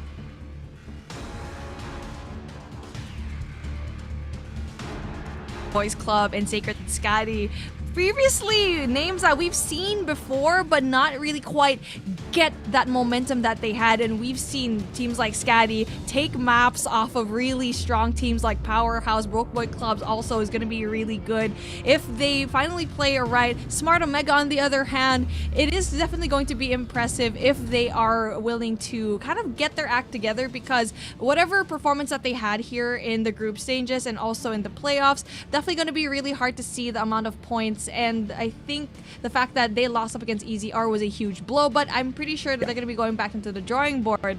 But now, speaking of drawing board, I wonder who we're going to go interview this time around. Is it going to be Olea? Because I want to see what's on that board, man. I want to see it. So far, though, we have it on the board. It's a blank screen. All right, and they're gone. Your face, dude. Production trolling us once again, but it's okay. We're going to try to bring the boys of LOWKINGS back in here because we want to talk to them for sure. We want to congratulate them. We got the whole squad with Alea. Congratulations, West Point Mamba LOWKINGS. How do you guys feel, man? Feel very good. Hey, look at them coaching him in English. Shy, Alea. Olea, talk to me. Speechless right now. We can't believe it. We can't believe it. Feels like a dream. It feels like a dream. Is this for real, Jat? Is this for real, chat? Is this real life? It's for real, man. It's for real. I mean, I'm tearing up watching you guys and all of your reactions to these victories as well. Because, guys, it's been a long journey from Garena Masters Season 1. We met in person in Masters 3. Unfortunately, we couldn't go all the way there as well. But after 4 seasons of trying, 5th season, it's finally clocked out. What was the biggest difference for you guys from those seasons up until this one?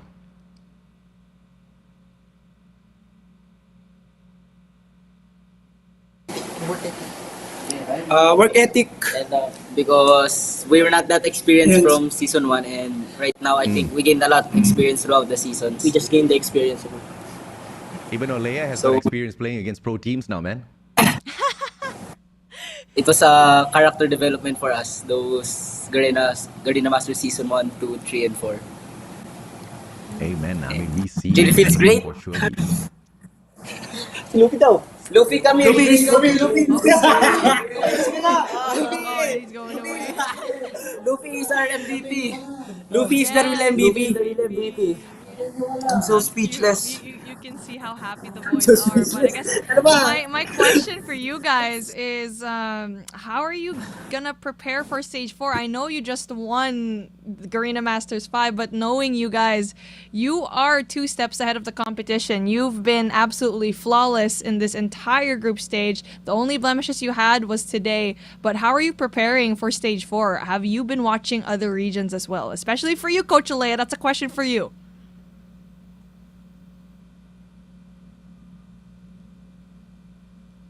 Do you want it to be in Tagalog? Because I can definitely do that. I can be a translator. We are always ready, but we will not be complacent. Fair enough. I mean, complacency. Olea has something to say. Kill it out there. No, you got something to say. I'm going to save Olea for this next question. This next question, I want everybody, every single team member on the side of LOWKINGS to answer me, okay? Don't be shy. Tell me the truth. Okay, the question is a very simple one, guys. What has been thus far from Season 1 until Season 5, from the start of your journey until now?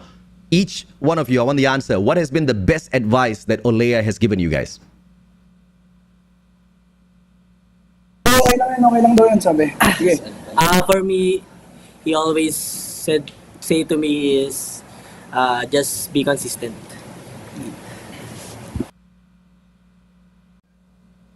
Ikaw, PJ. For me, I think it has to be the discipline, since I'm not from Garena Master Season 1. I'm not that disciplined as a player and as an individual. So seasons after seasons, I think Coach Alea taught me how to get a disciplined attitude, not just in game but also in game. For me, just trust yourself. For me, it's the always consequences of what our coaches give when we have errors in our practices.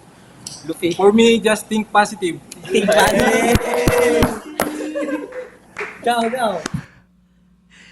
Olea, obviously, we're not looking for what advice you gave yourself, man. But Beef, sorry, I'm going to sneak one away from you. We're going to have a lot of time with the champions. I mean, we ended the day early production. You got to give us some time, all right? This is a achievement after a long, long time.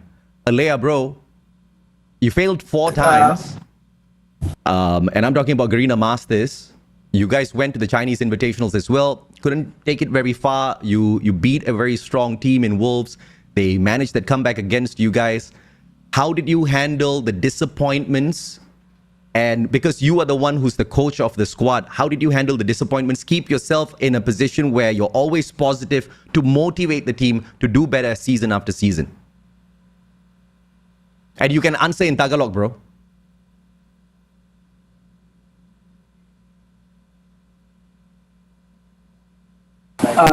Just never give up and keep trying and trying. And Never back down, never what? Never gonna give you Amen. up. Never gonna let you Amen. down, Can I man. shout out? Can you shout out? Can we shout out?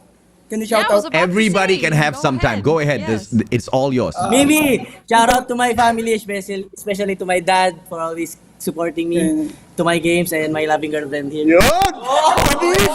Tamis! Got it. Shout out to my parents, my mom and dad, my brother, to my girlfriend Lexi, to my friends Paulo, everyone, my mom Chick, my daddy Benji, and everyone, especially my teammates. Shout out to all of them. Shout out. Sumamba. For me, I think I have to thank you my family, especially my mother who Kay boss. always provides me the financial, ganon. And my mom never stopped supporting me throughout since actually my start of my career. So shout also to the and boss since they never gave up on us, whether it was already 2 years we didn't have a title. I think it was all worth it. Shout out to everyone na nag-support sa akin! Shout out Morales fam and Queen of Garena, Aurora. Yo, Aurora, shit. Love that. What a flex. And a shout out from you, Olea. Wait. Shout out to my family and my Oh, shit.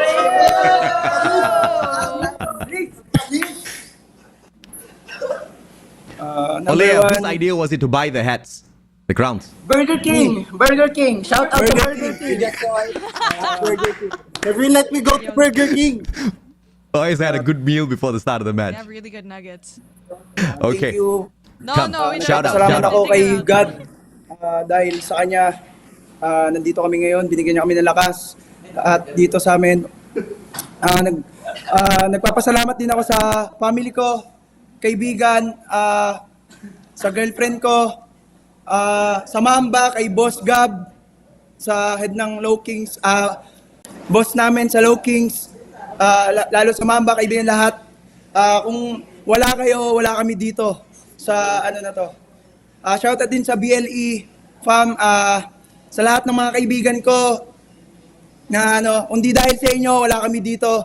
Yun lang, thank you. And Mustachio and BeefMami, thank you. Thank you for giving us a show. Thank you for providing a lot of entertainment on our end. But we must let you go. Congratulations on your W. Sobrang deserved, Lodi Cakes. Congrats. Woo! Congratulations. Thank you so much. We'll see you guys at stage 4. Huh? Yeah. I mean, shout out to the boss of West Point Mamba Lowkings for sure. And I say this with enough experience and knowledge within the world of esports thus far. It's not easy. It's not cheap. Running a team, keeping them together after 4 seasons of basically not achieving. I mean, at the end of the day, it's a business. You want to see the boys get that trophy. You want to see them bringing it back home. And for them to believe in the brand, to believe in Olea, to believe in the players for such a long time, back them up financially and allow them to do what they do has brought them up to this state. And I hope to see this team go much, much, much further than this, because this is the kind of quality and people that deserve success, Beef.